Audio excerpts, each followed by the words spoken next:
ಓಂ ತತ್ಸತ್. ಎಲ್ಲರಿಗೆ ನಮಸ್ಕಾರ. ನಿನ್ನೆ ದಿವಸ ನಾವು ದ್ರೌಪದಿ ಸ್ವಯಂವರದಲ್ಲಿ ಆಕೆಯ ಸೌಂದರ್ಯ ವರ್ಣನೆಯ ಆರಂಭವನ್ನು ಕಂಡಿವಿ. ಹೇಳಿದ್ದೆ ಇಂದು ಇಡೀ ಕಾರ್ಯಕ್ರಮ ಪ್ರಾಯಶಃ ಅದು ವಿಸ್ತರಿಸಿಕೊಳ್ಳುತ್ತದೆ ಅಂತ.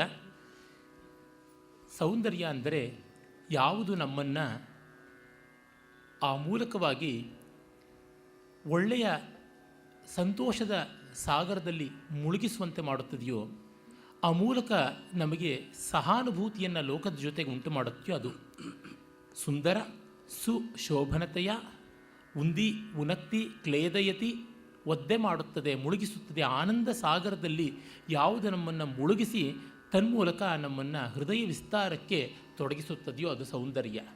ಇದು ಡಿ ವಿ ಜಿಯವರ ವ್ಯಾಖ್ಯಾನ.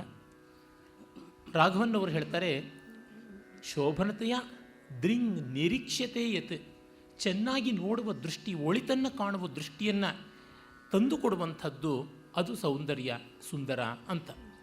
ಹಾಗಾಗಿ ಈ ಸೌಂದರ್ಯ ವರ್ಣನೆಯೋ ಮತ್ತೊಂದು ಬಂದಾಗ ಎಲ್ಲಿ ನಮಗೆ ನಮ್ಮ ಮನೋಬುದ್ಧಿಗಳ ಪ್ರಶಾಂತಿ ಉಂಟಾಗುತ್ತದೆಯೋ, ತನ್ಮೂಲಕ ಜಗತ್ತಿನ ಬಗೆಗೆ, ಜೀವಜಾಲದ ಬಗೆಗೆ, ಸೃಷ್ಟಿಯ ಸ್ಥಾವರ ಜಂಗಮಾತ್ಮಕವಾದ ಸಮಸ್ತ ಮುಖಗಳ ಬಗೆಗೆ ಪ್ರೀತಿ ಉಂಟಾಗುತ್ತದೆಯೋ ಅದು ಸೌಂದರ್ಯ ಅಂತ.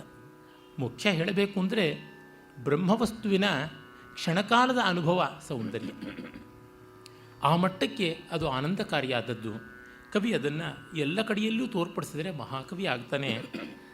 ಈಗ ನೋಡಿ, ಅವಳ ಸೌಂದರ್ಯವನ್ನು ದೇಹ ಪರಿಮಳದ ಮೂಲಕವಾಗಿ ನಮಗೆ ಧ್ವನಿಸಿಕೊಡ್ತಾನೆ. ಆ ಪದ್ಯ ತುಂಬ ತುಂಬ ರಮಣೀಯವಾದಂಥದ್ದು. ಅದಕ್ಕೆ ಅವನು ಬಳಸಿದ ಮಾತುಗಳು, ಆ ಇಡೀ ಉಕ್ತಿ ವೈಚಿತ್ರ್ಯ ಒಂದೊಂದು ಅಸಾಮಾನ್ಯವಾದದ್ದು.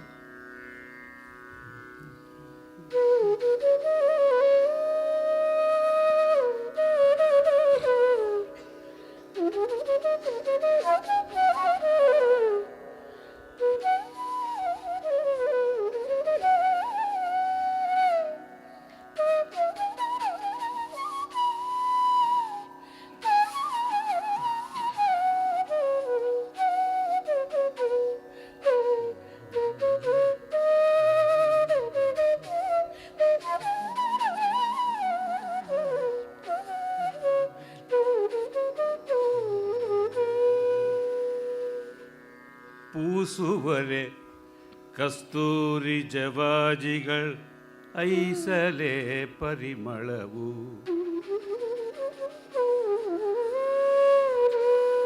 പൂസുവരെ കസ്തൂരി ജവാജികൾ ഐസലേ പരിമളവു, പൂസದೆ ಸೂಸಿ ದೆಸೆ ಪಿಡುತ್ತ ಮಗಮಗಿಸುವಳು ಯೋಜನವ,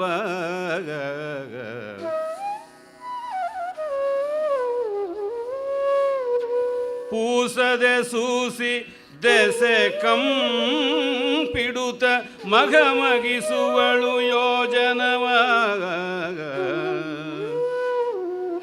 ಈ ಸಮಸ್ತ ಮನುಷ್ಯ ಧರ್ಮದ ದೋಷ ಗರ್ವಿತ ಧಾತುಗಳ ವಿನ್ಯಾಸವೇ, ಈ ಸಮಸ್ತ ಮನುಷ್ಯ ಧರ್ಮದ ದೋಷ ಗರ್ವಿತ ಧಾತುಗಳ ವಿನ್ಯಾಸವೇ. ದ್ರೌಪದಿಯ ಭಾವದ ಭಂಗಿ ಬೇರೆ, ದ್ರೌಪದಿಯ ಭಾವದ ಭಂಗಿ ಬೇರೆಂದ.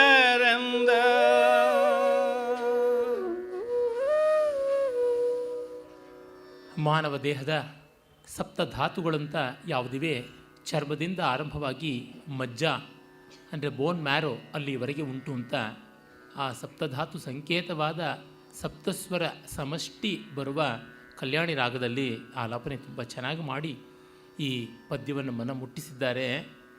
ಅವಳಿಗೆ ಸುಗಂಧ ದ್ರವ್ಯಗಳು ಬೇಕಿಲ್ಲ. ಪೂಸುವರೆ ಕಸ್ತೂರಿ ಜವಾಜಿ ಇವುಗಳು ಪರಿಮಳವು ಪೂಸದೇ ಸೂಸಿ ದೆಸೆ ಕಂಪಿಡುತ್ತ ಮಗಮಗಿಸುವಳು ಯೋಜನವ. ದಿಕ್ಕುಗಳಿಗೆ ಪರಿಮಳ ಅಡರಿದಂತೆ ಆಗುತ್ತದೆ. ಅವಳು ಸಹಜ ಪರಿಮಳ ಪರಿಶೀಲಿತೆಯಾಗಿರ್ತಕ್ಕಂಥವಳು ಅಂತ. ಅಂದರೆ ನಮ್ಮಲ್ಲಿ ಯೋಗಶಾಸ್ತ್ರದಲ್ಲಿ ಯಾವನು ಬ್ರಹ್ಮಜ್ಞನೋ ಅವನ ದೇಹದಿಂದ ಪೃಥ್ವೀಭೂತದ ಮೇಲೆ ಯಾವನಿಗೆ ಹತೋಟಿ ಬಂದಿದೆ, ಅವನು ತೈಜಸ ಪಾರ್ಥಿವನಲ್ಲವೋ ತೈಜಸನಾದ ವ್ಯಕ್ತಿಯಾಗಿದ್ದಾನೋ ಅಂಥವನ ದೇಹದಿಂದ ಸಹಜ ಗಂಧ ಬರುತ್ತದೆ ಅಂತ ಹೇಳ್ತಾರೆ. ಶಾಸ್ತ್ರ ನಂಬುವುದಿದ್ದರೆ ನಂಬಿ. ಭಾಗವತದಲ್ಲಿ ವೃಷಭ ದೇವರೂಪಿಯಾಗಿ ಪರಮಾತ್ಮ ಅವತರಿಸಿದಾಗ ಅವನ ದೇಹಕ್ಕೆ ಆ ರೀತಿಯಾಗಿ ಮಲಮೂತ್ರಗಳಿಗೂ ಆ ಯೋಜನ ಗಂಧ ವಿಸ್ತಾರ ಮಾಡುವಂಥ ಸುಗಂಧ ಪರಿಶೀಲನ ಶಕ್ತಿ ಇತ್ತು ಅಂತೆಲ್ಲ ಬರುತ್ತದೆ.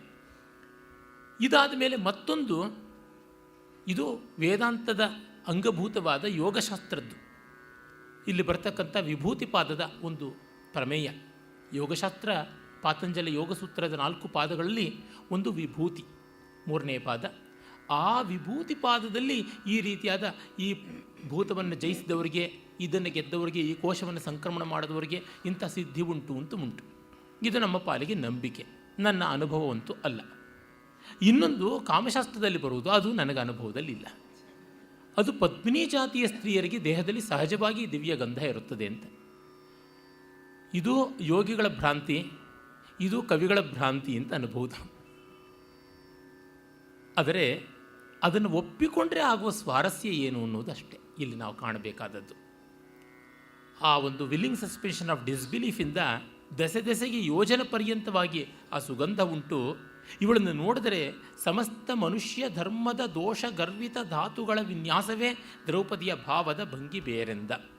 ಸಪ್ತಧಾತುಗಳು ಇವಳಲ್ಲಿಯೂ ಇದೆ. ಚರ್ಮ ಇದೆ, ಅದರ ಕೆಳಗಡೆ ಮಾಂಸ ಇದೆ, ಅದರ ಕೆಳಗಡೆ ವಸ ಕೊಬ್ಬು ಉಂಟು, ರಕ್ತ ಉಂಟು, ಎಲ್ಲವೂ ಉಂಟು.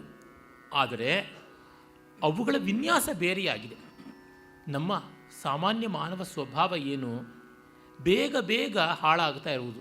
ಶರೀರದಲ್ಲಿ ಪ್ರಾಣಶಕ್ತಿ ಕಡಿಮೆ ಆಗ್ತಾ ಇದ್ದಂತೆ, ಅಪಾನ ಶಕ್ತಿ ಹೆಚ್ಚಾಗುತ್ತಿದ್ದಂತೆ ಈ ದುರ್ವಾಸನೆ ಬರುತ್ತದೆ ಅಂತಾರೆ. ಹೀಗಾಗಿ ಎಕ್ಸ್ಕ್ರೀಟರಿ ಸಿಸ್ಟಮ್ ಅಂತ ಏನು ಹೇಳ್ತೀವಿ, ಅದು ಪ್ರಬಲವಾದಂತೆ ಇದು ಬರುತ್ತದೆ. ಆದರೆ ಎಕ್ಸ್ಕ್ರೀಟರಿ ಸಿಸ್ಟಮ್ ವಿಸರ್ಜನಾಂಗ ವ್ಯವಸ್ಥೆ ಇಲ್ಲದೆ ನಾವು ಬದುಕಲಾರಿವಿ. ಹಾಗಲ್ಲದೆ ಸ್ವೀಕೃತವಾದದ್ದೆಲ್ಲ ಪ್ರಾಣವೇ ಆಗಿ ಉಳಿಯಬೇಕು, ಅಪಾನ ತ್ಯಾಜ್ಯವಾಗಿ ಯಾವುದು ಉಳಿಯಬಾರದು. ಸ್ವೀಕೃತವೆಲ್ಲ ಪೂಜ್ಯವಾಗಬೇಕು. ಅಂದರೆ all the input should become 100% output, no wastage ಅನ್ನುವಂತೆ ಇದ್ದರೆ ಇದು ಆದೀತು. ಇದು ಐಡಿಯಲ್ ಸ್ಟೇಟ್. ದ್ರೌಪದಿ ಈ ರೀತಿಯಾದ ಐಡಿಯಲ್ ಸ್ಟೇಟ್ನವಳು. ಅವಳಿಗೆ ಪೃಥ್ವೀಭೂತದ ಹಂಗೆ ಇಲ್ಲವೋ ಎಂಬಂತೆ ಅಪಾರ್ಥಿವಳಾಗಿ ತೋರ್ತಾ ಇದ್ದಳು. ಆ ರೀತಿ ಸಪ್ತಧಾತು ವಿನ್ಯಾಸವೇ ಬೇರೆಯಾಗಿತ್ತು ಅಂತಾನೆ. ನಾನು ಯಾವ ಪೂರ್ವಕವಿಯಲ್ಲೂ ಈ ರೀತಿಯಾಗಿ ಸೌಂದರ್ಯದ ವರ್ಣನೆಯನ್ನು, ಅವಳ ದೇಹ ರಚನಾಕ್ರಮವೇ ಬೇರೆ ಅಂತ, ಅವಳ ಅನಾಟಮಿನೇ ಬೇರೆ, ಅವಳ ಫಿಸಿಯಾಲಜಿನೇ ಬೇರೆ ಅಂತ ವರ್ಣಿಸುವ ರೀತಿಯಲ್ಲಿ ಕಂಡದ್ದೇ ಇಲ್ಲ. ಇದು ಕವಿ ಕೌಶಲಕ್ಕೆ ಒಂದು ದೊಡ್ಡ ನಿದರ್ಶನ. ಅದಾದ ಮೇಲೆ ಅವಳ ಸೌಂದರ್ಯವನ್ನು ಬೇರೊಂದು ರೀತಿ ನೋಡ್ತಾನೆ. ಇವಳನ್ನ ಚಿತ್ರಿಸಬೇಕು ಅಂದರೆ ಯಾವ್ಯಾವ ಬಣ್ಣ ಬಳಸಿರಬೇಕು, ಇವಳ ಅಂಗರಾಗ, ದೇಹ ರಾಗ ಬಣ್ಣ ಎಂಥದ್ದಾಗಿರಬೇಕು, ಇವಳ ನಡೆನುಡಿಗಳ ಬಗೆ ಎಂಥದ್ದಾಗಿರಬೇಕು, ಬ್ರಹ್ಮ ಹೇಗೆ ಸೃಷ್ಟಿ ಮಾಡಿರಬೇಕು ಅಂತ.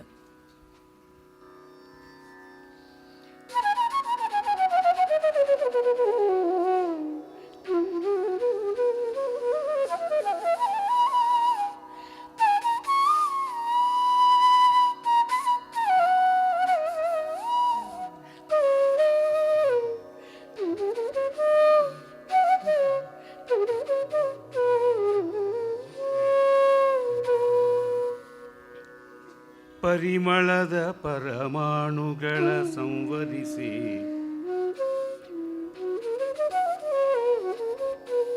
ಪರಿಮಳದ ಪರಮಾಣುಗಳ ಸಂವರಿಸಿ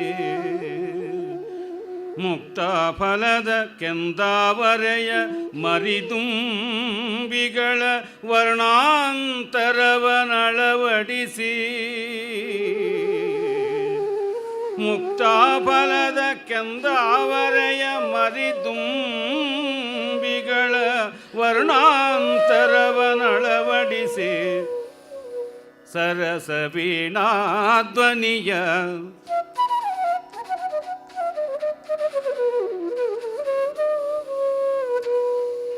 ಸರಸ ವೀಣಾಧ್ವನಿಯ ಹಂಸೆಯ ಗರುವ ಗತಿಗಳನಾಯ್ದು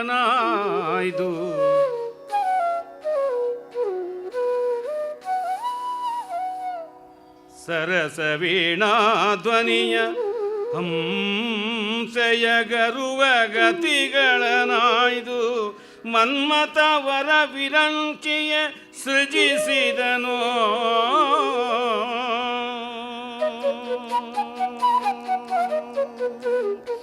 ಸರಸ ವೀಣಾ ಧ್ವನಿಯ ಕಂಸೆಯ ಗರುವ ಗತಿಗಳನಾಯ್ದು ಮನ್ಮಥವರ ವಿರಂಚಿಯೆ ಸಜಿಸಿದನು ಪಾಂಚಾಲನಂದನೆಯ ಸಜಿಸಿದನು ಪಾಂಚಾಲನಂದನೆಯ.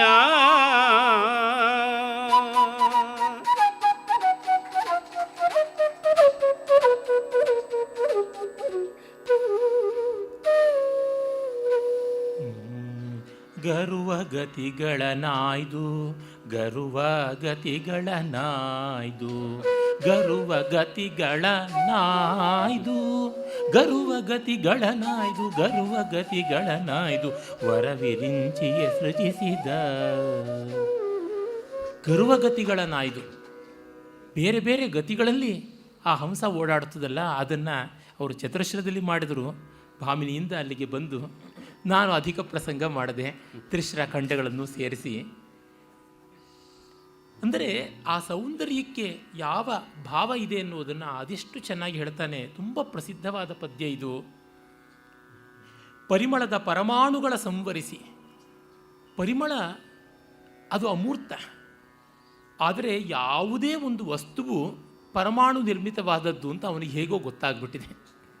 ಆಧುನಿಕ ವಿಜ್ಞಾನವಲ್ಲ, ವೈಶೇಷಿಕ ಶಾಸ್ತ್ರ, ಕಣಾದ ಮಹರ್ಷಿಗಳ ವೈಶೇಷಿಕ ದರ್ಶನದಲ್ಲಿ ಜಗತ್ತೆಲ್ಲ ಪರಮಾಣು ಘಟಿತವಾದದ್ದು, ಪರಮಾಣು ನಿರವಯವಿ, ಅಂದರೆ ಅದಕ್ಕೆ ಇನ್ಯಾವುದೇ ಅಟ್ರಿಬ್ಯೂಟ್ಸ್ ಅನ್ನುವಂಥದ್ದು ಇಲ್ಲ. ಎರಡು ಪರಮಾಣುಗಳು ಸೇರಿದರೆ ಒಂದು ಅಣು, ಹಾಗೆ ಎರಡೆರಡು ಅಣುಗಳು ಸೇರಿದ್ರೆ ಅದು 3 ಸೇರಿದ್ರೆ ದ್ವಿಣುಕ, ಹಾಗೆ 4 ದ್ವಿಣುಕಗಳು ಸೇರಿದ್ರೆ ಒಂದು ತ್ರಿಣುಕ, ಆ ರೀತಿಯಾಗಿ ಚತುರ್ಣಕ, ಹೀಗೆ ಬೆಳೆಸ್ಕೊಂಡು ಬಂದು ಚತುರ್ಣಕದಿಂದ ಸಾವಯವಿ ಆಗುತ್ತದೆ ಅಂತ ವೈಶೇಷಿಕ ದರ್ಶನ ಹೇಳುತ್ತದೆ. ಬೇಕಾದಂತೆ ಅದು ಬೆಳೆದಿದೆ. ಇರಲಿ, ತಾತ್ಪರ್ಯ ಏನಂದರೆ ಅಷ್ಟು ಸೂಕ್ಷ್ಮಾತಿ ಸೂಕ್ಷ್ಮವಾದ ನಿರವಯವಿಗಳಾದಂತಹ ಪರಿಮಳದ ಪರಮಾಣುಗಳನ್ನು ಸಂವರಿಸಿ ಎಲ್ಲವನ್ನು ಒಟ್ಟಿಗೆ ಮಾಡಿಕೊಂಡು ಬ್ರಹ್ಮ ಇವಳನ್ನು ನಿರ್ಮಾಣ ಮಾಡಿರಬೇಕು. ಇವಳನ್ನು ನಿರ್ಮಾಣ ಮಾಡಿದ್ದೆ ಪರ್ಫ್ಯೂಮಿಂದ ಅಂತ.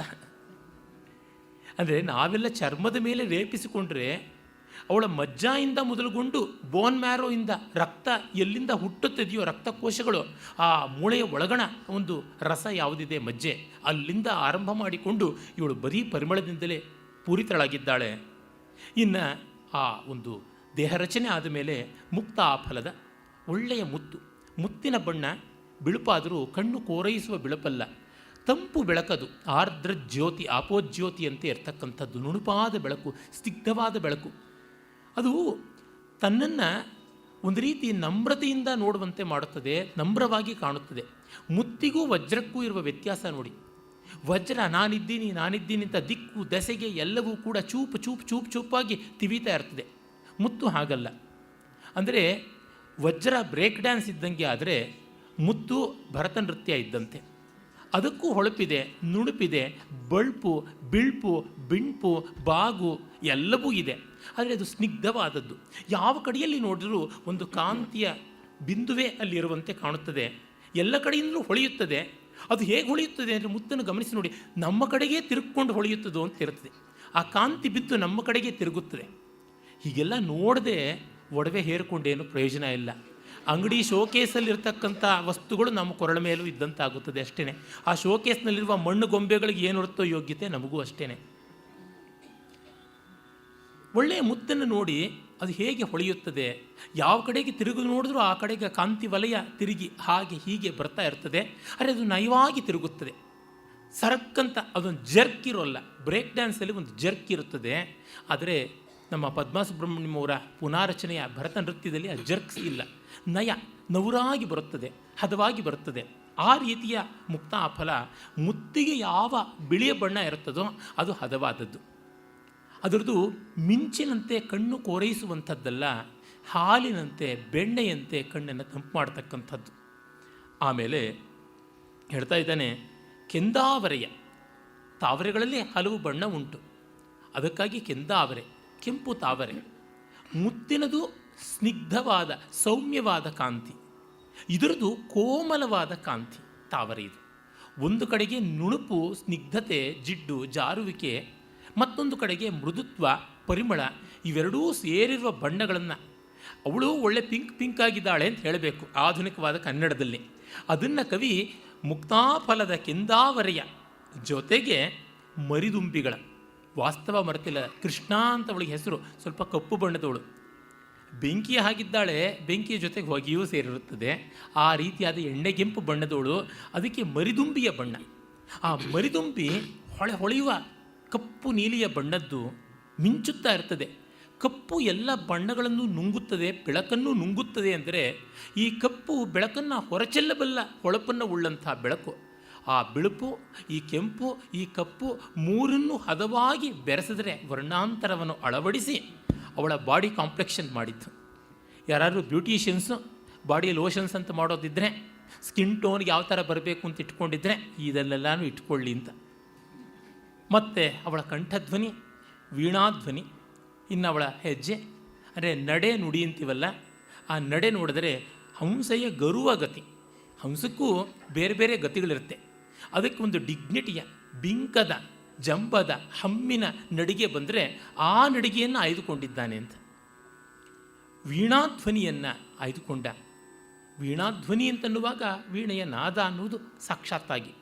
ಮತ್ತೊಂದು, ವೀಣೆ ಯಾವ ಇಂಗಿತದಿಂದ ನಾದವನ್ನು ಹೊರಡಿಸುತ್ತದೆ ಆ ಇಂಗಿತವನ್ನು ಧ್ವನಿ, ಆನಂದವರ್ಧನೀಯವಾದ ಧ್ವನಿ ಇಟ್ಟುಕೊಂಡ್ರೆ ಅದನ್ನು ಮಾಡಿ ಚತುರ್ಮುಖ ಬ್ರಹ್ಮ ಅಲ್ಲ ನಿರ್ಮಾಣ ಮಾಡಿದ್ದು ಬ್ರಹ್ಮನ ತಮ್ಮ. ಬ್ರಹ್ಮನಿಗೆ ಮುಪ್ಪಾಗಿ ಕಣ್ಣು ಸರಿಯಾಗಿ ಕಾಣದೆ ಕ್ಯಾಟ್ರಾಕ್ಟ್ ಬಂದು ಕೈಯಲ್ಲಾಡ್ತಾ ಇದ್ದು ಪಾರ್ಕಿನ್ಸನ್ ಡಿಸೀಸ್ ಬಂತೋ ಏನೋ ಪಾಪ ಗೊತ್ತಿಲ್ಲ, ಮುಪ್ಪು, ಅರಳು ಮರಳು ಬೇರೆ. ದ್ರೌಪದಿನ ಮಾಡ್ತೀನಿ ಅಂತ ಹೇಳಿಬಿಟ್ಟಿದ್ರು, ಹಿಡಂಬಿನ ಮಾಡಿಬಿಟ್ರೆ ಗತಿ ಏನು ಅಂತ Manmatha I shall take care of your work, main shall be the responsibility ಅಂತ ಅವನನ್ನು ಕಮಲಪೀಠದಿಂದ ಈಚೆಗೆ ತಳ್ಳಿ ತಾನು ಕೂತುಕೊಂಡು ತದೇಕ ದೀಕ್ಷೆಯಿಂದ ನಿರ್ಮಾಣ ಮಾಡಿದ ಅನ್ನುವ.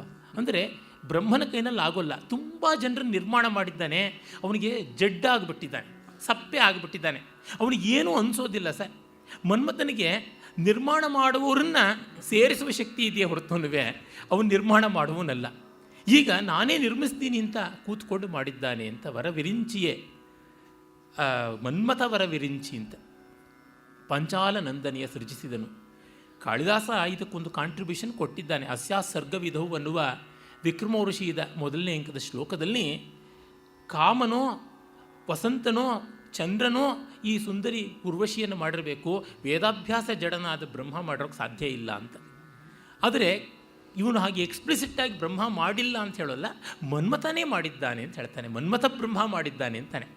ಪೂರ್ವ ಕವಿಗಳನ್ನು ಸ್ವೀಕರಿಸಿ ಹೇಗೆ ಬೆಳೆಯಬೇಕು ಅನ್ನೋದಕ್ಕೆ ಇದು ಒಂದು ಸ್ವಾರಸ್ಯಕಾರಿಯಾದ ದೃಷ್ಟಾಂತವಾಗಿ ತೋರುತ್ತದೆ. ಅದನ್ನು ನೋಡಿ ಆ ವೀಣಾಧ್ವನಿಯ ಅನ್ನುವಲ್ಲಿ ತಾನದಂಥ ರೀತಿಯಲ್ಲಿ ಸ್ವರ ಸಂಕ್ರಮ ಮಾಡಿದ್ದು, ವೀಣೆಗೆ ಮುಖ್ಯವಾಗಿರತಕ್ಕಂಥದ್ದು ಆ ತಾನಗಳು, ಆ ಒಂದು ಕಂಪಿತ ಸ್ವರಗಳನ್ನು ಈ ಕಲ್ಯಾಣಿ ರಾಗದಲ್ಲಿ ಹೊರಡಿಸಿ ವೇಣುವಾದನದಲ್ಲಿ ಮಾಡಿದ್ದು. ಇವರು ಕಂಪಿತ ಗಮಕಗಳನ್ನೇ ಆಗ ಹೆಚ್ಚಾಗಿ ಹಾಡಿದ್ದು. ಅದಾದ ಮೇಲೆ ಗರುವ ಗತಿಗಳು ಅಂತನ್ನುವಾಗ ಗತಿಗಳನ್ನು ತೋರ್ಪಡಿಸಿರ್ತಕ್ಕಂಥದ್ದು.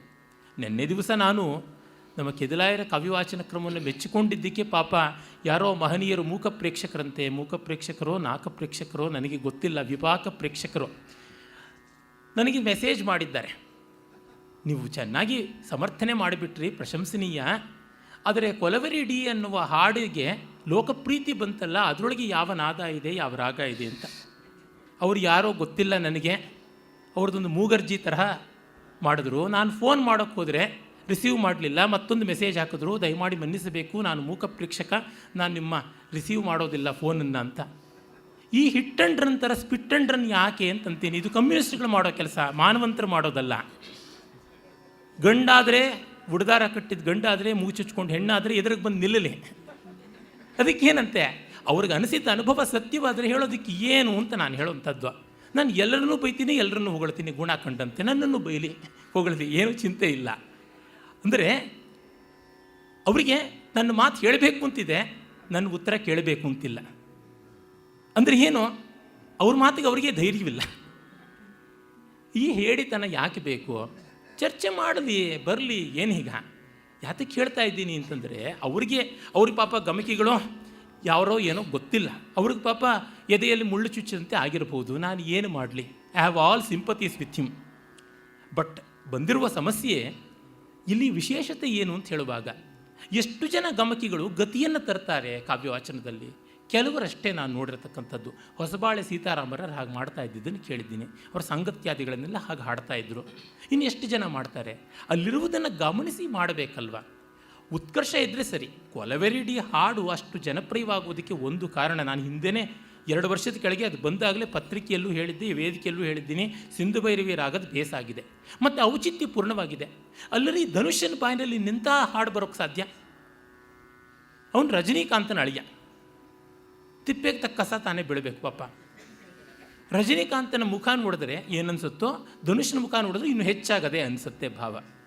ರಜನಿಕಾಂತ್ ದೊಡ್ಡ ಮನುಷ್ಯ, ಆದರೆ ನಟನಾಗಿ ಏನೂ ದೊಡ್ಡವನಲ್ಲ. ಅವನ ಅಳಿಯನೂ ಅದೇ ಥರ ಇರ್ತಕ್ಕಂಥವನು. ಅವನು ಯಾವುದೋ ಒಂದು ಮಾದಕವಾದ ಕುಡಿದ ಸಂದರ್ಭದಲ್ಲಿ ಯಾವುದೋ ಒಂದು ವಿರಹ ವೇದನೆಯನ್ನು ವ್ಯಕ್ತಪಡಿಸ್ತಕ್ಕಂಥ ಸಂದರ್ಭಕ್ಕೆ ಆ ಫ್ರೇಮ್ಗೆ ಅದೇ ಸರಿಯಾಗಿರ್ತಕ್ಕಂಥದ್ದು. ಅವನೇನು ಮಂದಾಕ್ರಾಂತದಲ್ಲಿ ಮತ್ತೆ ವಿಕ್ರೀಡಿತದಲ್ಲೆಲ್ಲ ಹಾಡೋದಕ್ಕೆ ಸಾಧ್ಯವ? ಅದೇ ಥರ ಹೇಳಬೇಕಾಗುತ್ತದೆ. ಸಿಂಧು ಭೈರವಿಯೋ ಅದು ಬಿಂದು ಭೈರವಿಯೋ, ಎಲ್ಲ ಸ್ವರಗಳು ಅದರೊಳಗಿದೆ. ಶ್ರುತಿಯಂತೂ ಇದೆ, ಲೈವ್ ಅಂತೂ ಇದೆ, ಚತುರಶ್ರ ಲಯದಲ್ಲಿದೆ, ಶ್ರುತಿಬದ್ಧವಾಗಿದೆ. ಅದನ್ನು ಟ್ಯೂನ್ ಮಾಡಿದವರು ನನಗೆ ಗೊತ್ತು, ನಮ್ಮ ಪದ್ಮಾ ಸುಬ್ರಹ್ಮಣ್ಯವರ ಅಣ್ಣನ ಮಗ.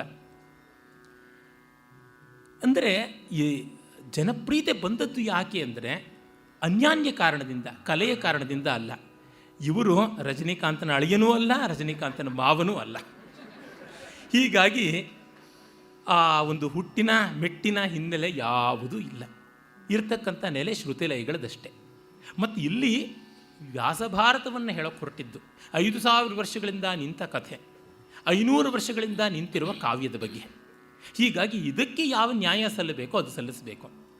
ಅವರು ಯಾವ ಥರದ್ದು ಮಾಡಿದ್ದಾರೆ ಅಂತಂದರೆ ಟೀಕಾ ಟೋಕಾಮ್ ಅಪೇಕ್ಷತೆ ಅನ್ನುವಂತೆ ದೊಡ್ಡ ವ್ಯಾಖ್ಯಾನದಂತೆ ಹೇಳಿದ್ದಾರೆ ಪಾಪ ಸ್ನೇಹಿತರು. ಅವರು ಮಾಡಿದ ಕೆಲಸ ಏನಾಗಿದೆ ಅಂತಂದರೆ, ಸದ್ದಿಲ್ಲದೆ ಅಪಾನ ವಾಯು ಬಿಟ್ಟಂತೆ. ಯಾರು ಅಂತ ಗೊತ್ತಿಲ್ಲ, ಎಲ್ಲರೂ ಅನುಭವಿಸ್ಬೇಕು ಕಷ್ಟನ. ನೀವು ಈ 5 ನಿಮಿಷ ಅನುಭವಿಸ್ಬೇಕಾಯ್ತು. ಅದಕ್ಕೋಸ್ಕರವಾಗಿ ದೊಡ್ಡದಾಗಿ ಇಲ್ಲೇ ನಿಂತಿದ್ದಿದ್ರೆ ಭಾಳ ಚೆನ್ನಾಗಿರ್ತಾ ಇತ್ತು. ಏನು ಸಿದ್ಧಿ ಉಪಾಧ್ಯರಿದ್ದೀರಿ ಅಂತ ನಾನು ಶುರು ಮಾಡ್ಕೊಳ್ತಾ ಇದ್ದೆ ಅವರನ್ನು. ಅಂದರೆ ನಮ್ಮ ಅಭಿಪ್ರಾಯಗಳು ತರ್ಕಸಮ್ಮತವಾಗಿದ್ದರೆ, ಆತ್ಮನಿಷ್ಠವಾಗಿದ್ದರೆ, ಶಾಸ್ತ್ರಶುದ್ಧವಾಗಿದ್ದರೆ, ಅನುಭವನಿಷ್ಠವಾಗಿದ್ದರೆ ಎಲ್ಲಿಯೂ ವ್ಯಕ್ತಪಡಿಸೋದಕ್ಕೆ ಅಂಜಬೇಕಾಗಿಲ್ಲ. ಹಾಗಲ್ಲವಾದರೆ ಆಧುನಿಕೊಂಡಿರಬೇಕು ಅಂತರಂಗದಲ್ಲಿ ಅಭಿಪ್ರಾಯವನ್ನು. ಇಲ್ಲ ನೋಡಿ ಇದು ಹೀಗೆ, ಇದು ಸರಿಯಾ ಅಂತ ಜಿಜ್ಞಾಸೆಯಿಂದ ಬರಬೇಕು. ಜಿಜ್ಞಾಸೆ ಇಲ್ಲ, ಧೈರ್ಯವಿಲ್ಲ ಅಂದರೆ ದುರ್ಬುದ್ಧಿಯೇ ಇರುವುದು ಅಂತ ಅರ್ಥ. ಇಷ್ಟು ಹೇಳಿದ ಮೇಲೂ ಹೊರಬರಲಿಲ್ಲ ಅಂದರೆ ಪಶುರ್ವ ಪಶುಪತಿ, ಎಲ್ಲವನ್ನೂ ಬಿಟ್ಟಂಥ ನಿರಂಜನ ಬ್ರಹ್ಮಸ್ವರೂಪಿಗಳು, ಇಲ್ಲ 3 ಬಿಟ್ಟಿರ್ತಕ್ಕಂಥ ದನಗಳು ಅಂತ ಅನ್ನೋದು ಬಿಟ್ಟು ಬೇರೆ ಯಾವುದೂ ಇರೋದಿಲ್ಲ. ಯಾಕೆ ಹೇಳ್ತೀನಿ ಅಂತಂದರೆ, ಗುಣವನ್ನು ಗುಣ ಅಂತ ಹೇಳ್ತಿದ್ದೀವಿ, ಅದನ್ನು ಸಾಧಾರಣವಾಗಿ ತಪ್ಪು ಅಂತ ತೋರಿಸಿ ತೊಂದರೆ ಇಲ್ಲ. ಆದರೆ ಗುಣಕಾರ್ಪಣ್ಯ ಮತ್ತು ದೋಷಪ್ರೇಮ ಎರಡೂ ಇದ್ದರೆ ಏನಾಗುತ್ತದೆ?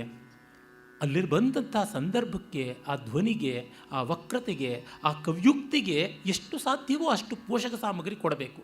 ಚೆಲುವು ಸೌಂದರ್ಯ ಒಂದು ಬಗೆಯಲ್ಲ, 100 ಬಗೆಯದು. ಡಿ ವಿ ಜಿಯವರು ತಮ್ಮ ಜೀವನ ಸೌಂದರ್ಯ ಮತ್ತು ಸಾಹಿತ್ಯ ಗ್ರಂಥದಲ್ಲಿ ಸೌಂದರ್ಯಕ್ಕೆ 1000 ಮುಖಗಳುಂಟು, ಸೌಂದರ್ಯ ಹಿಮಾಚಲಕ್ಕೆ 1000 ಶಿಖರಗಳು ಅಂತಂತಾರೆ. ಇದು ಒಂದು ಸೌಂದರ್ಯ. ನಾನು ಅನ್ನಪೂರ್ಣಮ್ಮ ರಘುಪತಿ ಶಾಸ್ತ್ರಿಗಳ ಅದ್ಭುತವಾದ ಕಾವ್ಯವಾಚನ ಕೇಳಿ ತುಂಬ ಮೆಚ್ಚಿಕೊಂಡಿದ್ದಂಥವನು. ಕೃಷ್ಣಗಿರಿ ಕೃಷ್ಣರಾಯರ ಶಿಷ್ಯೆಯವರು ಬಹಳ ಚೆನ್ನಾಗಿ ಅವರು ಹಾಡ್ತಾಯಿದ್ರು. ನಾನು ಅದನ್ನು ಕೇಳಿ ಬೆಳೆದವನು 5-6ನೇ ವಯಸ್ಸಿನಿಂದ. ಅನೇಕ ಗಮಕಿಗಳನ್ನು ಕೇಳಿದ್ದೀನಿ, ಒಬ್ಬೊಬ್ಬರಲ್ಲಿ ಒಂದೊಂದನ್ನು ಮೆಚ್ಚಿಕೊಂಡಿದ್ದೀನಿ. ಇದರಲ್ಲಿರುವ ಇಲ್ಲದ ದೋಷವನ್ನು ಕಂಡಾಗ ಇರುವ ಗುಣವನ್ನು ಹೇಳುವಂಥದ್ದು ನನ್ನ ಪಾಳಿ, ಅದನ್ನು ಮಾಡುವಂಥದ್ದು. ರಸಕ್ಕೆ, ಔಚಿತ್ಯಕ್ಕೆ, ಸಂದರ್ಭಕ್ಕೆ ಯಾವ ಪುಷ್ಟಿ, ಪೋಷಣೆ, ರಂಗು ಸಿಕ್ಕಿದೆ ಅಂತನ್ನುವಂಥದ್ದು. ಹಾಗಾಗಿ ಅದು ಸಿಕ್ಕಿಲ್ಲ ಅಂತನ್ನುವುದಾದರೆ ಇನ್ಯಾವುದೋ ಹಾಡಿಗೆ ಸಿಕ್ತಲ್ಲ ಅದಕ್ಕೇನನ್ನೋಣ ಅಂದರೆ, ನಿಮ್ಮ SMS ಗೋಸ್ಕರ 10 ನಿಮಿಷ ವೇಸ್ಟ್ ಮಾಡಿದನಲ್ಲ ಅದಕ್ಕೇನನ್ನೋಣ ಅಂತ ಅನ್ನಬೇಕಾಗುತ್ತದೆ. ಹೀಗಾಗಿ ನಾನು ಪ್ರತಿಕ್ರಿಯೆ ಕೊಡೋಕ್ಕೆ ಹೋದರೆ ಅದಕ್ಕೂ ಅಂಜಿಕೊಳ್ತಕ್ಕಂಥದ್ದು ದಿವ್ಯ ನಿರ್ಲಕ್ಷ್ಯವ, ತಿರಸ್ಕಾರವ ತಿಳಿಯೋದಿಲ್ಲ. ಹಿಂದೊಮ್ಮೆ ಇದೇ ವೇದಿಕೆಯಲ್ಲಿ ಒಬ್ಬರು ಗಾಯಕ ಶಿಖಾಮಣಿ ವೃಷಭಪ್ರಿಯ ರಾಗದ ಮೇಲೆ ಚರ್ಚೆ ಮಾಡೋಕ್ಕೆ ಬಂದರು. ಅವರು ವೇಣುವಾದಕರು, ನಮ್ಮ ವೇಣುವರಲ್ಲ. ನಾನು ಹೇಳಿದೆ, ನಿಮ್ಮ ಯಾವ ವಾಗ್ಗೇಯಕಾರರು ಇಷ್ಟು ಚೆನ್ನಾಗಿ ಮಾಡಿಲ್ಲ, ವಿಜಯ ಭಾಸ್ಕರ್ ತುಂಬ ಚೆನ್ನಾಗಿ ಟ್ಯೂನ್ ಮಾಡಿದ್ದಾರೆ, ಎಸ್ ಜಾನಕಿ ಹಾಡಿದ್ದಾರೆ, ತೆಪ್ಪಗಿರಿ ಅಂತಂದೆ. ಇಲ್ಲ ಮೈಸೂರು ವಾಸುದೇವಾಚಾರ್ಯರು ಅಂದರು. ಸರಿ, ನಾನು ವಾಸುದೇವಾಚಾರ್ಯ ಕೃತಿಯನ್ನು ನಾಳೆ ಹಾಡ್ತೀನಿ ನಿಮ್ಮ ಮುಂದೆ ಕಲ್ತ್ಕೊಂಡು ಬಂದು, ನೀವು ಎಸ್ ಜಾನಕಿ ಹಾಡರು ಅದೇ ಹಾಡನ್ನು ಹಾಡು ತೋರಿಸ್ತೀರಾ ಅಂತಂದೆ. ಆ ಸಂಗತಿಗಳಾಗಿವೆ ಅಂತ, ಇದೇ ಚಾಲೆಂಜು ಅಂತ ನವರಂಧ್ರಗಳನ್ನು ಮುಚ್ಕೊಂಡು ಹೋದರು ಪಾಪ. ಶೇಷಂ ಕೋಪೇನ ಪೂರೈಯತ್. ಮತ್ತೆ ನನ್ನ ಮುಖ ನೋಡಿಲ್ಲ ಅವರು. ನನಗೂ ನಷ್ಟವಿಲ್ಲ, ಅವ್ರಿಗೂ ಕಷ್ಟವಿಲ್ಲ. ಅಂದರೆ ಸತ್ಯಕ್ಕೆ ಅಂಜಬೇಕಾಗಿಲ್ಲ, ಸತ್ಯಕ್ಕೆ ಯಾವ ರೀತಿಯಾದ ಸಂಕೋಚವೂ ಬೇಕಿಲ್ಲ. ಹೇಳೋಣ ಅದಕ್ಕೇನಂತೆ, ಯಾರಾದರೂ ಏನೋ. ಅಯ್ಯೋ ರಾಮ, ಅಂಥ ನಕ್ಕೀರ ಶಿವನೇ ಬಂದಾಗಲೂ ಕೂಡ ತಮಿಳು ಕಾವ್ಯಗಳಲ್ಲಿ ಬರುತ್ತದೆ. ತಿರುವಳಿಯಾಡಲ್ ಪುರಾಣಂನಲ್ಲಿ ಬಂದಿದೆ, ಅದ್ಭುತವಾದ ಸಂದರ್ಭ, ಅದನ್ನು ಸಿನಿಮಾನೂ ಮಾಡಿ ತೋರಿಸಿದ್ದಾರೆ. ಸಹಜವಾದ ಗಂಧ ಅನ್ನೋದು ಪದ್ಮಿನಿ ಜಾತಿಯ ಸ್ತ್ರೀಯರ ಮುಡಿಯಲ್ಲಿ ಇರುತ್ತದೆ ಅಂದರೆ ನಕ್ಕೀರ ಕವಿ ಇದ್ಕೊಂಡು ನಕ್ಕೀರನ್ನಂತ ತಮಿಳಲ್ಲಿ ಹೇಳ್ತಾರೆ. ಇಲ್ಲ ಅಂತಂದ. ಆಗ ಶಿವ ಬಂದು ಪಾರ್ವತಿಯ ಮುಡಿಯಲ್ಲಿದ್ದರಂತೆ. ಪಾರ್ವತಿಯ ಮುಡಿಯಲ್ಲೂ ಇರೋಲ್ಲ, ಯಾವ ಹೆಣ್ಣಿಗೂ ಸಹಜ ಗಂಧ ಅಂತ ಇರೋಲ್ಲ, ಇದ್ದರೆ ಹೇರ ಇಲ್ಲಿಂದ ಬರುವುದಷ್ಟೇನೆ ಅಂತಂದ. ನಾನು ಶಿವ ಅಂತ ಮೂರನೇ ಕಣ್ಣನ್ನು ಬಿಟ್ಟ, ನೀನು ಅದರಿಂದ ಬೆಂಕಿಯನ್ನು ತಂದು ಹಾಕಿದ್ರು ಇಷ್ಟೇನೆ ಅಂತಂದ. ಹಾಗಾಗಿ ಸತ್ಯಕ್ಕೆ ಅಂಜಬೇಕಾಗಿಲ್ಲ. ಅಂಜಿಕೆ ಇದ್ದವರು ಮಾತಾಡಬಾರ್ದು. ಒಬ್ಬರ ಜೊತೆ ಮಾತಾಡಿದ್ರು ಇಡೀ ಪ್ರಪಂಚದ ಜೊತೆ ಮಾತಾಡದಂತೆ. ಕೆಲವರಿಗೆ ಆಫ್ ದಿ ರೆಕಾರ್ಡ್ ಬೇಕಾದಷ್ಟು ಹೇಳುವುದಿರುತ್ತದೆ. ಇಲ್ಲ, ಎಲ್ಲ ಆನ್ ದಿ ರೆಕಾರ್ಡ್ಸೇ ಇರಲಿ, ತೊಂದರೆ ಇಲ್ಲ. ಹೀಗಾಗಿ ದ್ರೌಪದಿಯ ಸೌಂದರ್ಯ ಜಗತ್ ಸೌಂದರ್ಯದ ಹತ್ತಾರು ನೂರಾರು ಸಾವಿರಾರು ಪ್ರಕಾರದಲ್ಲಿ ಒಂದು, ಆದರೆ ಇದೊಂದು ಅನನ್ಯವಾದದ್ದು. ಈ ಸೌಂದರ್ಯವನ್ನು ನಾವು ಉಪೇಕ್ಷೆ ಮಾಡಿದ್ರೆ ಮಿಕ್ಕ ಎಷ್ಟೋ ಸೌಂದರ್ಯ ನಮ್ಮ ಪಾಲಿಗೆ ಎಷ್ಟು ಸಂತೋಷ ಕೊಟ್ಟರೂ ಇದರ ಸ್ವಾರಸ್ಯ ಸಿಗೋದಿಲ್ಲ. ಅದನ್ನು ನಾವು ನೋಡಬೇಕು. ನಮಗೆ ಬೇಡಪ್ಪ, ಇದ್ದಿದ್ರೊಳಗೆ ಸಂತೋಷ ಅಂದರೆ ಸಂತೋಷ. ಆದರೆ ದ್ರೌಪದಿ ಹೆಂಡತಿ ಆಗದಿದ್ರೂ ಪರವಾಗಿಲ್ಲ, ಅವಳನ್ನು ಯಾವುದೇ ಒಂದು ಪಡೆದುಕೊಳ್ಳುವ ಬಯಕೆಯಿಂದಲ್ಲದೆ ಕಲಾಕೃತಿಯಾಗಿ ನೋಡಿದರೆ ಅದಕ್ಕಿಂತ ದೊಡ್ಡದು ಯಾವುದುಂಟು? ಬ್ರಹ್ಮಜ್ಞಾನಿ ಹಾಗೆ ಜಗತ್ತನ್ನು ನೋಡ್ತಾ ಇರ್ತಾನೆ. ಅದರಿಂದ ಜಗತ್ತು ನಮಗಿಂತ ಹೆಚ್ಚಾಗಿ ಅವನಿಗೆ ಪ್ರಿಯ. ಜಗದೀಶ್ವರನ ಒಂದು ವಿವರ್ತ, ಜಗದೀಶ್ವರನ ವೈಭವ ಅಂತ ನೋಡ್ತಾನೆ. ಕುಮಾರವ್ಯಾಸ ಹಾಗೆ ಕಾಣ್ತಾನೆ. ಅದರಿಂದಲೇ ಅವನು ಎಲ್ಲ ಪಟ್ಟು ವರಸೆಗಳನ್ನು ಕೂಡ ತೋರಿಸ್ತಾನೆ. ಅದೀಗ ನೋಡಿ, ನನಗೆ ಶ್ಲೇಷವೇ, ಪರಿಸಂಖ್ಯಾಲಂಕಾರವೇ ಅಥವಾ ವಿರೋಧಾಭಾಸವೇ, ಅಪನ್ನುತಿಯೇ ಯಾವುದನ್ನು ಮಾಡೋಕ್ಕಾಗುತ್ತೆ ಅಂತ ಅವನು ತೋರ್ಪಡಿಸ್ತಾನೆ. ಸಾಮಾನ್ಯವಾಗಿ ಈ ಎಲ್ಲ ದುಷ್ಕರ ಅಲಂಕಾರಗಳು ದೊಡ್ಡ ಆಸ್ಥಾನ ಕವಿಗಳ ಸಾಮಗ್ರಿ. ನಮ್ಮ ಸಂಗೀತ ಪ್ರಪಂಚದಲ್ಲಿ ಹೇಳೋದಿದ್ದರೆ 4 ಚೌಕ ಪಲ್ಲವಿ ಮಾಡ್ತಾರಾ, 3 ಮುಕ್ಕಾಲು ಎಡಪಿಟ್ಟು ಮಾಡ್ತಾರಾ, ತ್ರಿಕಾಲದಲ್ಲಿ ಹಾಡ್ತಾರಾ, ರಾಗಮಾಲಿಕೆ ಮಾಡ್ತಾರಾ, ಗ್ರಹಭೇದ ಮಾಡ್ತಾರಾ ಅಂತಕ್ಕಂಥದ್ದು. ಇಂಪಾಗಿದೆಯಾ ಅನ್ನೋದು ಬಿಟ್ಟು ಮಿಕ್ಕಿದ್ದೆಲ್ಲ ಬರ್ತಿರ್ತದೆ. ಕುಮಾರವ್ಯಾಸ ಆಯಿತು ಅದನ್ನೂ ಮಾಡೋಣ ಅಂತ ಮಾಡ್ತಾನೆ. ನಮ್ಮ ನರ್ತನದಲ್ಲೂ ಅಷ್ಟೇ, ವರ್ಣ ಮಾಡೋಕ್ಕೆ ಬರ್ತೀಯಾ, ಶಬ್ದ ಮಾಡ್ತೀರಾ, ಶಬ್ದ ಅಂತೂ ಮಾಡ್ತಾನೇ ಇದ್ದಾರೆ, ಯಥೇಷ್ಟವಾಗಿ ಅದೇ ಮಾಡ್ತಾ ಇರ್ತಕ್ಕಂಥದ್ದು. ಎಲ್ಲ ಕಡೆಯಲ್ಲಿಯೂ ಕ್ವಾಂಟಿಫಿಕೇಷನ್ಗೆ ಬೆಲೆ ಉಂಟು. ನಾನೇರ ಎತ್ತರಕ್ಕೆ ನೀನೇರ ಬಲ್ಲಯ್ಯ ಅನ್ನುವುದೇ ಇರುತ್ತದೆ. ಈಗ ನೋಡಿ, ಅಂಥ ಒಂದು ಪಟ್ಟು ವರಸೆಗಳಿಂದ ನಿಬಿಡವಾದ ಒಂದು ಪದ್ಯ, ವೆರಿ ಅನ್ಲೈಕ್ಲಿ ಆಫ್ ಕುಮಾರವ್ಯಾಸ. ಈಗ ನೋಡಿ, ರಾಜಸೂಯದ ಕರ್ತೃವೋಲ್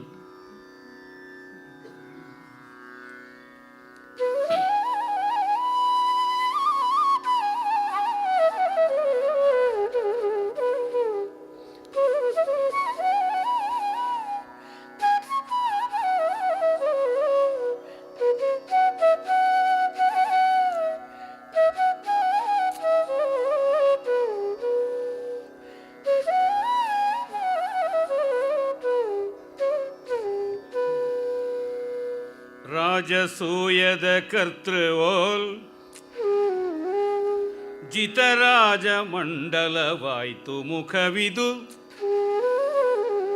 ರಾಜಸೂಯದ ಕರ್ತೃವೋಲ್ ಜಿತರಾಜ ಮಂಡಲವಾಯ್ತು ಮುಖವಿದು. ರಾಜರಾಜರ ಪೋಲ್ದುದಳ ಕಾವೆಷ್ಟೇ ತತ್ವದಲ್ಲಿ. ರಾಜರಾಜನ ಪೋಲ್ದುದಳ ಕಾವೆಷ್ಟೇ ತತ್ವದಲ್ಲಿ. ರಾಜನುದ್ಯಾನದವೊಲ್ ಹಾಸ್ಯ ಸರೋಜವಾಯಿತು. ರಾಜನುದ್ಯಾನದವೊಲ್ ಹಾಸ್ಯ ಸರೋಜವಾಯಿತು. ತಮಾಲ ಪತ್ರ ವಿರಾಜಿತವು ಜನಮೇ ಜಯ ಕ್ಷಿತಿಪಾಲಕೆ. ರಾಜನುದ್ಯಾನದವೊಲ್ ಹಾಸ್ಯ ಸರೋಜವಾಯಿತು. ತಮಾಲ ಪತ್ರ ವಿರಾಜಿತವು ಜನಮೇ ಜಯ ಕ್ಷಿತಿಪಾಲ ಕೇಳು. ಗತ್ತು, ಆ ಗತ್ತಿನಲ್ಲಿ ಒಂದು ಮಹತ್ತು ಎಷ್ಟು ಸುಂದರವಾಗಿ ರಾಗದಲ್ಲಿದೆ. ದುರ್ಗಾಧಿಪತಿಗಳ ಪ್ರಸ್ತಾವ ಬರುವ ದುರ್ಗಾ ರಾಗ ರಾಜಸೂಯದ ಕರ್ತೃವೋಲ್ ಜಿತ ರಾಜಮಂಡಲವಾಯಿತು. ಶುದ್ಧ ಸಾವೇರಿಯ ಹಿಂದೂಸ್ತಾನಿ ಸಂವಾದಿ. ರಾಜಸೂಯ ಅಂದರೆ ರಾಜರುಗಳನ್ನು ಹುಟ್ಟಿಸುವ ಯಾಗ ಅಂತ. ಕ್ಷತ್ರಿಯ ಯಾಗ 4 ಪ್ರಸಿದ್ಧ: ರಾಜಸೂಯ, ಸೌತ್ರಾಮಣಿ, ವಾಜಪೇಯ ಮತ್ತು ಅಶ್ವಮೇಧ. ನಷ್ಟ ರಾಜ್ಯ ಪ್ರಾಪ್ತಿಗಾಗಿ ಮಾಡುವಂಥದ್ದು ವಾಜಪೇಯ, ಮತ್ತು ಹೊಸ ರಾಜನನ್ನು ಹುಟ್ಟಿಸುವುದಕ್ಕಾಗಿ ಮಾಡತಕ್ಕಂಥದ್ದು ಈ ಒಂದು ರಾಜಸೂಯ. ಸೇನಾ ಸನ್ನಾಹಕ್ಕಾಗಿ ಮಾಡತಕ್ಕಂಥದ್ದು ಸೌತ್ರಾಮಣಿ. ಕೆಲವು ಕಡೆಗೆ ಸೌತ್ರಾಮಣಿಯನ್ನು ನಷ್ಟರಾಜ್ಯ ಪ್ರಾಪ್ತಿಗೆ ಮತ್ತು ವಾಜಪೇಯವನ್ನು ಸೇನಾ ಸನ್ನಾಹಕ್ಕೆ ಅಂತ ಹೇಳುವುದು ಉಂಟು. ರಾಜ್ಯ ವಿಸ್ತರಣಕ್ಕಾಗಿ ಮಾಡುವಂಥದ್ದು ಅಶ್ವಮೇಧ ಅಂತ ಬ್ರಾಹ್ಮಣ ಗ್ರಂಥಗಳಲ್ಲಿ, ಶ್ರೌತದಲ್ಲಿ ಪ್ರಸಿದ್ಧ. ಇವಳ ಮುಖ ರಾಜಸೂಯದ ಜಿತ ರಾಜಮಂಡಲವಾಯಿತು. ರಾಜಸೂಯದ ಕರ್ತೃವಿನ ಹಾಗೆ. ರಾಜಸೂಯ ಮಾಡುವವನು ಎಲ್ಲ ರಾಜರನ್ನು ಗೆಲ್ಲಬೇಕು. ಹಾಗಾಗಿ ರಾಜ ಅನ್ನುವ ಶಬ್ದಕ್ಕಿರುವ ಅನೇಕ ಅರ್ಥ. ಒಂದು ಚಂದ್ರ ಅಂತ, ಚಂದ್ರಮಂಡಲದ ಹಾಗೆ ಇವಳ ಮುಖಮಂಡಲ ರಾಜಸೂಯ ಕರ್ತೃವಿನ ಹಾಗೆ ಅಂತ. ಚಂದ್ರಮಂಡಲ ರಾಜಮಂಡಲ ಅಂತ ಅರ್ಥ. ರಾಜಮಂಡಲವನ್ನು ಗೆಲ್ತು ಅಂತಂದರೆ ಚಂದ್ರಮಂಡಲವನ್ನು ಗೆದ್ದಿದೆ. ಹೇಗೆ ಗೆದ್ದಿದೆ ಅಂತಂದರೆ ರಾಜಸೂಯದ ಕರ್ತೃವಿನ ಹಾಗೆ. ರಾಜಮಂಡಲ ಸಕಲ ಮಹೀಪಾಲರನ್ನು ಗೆದ್ದಂಥದ್ದು ರಾಜತ್ವ ಬಂತು, ಆಗ ರಾಜಸೂಯ ಮಾಡುವುದು. ಪಾಂಡವರು ಮುಂದೆ ಮಾಡಿದ್ರಲ್ಲ ಅಂಥದ್ದು. ಇವಳ ಮುಖ ಚಂದ್ರಮಂಡಲವನ್ನು ಗೆದ್ದಂಥದ್ದು, ತೃಣೀಕೃತ ಚಂದ್ರಮಂಡಲವಾದಂಥದ್ದು ಅನ್ನುವ ಅರ್ಥದಲ್ಲಿ ರಾಜಸೂಯದ ಕರ್ತೃವೋಲ್ ಜಿತರಾಜಮಂಡಲವಾಯಿತು. ಇಲ್ಲಿರ್ತಕ್ಕಂಥದ್ದು ಪರಿಸಂಖ್ಯಾಲಂಕಾರ. ಪರಿಸಂಖ್ಯಾಲಂಕಾರ ಅಂತಂದರೆ ಉಪಮಾನೋಪಮೇಯಗಳಲ್ಲಿ ಶಬ್ದ ಮಾತ್ರ ಸಾಮ್ಯವಿರುತ್ತದೆ, ಅರ್ಥ ಸಾಮ್ಯ ಇರುವುದಿಲ್ಲ. ಹೀಗೆ ಇದೊಂದು ವಿಲಕ್ಷಣವಾದ ಚಮತ್ಕಾರ. ಇದನ್ನು ಅತಿಶಯವಾಗಿ ಬೆಳೆಸಿರ್ತಕ್ಕಂಥವನು ಬಾಣಭಟ್ಟ. ಆಮೇಲೆ ಹೇಳ್ತಾನೆ, ರಾಜರಾಜನ ಪೋಲ್ದು ದಳಕಾವಿಷ್ಟಿ ತತ್ವದಲ್ಲಿ. ರಾಜರಾಜ ಅಂದರೆ ಕುಬೇರ, ಅವನ ಹಾಗೆ ಇದು ಇವಳ ಮುಖ ಅಲಕಾವ್ಯಷ್ಟಿ ತತ್ವ. ಅಲಕಾ ನಗರಿ ಕುಬೇರರ ರಾಜಧಾನಿ. ಅಲಕ ಆವ್ಯಷ್ಟಿ ತತ್ವ, ಅಲಕಾನಗರದ ಪ್ರಾಕಾರ ಕುಬೇರನನ್ನು ಸುತ್ತುವರೆದಿದೆ. ಇನ್ನೊಂದು ಇವಳ ಮುಖ, ಇವಳ ವದನ ಅಲಕ ಆವ್ಯಷ್ಟಿ ತತ್ವ. ಅಲಕ ಅಂದರೆ ಮುಂಗುರುಳು. ಮುಂಗುರುಳು ಇವಳ ಮುಖವನ್ನು ಸುತ್ತುವರೆದಿದೆ. ಹಾಗೆ ಕಂಡ ಕಾರಣ ಕುಬೇರನ ಊರಿನ ಹಾಗಿತ್ತು. ರಾಜರಾಜನ ಓಲ್ತು ಅಲಕಾವ್ಯಷ್ಟಿ ತತ್ವದಲ್ಲಿ ಅನ್ನುವ ಮತ್ತೊಂದು ಪರಿಸಂಖ್ಯಾಲಂಕಾರವನ್ನು ಮಾಡ್ತಾನೆ. ಮತ್ತು ರಾಜನುದ್ಯಾನದ ಲಾಸ್ಯ ಸರೋಜವಾಯಿತು ತಮಾಲಪತ್ರ ವಿರಾಜಿತವು. ಇನ್ನು ರಾಜನ ಉದ್ಯಾನ, ಮಹಾರಾಜನ ಒಂದು ಉದ್ಯಾನದಲ್ಲಿ ಬಗೆಬಗೆಯ ಗಿಡಗಳಿರ್ತವೆ. ಹಾಗೆ ಉದ್ಯಾನದಂತೆ ಇವಳ ಹಾಸ್ಯ ಸರೋಜ, ಮುಖಕಮಲ ಇತ್ತು. ಯಾಕೆ ಅಂದರೆ ತಮಾಲಪತ್ರ ವಿರಾಜಿತ. ತಮಾಲಪತ್ರ, ಬಕರಿಕಾಪತ್ರ ಭಂಗ ಅಂತ ಮುಂಚೆ ಎಲ್ಲ ಅಲಂಕಾರ ಮಾಡಿಕೊಳ್ತಾ ಇದ್ದರು. ಹಣೆಯ ಮೇಲಿಂದ ಕೆನ್ನೆಯವರೆಗೂ ಸುತ್ತಿ ಬರುವಂತೆ ಚುಕ್ಕೆಗಳನ್ನು ಇಟ್ಟುಕೊಂಡು ಚಿತ್ತಾರಗಳನ್ನು ಮಾಡಿಕೊಳ್ತಾ ಇದ್ದರು. ಇದನ್ನು ಯಕ್ಷಗಾನದಲ್ಲಿ ಮುತ್ತರಿ ಇಡ್ತಕ್ಕಂಥದ್ದು ಅಂತ ಹೇಳ್ತಾರೆ. ಬಹಳ ವಿಶೇಷ ಅದು, ಮುಖಮಂಡಲಕ್ಕೆಲ್ಲ ಅಲಂಕಾರ. ಈಗಲೂ ಬಂಗಾಳಿ ವಧುಗಳು ಆ ರೀತಿ ಹುಬ್ಬಿನ ಮೇಲೆ ಹಳದಿ ಕೆಂಪು ಚುಕ್ಕೆಗಳ ಅಲಂಕಾರವನ್ನು ಮಾಡಿಕೊಳ್ತಾರೆ. ಇವೆಲ್ಲ ಮಕರಿಕಾಪತ್ರಭಂಗ, ತಮಾಲಪತ್ರಭಂಗ ಅಂತ ಸಂಸ್ಕೃತ ಕಾವ್ಯಗಳಲ್ಲಿ, ಶಿಲ್ಪಗಳಲ್ಲಿ, ಚಿತ್ರಗಳಲ್ಲಿ ಪ್ರಸಿದ್ಧ. ಆ ರೀತಿಯ ತಮಾಲಪತ್ರ ಅದೊಂದು ವೃಕ್ಷ ವಿಶೇಷ. ಅದು ರಾಜನ ಉದ್ಯಾನದಲ್ಲಿ ಇರತಕ್ಕಂಥದ್ದು ಹಾಗಿತ್ತು ಅಂತ. ಆದರೆ ಇನ್ನೊಂದು ಅರ್ಥವಾಗಿ ಬಂದು ನೋಡಿದ್ರೆ ಅದು ಮಕರಿಕಾಪತ್ರಭಂಗ ಚಿತ್ರದಿಂದ ಆಗಿರ್ತಕ್ಕಂಥದ್ದು ಅಂತ. ಅಂದರೆ ಅವನು 3 ಪರಿಸಂಖ್ಯಾಲಂಕಾರಗಳನ್ನು ಬಂದು ಹಾಕಿ ತೋರಿಸಿಬಿಟ್ಟು, ನೋಡಿ ನನಗೂ ಬಾಣಭಟ್ಟಂಗೆ ಬರೆಯೋಕ್ಕೆ ಬರುತ್ತೆ, ನೀವೇನು ಹೇಳ್ತೀರಾ? ಬಾಣಭಟ್ಟ ಮಹಾಕವಿ, ವಿದ್ವತ್ ಕವೀಶ್ವರ, 80 ಆನೆಗಳ ಮೇಲೆ ಬಂಗಾರವನ್ನು ಹೊರಿಸಿ ಕಳಿಸಿದ ಶ್ರೀಹರ್ಷ ಅಂತ ಅವನಿಗೆಲ್ಲ ಹೇಳ್ತಾರೆ. ಆ ಬಾಣಭಟ್ಟನ ಅಗ್ರಗಣ್ಯವಾದ ಅಲಂಕಾರ ಅಂತಂದರೆ ಈ ಒಂದು ಪರಿಸಂಖ್ಯಾ ಅಲಂಕಾರ ಅಂತ. ಅದು ನನಗೆ ಗೊತ್ತಿಲ್ಲದೆ ಇಲ್ಲ, ನನಗದು ಉಂಟು ಅಂತ. ತೆಲುಗಿನಲ್ಲಿ ಒಬ್ಬರು ಮಹಾಶತಾವಧಾನಿಗಳಿದ್ದರು, ಮಧ್ವಶ್ರೀ ಕಾಶಿ ಕೃಷ್ಣಾಚಾರ್ಯ ಅಂತ. ಅವರ ಅಳಿಯಂದರು ಕೂಡ ಪಳ್ಳೆ ಪೂರ್ಣಪ್ರಜ್ಞಾಚಾರ್ಯ ಅಂತ, ಅವರು ಮಹಾಶತಾವಧಾನಿಗಳು. ಅವರು ಹೇಳ್ತಾ ಇದ್ರು, ನೇರಿಚಿನಾಡ ತರ್ಕಮನು ನೇರಿಚಿನಾಡನೋಕ್ಕಿಂತ ಹೂಣಕಳ ವಿದ್ಯಲನ್ನಂತ. ತರ್ಕ ಗೊತ್ತಿದೆ, ವ್ಯಾಕರಣ ಗೊತ್ತಿದೆ, ವಡ್ರಂಗಿ ಪನಿ ಅಂದರೆ ಬಡಗಿ ಕೆಲಸ ಗೊತ್ತಿದೆ, ಜಂತ್ರಗಾತ್ರಮುಲ್ ನೇರಿಚಿನಾಡ, ವಾದ್ಯಗಳನ್ನು ನುಡಿಸೋದಕ್ಕೆ ಬರುತ್ತೆ. ಅವರು ವೇಣುವಾದಕರಾಗಿದ್ದರು, ಸಂಗೀತ ಬರ್ತಾ ಇತ್ತು, ವೀಣಾವಾದನ ಕೌಶಲ ಇತ್ತು. ಹೀಗೆ ಎವರಿಗೆ ಏಕಳ ವಚ್ಚುನೋ ಏಕಳ ರಂಜಿಂಚುನೋ, ಯಾರಿಗೆ ಯಾವ ಕಲೆ ಇಷ್ಟವೋ ಬರುತ್ತೋ ಅದನ್ನೆಲ್ಲವನ್ನೂ ಒಂದು ಸ್ವಲ್ಪ ತಿಳ್ಕೊಂಡಿದ್ದೀನಿ ಅಂತ. ನಮಗೂ ಒಂದು ಸ್ಯಾಂಪಲ್ ಅಂತ ಇರಲಿ ಸ್ವಾಮಿ, ನಾವು ಕಂಡಿದ್ದೀವಿ, ನಾವು ಅಲ್ಲಿ ಮಣ್ಣು ಹೊತ್ತಿದ್ದೀವಿ ಅನ್ನೋದಿರಬೇಕು ಅಂತಾರಲ್ಲ. ಹಾಗೆ ಕವಿಯ ರಾಜಸ ಕೆರಳಿ, ಕವಿ ಪ್ರೌಢಿಮೆಯ ಧಿಷಣೆ ಕೆರಳಿ ಈ ಥರದ ಕೆಲವು ಪದ್ಯಗಳನ್ನು ಹೇಳ್ತಾನೆ. ಇದು ಹೇಳುವುದಕ್ಕೆ ತಕ್ಕ ಸಂದರ್ಭವನ್ನು ಆಯ್ಕೆ ಮಾಡಿಕೊಳ್ತಾನೆ, ಅದು ಬಹಳ ಮುಖ್ಯ. ಮತ್ತು ಇದು ನನ್ನದಲ್ಲ, ನನ್ನ ದಾರಿ ಬೇರೆ ಇದೆ, ನಿಮಗೂ ತೋರಿಸ್ತಾ ಇದ್ದೀನಿ ಅಷ್ಟೇ. ಇದು ಗೊತ್ತಿದೆ ಆದರೆ ಬೇಡ ಅಂತ ಬಿಟ್ಟಿದ್ದೀನಿ ಅಂತ. ಸಾಮರ್ಥ್ಯ ಇದ್ದು ಅದರಿಂದ ಭಿನ್ನವಾಗೋದಿದೆಯಲ್ಲ, ಅದು ತುಂಬ ದೊಡ್ಡದಾದದ್ದು. ಕೆದಲಾಯರ ಕಾವ್ಯವಾಚನ ಅಂಥದ್ದು ಅಂತ ನಾ ಹೇಳಿದ್ದು. ಸಾಮರ್ಥ್ಯ ಇದ್ದು ಇನ್ನೂ ಚೆನ್ನಾಗಿರೋದನ್ನು ಮಾಡೋಣ ಅಂತ. ಬೇಡ ಅಂತಂದರೆ ಅಷ್ಟೇ ಏನಂತ ನೋಣ. ಯಾರು ಸ್ವಾದು ಪರಾಂಗುಖರೋ ತಸ್ಮೈ ನಮಃ, ಅವರಿಗೆ ನಮೋ ನಮಃ. ಯಾಕೆ? ದುರ್ಜನಂ ಪ್ರಥಮಂ ವಂದೇ ಸಜ್ಜನಂ ತದನಂತರಂ ಮುಖ ಪ್ರಕ್ಷಾಲನಾತ್ ಪೂರ್ವಂ ಗುದ ಪ್ರಕ್ಷಾಲನಂ ಯಥಾ ಅಂತ. ಮುಂದಿನ ಪದ್ಯ ನೋಡಿ.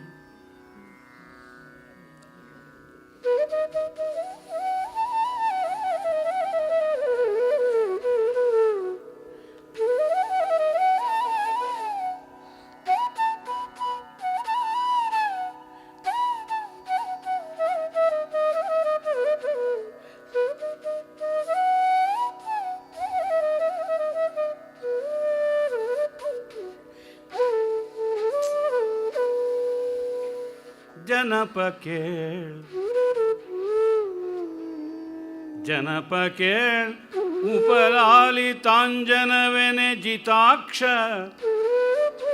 ವಿಪಕ್ಷವಾದವು ವಿನುತ ಕರ್ಣಪ್ರಣಯಂಗಳು ವೃಷಸೇನ ವೈರದಲ್ಲಿ ಜನ ವಿಡಂಬನ ತಾರಕಾ ಮಂಡನ ಕದರ್ಥಿತ ಕುಮುದವೆನೆ ಲೋಚನಯುಗಳೊಪ್ಪಿದವು.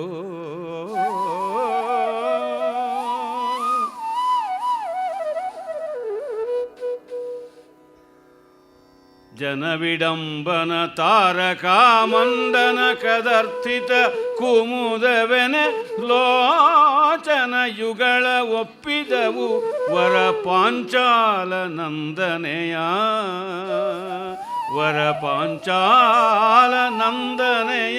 ಲೋಚನಯುಗಗಳೊಪ್ಪಿದವು.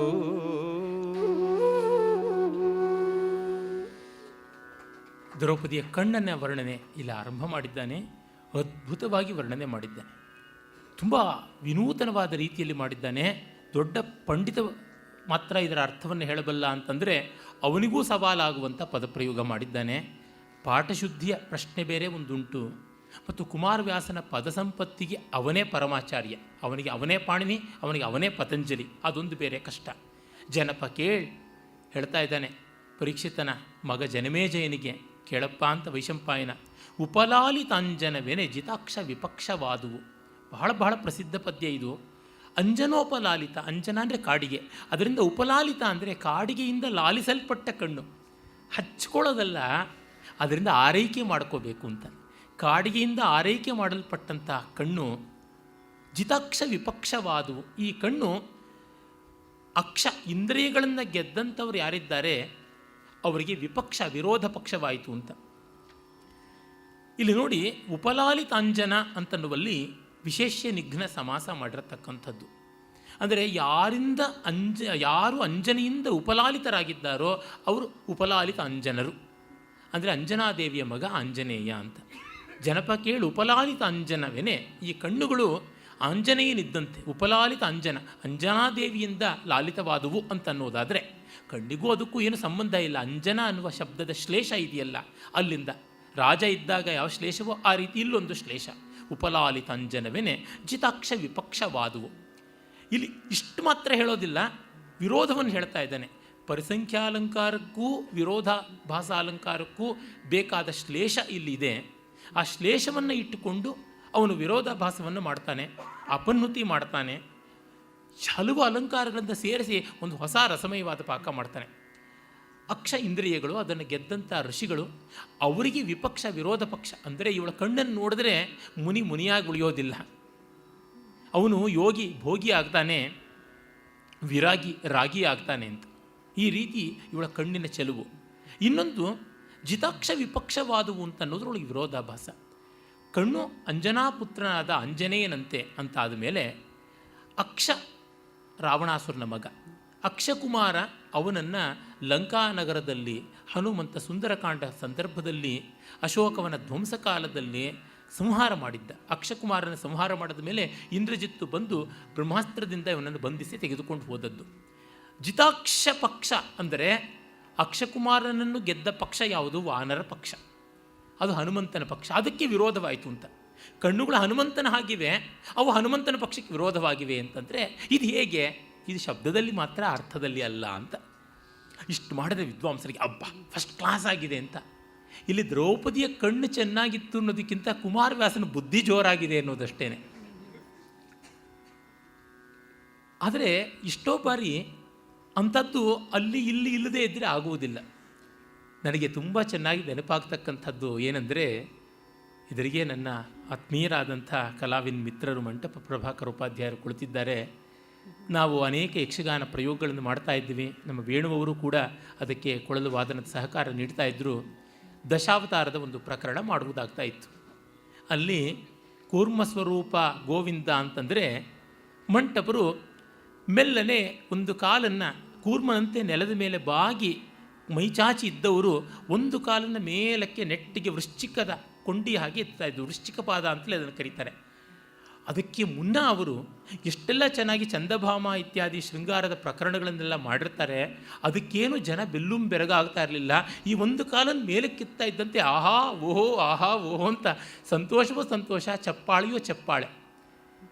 ಅವರು ಹೇಳೋರು, ಅಂಗೈಯನ್ನು ಹಿಂದೆ ಮುಂದೆ ನೆಕ್ತಾರೆ ಕಣ್ರಿ, ಇದಕ್ಕೇನೆ ಜನ ಅಂತ. ಅಂದರೆ ನಮ್ಮ ಜನಕ್ಕೆ ಅವರು ಯಾವ ರಸಭಾವ ತೋರಿಸಿರ್ತಾರೆ ಅದಲ್ಲ. ನೆಲದ ಮೇಲೆ ಮುಕ್ಕಾಲು ಶರೀರ ಇಟ್ಟು ಒಂದು ಕಾಲನ್ನು ಬ್ಯಾಲೆನ್ಸ್ ತಪ್ಪದ ಹಾಗೆ, ಸ್ಥಿಮಿತ ಮೀರದ ಹಾಗೆ ಇಟ್ಕೊಳ್ಳೋದು ಇದೆಯಲ್ಲ, ಅದೊಂದು ಅತಿಶಯ ಅಂತಕ್ಕಂಥದ್ದು. ಕೃಷ್ಣಲೀಲಾ ತರಂಗಿಣಿ ಅಂತ ಅದ್ಭುತವಾದ ಗೀತಕಾವ್ಯವನ್ನು ಬರೆದ ನಾರಾಯಣ ತೀರ್ಥರ ತರಂಗಗಳಿಂದ ತೆಗೆದುಕೊಂಡು ಕೂಚಿಪುಡಿಯವರು ತರಂಗಂ ಅಂತಲೇ ತಾಂಬಾಳದ ಮೇಲೆ ಹಿತ್ತಾಳೆಯ ತಟ್ಟೆಯ ಮೇಲೆ ಕುಣಿತಾರೆ. ಕನಕಮಣಿಮಯ ನೂಪುರ ಚರಣ ಅಂತ ಶುರು ಮಾಡಿದ್ರೆ ಮುಖಭಾವ ಏನೂ ಇರೋದಿಲ್ಲ, ಅಂಗಭಂಗಿಯೂ ಏನೂ ಇರೋಲ್ಲ. ಆ ತಟ್ಟೆ ಮುಂದಕ್ಕೆ ಜರ್ಕೊಂಡು ಬರುತ್ತೆ, ತಟ್ಟೆ ಮೇಲೆ ಹಿಂದಕ್ಕೆ ಜರ್ಕೊಂಡು ಹೋಗ್ತಾರೆ. ಇಂದಿರಾ ಮಂದಿರ ಸಾಂದ್ರ ಬಂಧುರ ಸೌಂದರ್ಯ ಪೂರ ಅಂತ ಹೇಳ್ತಾ ಇದ್ರೆ ಇವ್ರು ಮುಂದಕ್ಕೆ ಹಿಂದಕ್ಕೆ ತಟ್ಟೆಯನ್ನು ಎಳ್ಕೊಂಡು ಹೋಗ್ತಾರೆ. ಅಬ್ಬಾ ಅಂತ ಹೇಳ್ಬಿಟ್ಟು ತಟ್ಟೆ ಮೇಲೆ ಕುಣಿದ್ರೆ ಹೊರತುನುವೆ ತಟ್ಟೆ ಒಳಗೆ ರಸವೂ ಇಲ್ಲ, ಭಾವವೂ ಇಲ್ಲ, ಏನೂ ಇಲ್ಲ. ಆದರೆ ಅದು ಬೇಕು. ಊಟಕ್ಕೆ ಉಪ್ಪಿನಕಾಯಿ ಥರ ಬೇಕು. ಊಟವೇ ಉಪ್ಪಿನಕಾಯಿ ಆದರೆ ಅವರು ವೈದ್ಯರಿಗೆ ಬೇಕಷ್ಟೇ. ಇದು ಒಂದು ಗರಡಿ ಪಟ್ಟು ವರಸೆ ಎಲ್ಲ ಕಾಲದ ಎಲ್ಲ ವಿದ್ಯೆಗಳಲ್ಲಿ ಎಲ್ಲ ಕಲೆಯಲ್ಲೂ ಇರತಕ್ಕಂಥದ್ದು. ಅದೊಂದು ಇರಬೇಕು. ನಾನು ಇನ್ಸ್ಟಿಟ್ಯೂಟ್ ಆಫ್ ಸೈನ್ಸಲ್ಲಿ ಸಂಶೋಧನೆ ಮಾಡ್ತಾ ಇದ್ದಾಗ ಯಾತಕ್ಕೆ ಉಪ್ಪು ಖಾರ ಇಲ್ಲದೆ ಇರತಕ್ಕಂಥ ಸ್ವಂತಿಕೆ ಇಲ್ಲದ ಈ ಸಂಶೋಧನೆ, ಈ ಡಿಗ್ರಿ ಅಂತ ಬೇಸರ ಪಟ್ಕೊಂಡಾಗ ನನಗೊಬ್ಬರು ಪ್ರೊಫೆಸರ್ ಇನಾರ್ಗ್ಯಾನಿಕ್ ಫಿಸಿಕಲ್ ಕೆಮಿಸ್ಟ್ರಿ ವಿಭಾಗದವರು ಪರಿಚಿತರಿದ್ದರು. ಎಸ್ ಸತ್ಯನಾರಾಯಣ ಅಂತ, ಪರಮ ಸಾತ್ವಿಕರಾದ ಮಹಾ ಮೇಧಾವಿ. ನೋಡಿಪ್ಪ, ನಿಮಗೆ ಬೇಕೋ ಬೇಡವೋ ಯೂನಿವರ್ಸಿಟಿಯಿಂದ ಹೈಯೆಸ್ಟ್ ಡಿಗ್ರಿ ಅಂತ ಒಂದಿದೆ, ಡಾಕ್ಟ್ರೇಟು, ಅದರ ರಬ್ಬರ್ ಸ್ಟ್ಯಾಂಪ್ ಹೊತ್ತಿಸ್ಕೊಂಡು ಹೋಗಿ ನಿಮ್ಗೆ ಯಾಕೆ ಬೇಕು, ಇದನ್ನು ಯಾಕೆ ಪ್ರಶ್ನೆ ಮಾಡ್ತೀರಾ, ಆಮೇಲಿಂದ ಡಿಗ್ರಿಗಳು ಬೇಡ ಅಂತ ಭಾಷಣ ಮಾಡಿ, ಪರವಾಗಿಲ್ಲ ಅಂತನ್ನೋರು. ಅಂದರೆ ನಾವು ಕಂಡು ಬಿಟ್ವಿ, ನಾವು ತಿಂದು ಬಿಟ್ವಿ ಅನ್ನುವಂಥದ್ದೊಂದು ಬೇಕು ಅಂತ. ಇದು ಲೋಕ ಸಾಮಾನ್ಯವನ್ನು ಬಾಯಿ ಬಡಿಯೋದಿಕ್ಕೆ ಬೇಕು. ಆದರೆ ಇನ್ನೊಬ್ಬರ ಬಾಯಿ ಬಡಿದು ನಾವು ಗೆಲ್ಲಬಹುದೇ ಹೊರತುನುವೆ ಸಲ್ಲುವುದಕ್ಕೆ ನಿಲ್ಲುವುದಕ್ಕೆ ಆಗೋಲ್ಲ. ಜನಮಾನಸದಲ್ಲಿ ಸಲ್ಲಬೇಕು, ನಿಲ್ಲಬೇಕು ಅಂದರೆ ಕಟ್ಟ ಕಡೆಗೆ ಅವರು ಸೋಲುವಂತೆ, ತಾವಾಗಿ ಸೋತು ಗೆದ್ದವಿ ಅಂತ ಸಂತೋಷ ಪಡುವಂತೆ ಆಗಬೇಕು. To challenge anybody intellectually and to vanquish anybody is ರಾಜಸಿಕ್. ಈಗ ನಾನು ಅವರಿಗೆ ಮಾಡಿ ತೋರಿಸಿದ್ದಲ್ಲ ವಾದ ವೈಭವ ಅಂತ, ಅದು ರಾಜಸವಾದದ್ದು, ನನಗೇನು ಸಂತೋಷದ ಕೆಲಸ ಅಲ್ಲ. ಆದರೆ ಅವರು ಮೆಚ್ಚುವಂತೆ ಆದರೆ ಅದು ಸಂತೋಷಕಾರಿ. ಅವರು ಮೆಚ್ಚುವುದಕ್ಕೆ ಹೃದಯ ವೈಶಾಲ್ಯ ಬೇಕು. ವಿಪುಲ ಹೃದಯಾಭಿಯೋಗೆ ಖಿದ್ಯತಿ ಕಾವ್ಯೆ ಜಡೋನ ಮೂರ್ಖೇಸ್ವೇ ನಿಂದತಿ ಕಂಚುಕಮೇವ ಪ್ರಾಯ ಶುಷ್ಕಸ್ತನಿ ನಾರಿ ಅಂತ ಉಂಟು. ಆ ತರಹ ಆಗುತ್ತದೆ. ಹಾಗಾಗಿ ಹೃದಯ ವೈಶಾಲ್ಯ ಇರಬೇಕು, ಆಗ ಆಸ್ವಾದ ಬರುತ್ತದೆ. ಮತ್ತು ಪ್ರಜ್ಞಾವಂತಿಕೆ ವಿಮರ್ಶೆ ಬೇಕು. ಕಾನ್ಷಿಯಸ್ ಆರ್ಟಿಸ್ಟ್ ಆಗಬೇಕು, ಕಾನ್ಷಿಯಸ್ ಕನಾಯಿಷರ್ ಆಗಬೇಕು, ಆ ಮೆಚ್ಚುಗೆ ಬೇಕು. ಅದರಿಂದಲೇ ಒಂದು ವ್ಯಕ್ತಿಯನ್ನೋ, ಒಂದು ದೇಶವನ್ನೋ, ಒಂದು ಸಮುದಾಯವನ್ನೋ ನಾವು ಬುದ್ಧಿಬಲದಿಂದ ಗೆಲ್ಲುವುದಕ್ಕಿಂತ ಭಾವಬಲದಿಂದ ಗೆಲ್ಲುವುದು ದೊಡ್ಡದು. ಅದು ಸೋತು ಗೆಲ್ಲುವುದಲ್ಲದೆ ಮತ್ಯಾವುದೂ ಅಲ್ಲ. ಕುಮಾರವ್ಯಾಸನಿಗೆ ಗೊತ್ತು. ಹಾಗಾಗಿ ಅವನು ಈ ಬುದ್ಧಿಬಲದ ಗೆಲ್ಲುವಿಕೆಯನ್ನು ತಾನು ತನ್ನ ಕಾಲದವರೆಗಾದರೂ ಒಂದು ಸ್ವಲ್ಪ ಅಲ್ಲಿ ಇಲ್ಲಿ ಸಲ್ಲಬೇಕು ಅನ್ನೋದಕ್ಕೆ ಇಡ್ತಾನೆ. ಮಿಕ್ಕಂತೆ ನಿರಂಕುಶವಾಗಿ ತನ್ನದೇ ಹಾದಿಯಲ್ಲಿ ಹೋಗ್ತಾನೆ. ಅಂಥ ಪದ್ಯಗಳು ಕೂಡ ಇಲ್ಲಿ ಉಂಟು. ಮುಂದೆ ಹೇಳ್ತಾನೆ, ವಿನುತ ಕರ್ಣಪ್ರಣಯಿಗಳು. ಆ ಕಣ್ಣುಗಳು ಕರ್ಣಪ್ರಣಯಿಗಳು ಅಂದರೆ ಕರ್ಣನನ್ನು ಪ್ರೀತಿಸುವವು ಅಂತ ಒಂದರ್ಥ. ಇನ್ನೊಂದು ಕಿವಿವರೆಗೂ ಹೋಗುತ್ತವೆ ಅಂತ. ಆ ಕರ್ಣ ದೀರ್ಘನಯನಾಂ ಅಂತ ದೇವಿಯನ್ನು ವರ್ಣಿಸ್ತೀವಿ. ಪ್ರಾತಸ್ಮರಾಮಿ ಲಲಿತಾಂ ವದನಾರವಿಂದಂ ಆಕರ್ಣ ದೀರ್ಘನಯನ ಮಣಿಕುಂಡಲಾಢ್ಯಾಮ್ ಅಂತೆಲ್ಲ ದೀರ್ಘವಾದ ಆಯತ ಲೋಚನ ಅಂತನ್ನುವಂಥದ್ದು. ಕರ್ಣ ಪ್ರಣಯಿಗಳು ಕಿವಿವರೆಗೂ ಬರ್ತಕ್ಕಂಥದ್ದು. ಕಟಾಕ್ಷ, ಕೇಕರಾಕ್ಷ, ಓರೆನೋಟ ಅಂತೆಲ್ಲ ಕೇಳ್ತೀವಲ್ಲ, ಆ ರೀತಿಯಾದದ್ದು. ವೃಷಸೇನ ವೈರದಲ್ಲಿ ಕರ್ಣನ ಮಗ ವೃಷಸೇನ. ಈ ಕಥಾ ಸಂದರ್ಭಕ್ಕೆ ಅವನೇನು ಹುಟ್ಟಿರಲಿಲ್ಲ, ಅರೆ ಪದ್ಯ ಸಂದರ್ಭಕ್ಕೆ ಅವರ 250-200 ತಲೆಮಾರುಗಳು ಆಗೋಗಿತ್ತು. ವಿನುತ ಕರ್ಣಪ್ರಣಯಿಗಳು ವೃಷಸೇನ ವೈರದಲ್ಲಿ ಎನ್ನುವ ವೃಷಸೇನ ಪದ ತುಂಬ ಚರ್ಚೆಗೆ ಒಳಗಾಗಿರ್ತಕ್ಕಂಥದ್ದು. ಈವರೆಗೂ ಯಾವ ವಿದ್ವಾಂಸರು ಸಮರ್ಥವಾಗಿ ಅದಕ್ಕೆ ಉತ್ತರ ಹೇಳೋಕ್ಕಾಗಿಲ್ಲ. ಆದರೆ ನನಗೆ ಒಬ್ಬರು ನಮ್ಮ ಗಮಕ ಸಂಪದ ಸಂಪಾದಕರಾದ ರಾಜಾರಾಮ ಮೂರ್ತಿಯವರು ಈ ಮೂಗಿನ ಮತ್ತು ಕಣ್ಣಿನ ಸಂಧಿಸ್ಥಾನದ ಜಾಗ ಯಾವುದಿದೆ, ಮೂಗಿನ ದಿಂಡು ಅಂತ ಏನು ಕರಿತೀವಿ, ಅದು ವೃಷಸೇನ ಅಂತ ಕೆಲವರು ಹೇಳ್ತಾರೆ. ಇದ್ದಿದ್ದು ನಿಘಂಟುಗಳಲ್ಲಿ ಆ ಅರ್ಥ ಇಲ್ಲ, ಆದರೆ ಆ ಅರ್ಥ ಇಲ್ಲಿ ಚೆನ್ನಾಗಿ ಹೊಂದುತ್ತದೆ. ಅದಕ್ಕೆ ಕಥಂಚಿತ್ ಎಳುವ ಅರ್ಥವನ್ನು ಮಾಡ್ಬೋದು. ವೃಷ ಅಂತಂದರೆ ಬಲವನ್ನು, ಚೈತನ್ಯವನ್ನು, ಸೇನಾ ಅಂತಂದರೆ ಸಮಾಪನ್ನ ಮಾಡಿಕೊಂಡಿರ್ತಕ್ಕಂಥದ್ದು. ಅಂದರೆ ಮೂಗಿನಲ್ಲಿ ಪ್ರಾಣವಾಯು ಹೋಗೋದ್ರಿಂದ ಬಲ ಬರುತ್ತೆ ಅಂತ ಎಳೆದಾಡಿ ಎಳೆದಾಡಿ ಎಳೆದಾಡಿ ಅರ್ಥ ಮಾಡಿಕೊಂಡು ಕಡೆಗೆ ಮೂಗಿನ ತುದಿ ಭಾಗ ಅಂತ ತಂದಿಡ್ಬೋದು, ಹೇಗೋ ಒಂದು ಕಡೆಗೆ ಕುರುಡಿಗಿಂತ ಮೆಳ್ಳಗಣ್ಣು ಮೇಲು ಅಂತ. ಒಟ್ಟಿನಲ್ಲಿ ಇಷ್ಟೇ, ಇಲ್ಲಿಂದ ಅಲ್ಲಿವರೆಗೂ ಈ ಮೂಗಿನ ತುದಿಯಿಂದ ಈ ಕಣ್ಣು ಕಿವಿಯವರೆಗೂ ಹೋಗ್ತಾ ಇದೆ ಎನ್ನುವಂತೆ ವೃಷಸೇನ ವೈರದಲ್ಲಿ ಅಂದರೆ ಕರ್ಣನ ಮಗ ವೃಷಸೇನನಿಗೆ ವೈರಿಯಾದವರು ಕರ್ಣನಿಗೆ ಪ್ರಣಯಿಗಳಾಗೋಕ್ಕೆ ಸಾಧ್ಯವಿಲ್ಲ. ಆದರೆ ಇದು ಹಾಗಲ್ಲ, ಈ ಮೂಗಿನ ಬುಡದಿಂದ ಕಿವಿಯ ತುದಿಯವರೆಗೂ ಹಬ್ಬಿರುವಂಥ ಕಣ್ಣುಗಳ ಸೌಂದರ್ಯ ಅಂತ. ಇನ್ನು ಜನವಿಡಂಬನ ತಾರಕಾಮಂಡನ ಕದರ್ಥಿತ ಕುಮುದವೆನೆ, ಒಂದು ದೊಡ್ಡ ಸಮಾಸ ಆಗ್ತಾ ಇದ್ದಾನೆ. ಜನವಿಡಂಬನ, ಜನರನ್ನೆಲ್ಲ ಬಿಲ್ಲುಂ ಬೆರಗಾಗಿಸ್ತಕ್ಕಂಥದ್ದು, ಗೇಲಿಗರಿತಕ್ಕಂಥದ್ದು. ತಾರಕಾಮಂಡನ ಕದರ್ಥಿತ ಕುಮುದ. ತಾರಕಾಮಂಡನ ಅಂತಂದರೆ ನಕ್ಷತ್ರ ಅಲಂಕೃತವಾದದ್ದು. ಕದರ್ಥಿತ ಕುಮುದ, ನೈದಿಲೆಗಳನ್ನು ಕೀಳು ಮಾಡುವಂಥದ್ದು ಅಂತ. ಆ ಕಣ್ಣಿನ ಸೌಂದರ್ಯ ಯಾವುದು ಅಂತಂದರೆ ನೈದಿಲೆಗಳನ್ನೂ ಗೇಲಿ ಮಾಡಬಲ್ಲಂಥದ್ದು. ಕಣ್ಣನ್ನು ಸಾಮಾನ್ಯವಾಗಿ ನಾವು ಕುಮುದಾಕ್ಷಿ ಅಂತ, ನೀಲೋತ್ಪಲಾಕ್ಷಿ ಅಂತ, ಇಂದೀವರಾಕ್ಷಿ ಅಂತ ಕರಿತೀವಿ. ಇಂದೀವರ, ನೀಲೋತ್ಪಲ, ಕುಮುದ ಇವೆಲ್ಲ ಕನ್ನೈದಿಲೆ, ಕರಿದು ನೈದಿಲೆ, ರಾತ್ರಿ ಹೊತ್ತು ಅರಳತಕ್ಕಂಥದ್ದು. ಕಣ್ಣಿನ ಕಮಲಕ್ಕೆ ನೈದಿಲೆಗೆ ಎರಡಕ್ಕೂ ಹೋಲಿಸ್ತಾರೆ. ಕದರ್ಥಿತ ಕುಮುದ, ಕದರ್ಥಿತ ಅಂದರೆ ಕುತ್ಸಿತೀಕೃತವಾದದ್ದು. ಅಯ್ಯೋ ಈ ನೈದಿಲೆ ಏನು ಪ್ರಯೋಜನವಿಲ್ಲ ಅಂತ ಹೇಳುವಂತೆ ಮಾಡುವಂಥದ್ದು, ಆಗಿತ್ತು ಕಣ್ಣು. ಮತ್ತು ತಾರಕಾಮಂಡನ, ತಾರಕ ಅಂತಂದರೆ ಪಾಪೆ, ಕಣ್ಣು ಪಾಪೆ, ಐಬಾಲ್ ಅಂತೀವಲ್ಲ, ಅದರಿಂದ ಮಂಡನ ಅಲಂಕೃತವಾದದ್ದು. ಇನ್ನೊಂದರ್ಥ ತಾರಕಾಮಂಡನ ಅಂತಂದರೆ ತಾರ ಅನ್ನುವಂಥ ಒಬ್ಬ ವಾನರ ವೀರ, ಅವನಿಂದ ಮಂಡಿತವಾದದ್ದು ಸುಗ್ರೀವನ ಸೈನ್ಯ. ಮತ್ತೊಂದು ಕದರ್ಥಿತ ಕುಮುದ, ತಾರ, ಕುಮುದ, ಮೈಂದ, ದ್ವಿವಿಧ, ಗವಯ, ಗವಾಕ್ಷ, ನೀಲ, ನಳ ಇವರೆಲ್ಲ ವಾನರ ವೀರರು. ಅವರೆಲ್ಲ ಒಕ್ಕಟ್ಟಿಗೆ ಒಂದೇ ಗುಂಪಿನಲ್ಲಿರ್ತಕ್ಕಂಥವರು. ತಾರಕ ಮಂಡನವಾದವನು ಕದರ್ಥಿತ ಕುಮುದ ಹೇಗಾಗ್ತಾನೆ? ತಾರಕ ಅಂದರೆ ತಾರ ಅಂತಕ್ಕಂಥ ಒಬ್ಬ ವಾನರ ವೀರನಿಗೆ ಅಲಂಕಾರಭೂತನಾದವನು ಕುಮುದ ಅಂತ ಮತ್ತೊಬ್ಬ ವಾನರ ವೀರನ ಹೇಗೆ ಗೇಲಿ ಮಾಡಬಲ್ಲ? ಇಲ್ಲ. ಹಾಗಾಗಿ ಆ ಅರ್ಥವಲ್ಲ, ಈ ಅರ್ಥ ಕಣ್ಣಿನ ಪಾಪೆ ಮತ್ತು ಕಣ್ಣಿನ ಆಕೃತಿ, ಕಾಂತಿ ಇದನ್ನು ಕುರಿತಾದದ್ದು. ಹೀಗಿರುವ ಎರಡು ಕಣ್ಣುಗಳು ಲೋಚನ ಯುಗಳ ಒಪ್ಪಿತು ವರ ಪಾಂಚಾಲ ನಂದನೆಯ ಅಂತ ಹೇಳಿ ಮಾಡ್ತಾನೆ. ಇಷ್ಟು ಕಷ್ಟಪಟ್ಟು ಹೇಳಿದ್ರು ಕಣ್ಣಿನ ಸೌಂದರ್ಯಕ್ಕಿಂತ ಕುಮಾರವ್ಯಾಸನ ರಚನಾ ಸೌಂದರ್ಯ, ಅದಕ್ಕೂ ಹೆಚ್ಚಾಗಿ ರಚನಾ ಪಾಂಡಿತ್ಯವೇ ಇರುವಂಥದ್ದು. ಈ ಥರ ಪದ್ಯಗಳು ಸಾವಿರ ಸಾವಿರ ಸಾವಿರ ಬೇಕಾದಂತೆ ಬರ್ತಕ್ಕಂಥದ್ದು. ಶ್ರೀಹರ್ಷನನ್ನೋ ಅಥವಾ ನಮ್ಮ ರುದ್ರಭಟ್ಟ ಜಗನ್ನಾಥ ವಿಜಯ ಬರೆದವನನ್ನೋ ಅಥವಾ ಅಲ್ಲಿ ವಸುಚರಿತ್ರೆ ಬರೆದಿರ್ತಕ್ಕಂಥ ರಾಮರಾಜಭೂಷಣನನ್ನೋ ನೋಡಿದ್ರೆ ಸಾಕು, ಒಂದು ಜನ್ಮ ಸುಸ್ತಾಗುವಷ್ಟು, ಉಬ್ಬಸ ಬರುವಷ್ಟು, ಉಸಿರುಗಷ್ಟುವಷ್ಟು ಇಂಥ ಪದ್ಯಗಳು ಸಿಗುತ್ತವೆ. ಆದರೆ ಅವರಲ್ಲಿ ಅಷ್ಟೇ ಸಿಗೋದು, ಇನ್ನೇನೂ ಸಿಗೋದಿಲ್ಲ. ಪಾನಿಪುರಿ ಅಂಗಡಿನಲ್ಲಿ ಎಲ್ಲ ವೆರೈಟಿ ಪಾನಿಪುರಿಯೂ ಸಿಗುತ್ತೆ. ಆದರೆ ಸುಗ್ರಾಸವಾದ ಆರೋಗ್ಯಕಾರಿಯಾದ ಭೋಜನ ಬೇಕು ಅಂತಂದರೆ ಸಿಗುವಂಥದ್ದಲ್ಲ. ಅದಕ್ಕೆ ಭೋಜನರಿಗೆಲ್ಲ ಬೇಕಾಗಿರ್ತಕ್ಕಂಥದ್ದು ಕುಮಾರವ್ಯಾಸ, ವ್ಯಾಸ, ಕಾಳಿದಾಸ ಇಂಥವರು. ಆಮೇಲೆ ಮುಂದಿನ ಪದ್ಯದಲ್ಲಿ ಮತ್ತಷ್ಟು ಸೌಂದರ್ಯ ವರ್ಣನೆಯನ್ನು ಕವಿ ಮಾಡ್ತಾನೆ.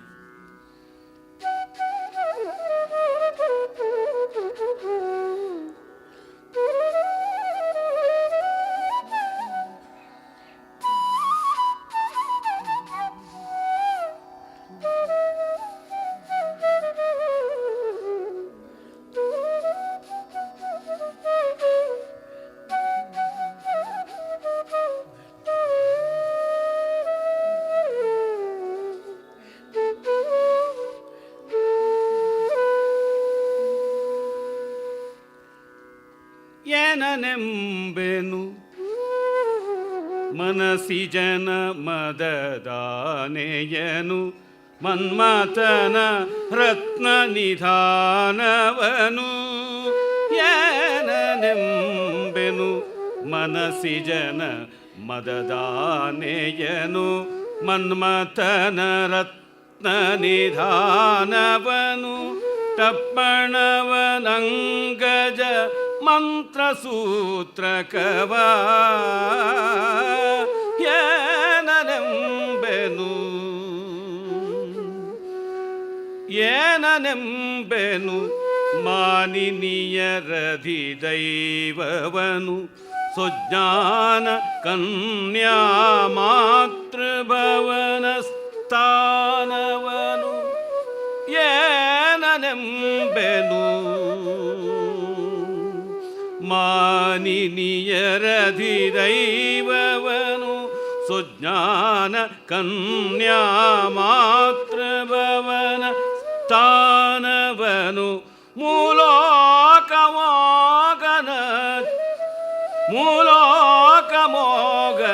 ವಶ್ಯ ಚಿತ್ರಕವ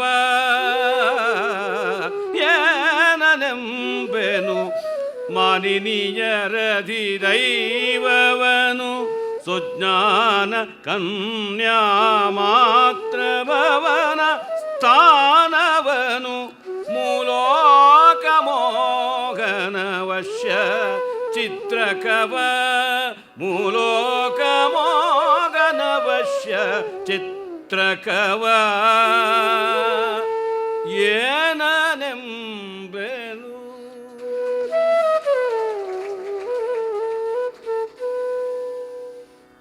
ದ್ರೌಪದಿಯ ತಲೆಗೂದಲಂತೂ ಲೋಕವಿಖ್ಯಾತ. ಇಡೀ ಮಹಾಭಾರತವೇ ಅವಳ ಮುಡಿ ಬಿಚ್ಚಿದ್ದು ಮುಡಿ ಕಟ್ಟಿದ್ದು ಅಂತ ಕುವೆಂಪು ಅವರು ಹೇಳ್ತಾರೆ. ಹಾಗಾಗಿ ಅವಳು ನಿತಾಂತವಾಗಿ ಸಂಸಾರಕೇಶಿನಿ, ಸಾರಕೇಶಿನಿ, ಚಾರುಕೇಶಿನಿ. ಚಾರುಕೇಶಿ ರಾಗದಲ್ಲಿ ಹಾಡಿದ್ರು ಅವಳ ಸೌಂದರ್ಯ ಏನನೆಂಬೆನು ಮನಸಿಜನ ಮದದಾನೆಯನು ಮನ್ಮಥನ ಪಟ್ಟದಾನೆ ಅಂತ. ಪಟ್ಟದಾನೆ ಅಂತಂದರೆ ನಮಗೆ ಸಮಗ್ರವಾದ ಅಲಂಕಾರದಿಂದ ಆಪಾದ ಮಸ್ತಕವು ಶೋಭಿಸುವ ಭವ್ಯವಾದ ಆಕೃತಿ ಮನಸ್ಸಿಗೆ ಬಂದುಬಿಡುತ್ತದೆ. ನೋಡಿ, ಆನೆಗೆ ಅಲಂಕಾರ ಸಣ್ಣ ಪುಟ್ಟದ್ದು ಆಗೋದಕ್ಕೆ ಸಾಧ್ಯವಿಲ್ಲ. ಅದಕ್ಕೆ ಮೈಸೂರು ಮಹಾರಾಜರು ಹೊರಸುವ ಅಂಬಾರಿನೇ 750 kg ಎಷ್ಟಿರುತ್ತದೆ ಅಂತಂದರೆ ಇನ್ನು ಹೇಗಿರಬೇಕು? ಕುಮಾರವ್ಯಾಸ ಒಂದು 30-40 ಪದ್ಯಗಳಲ್ಲಿ ಮುಂದೆ ಸುಪ್ರತೀಕ ಗಜದ ಅಂಗ ವೈಭವವನ್ನು, ಅಲಂಕಾರ ವೈಭವವನ್ನು, ವಿಕ್ರಮ ವೈಭವವನ್ನೆಲ್ಲ ವರ್ಣಿಸ್ತಾನೆ. ಆ ರೀತಿಯಾದ ಅಲಂಕಾರ, ಆನೆಗೆ ಅಲಂಕಾರ ಪ್ರತಿಯೊಂದು ಮಾಡೋದಕ್ಕೆ ಸಾಧ್ಯ ಇದೆ. ಎಷ್ಟು ಬರೀಬೋದು ಚಿತ್ತಾರ. ಆನೆ ಮೈ ಅಂದರೆ ಆಯ್ತಲ್ಲ, ಅದೇನು ಎರವೆ ಮೈಯ ಚಿತ್ರ ಬರೆಯೋಕ್ಕಾಗೋಲ್ಲ ಅಂತ. ಎಷ್ಟು ಬಣ್ಣ, ಎಷ್ಟು ಬೆಳಗು, ಎಷ್ಟು ಬಗೆಯಲ್ಲಿ ಅದಕ್ಕೆ ಮೇಲೆ ಜವಳಿಯನ್ನು ಹೊದ್ದಿಸಬಹುದು, ಹೀಗೆಲ್ಲ. ಮತ್ತು ಅದರ ಗತಿ ಅಂಥದ್ದು, ಅದರ ಸಾಕ್ಷಾತ್ಕರಣವೇ ಎಷ್ಟು ಮಾಂಗಲಿಕವಾದದ್ದು. ಗಜದರ್ಶನ ಮಂಗಲಮಯ ಅಂತಾರೆ. ಆನೆ ಬದುಕಿದ್ರು 1000, ಸತ್ರು 1000 ಅಂತಂತಾರೆ, ಈಗ 1,000,000.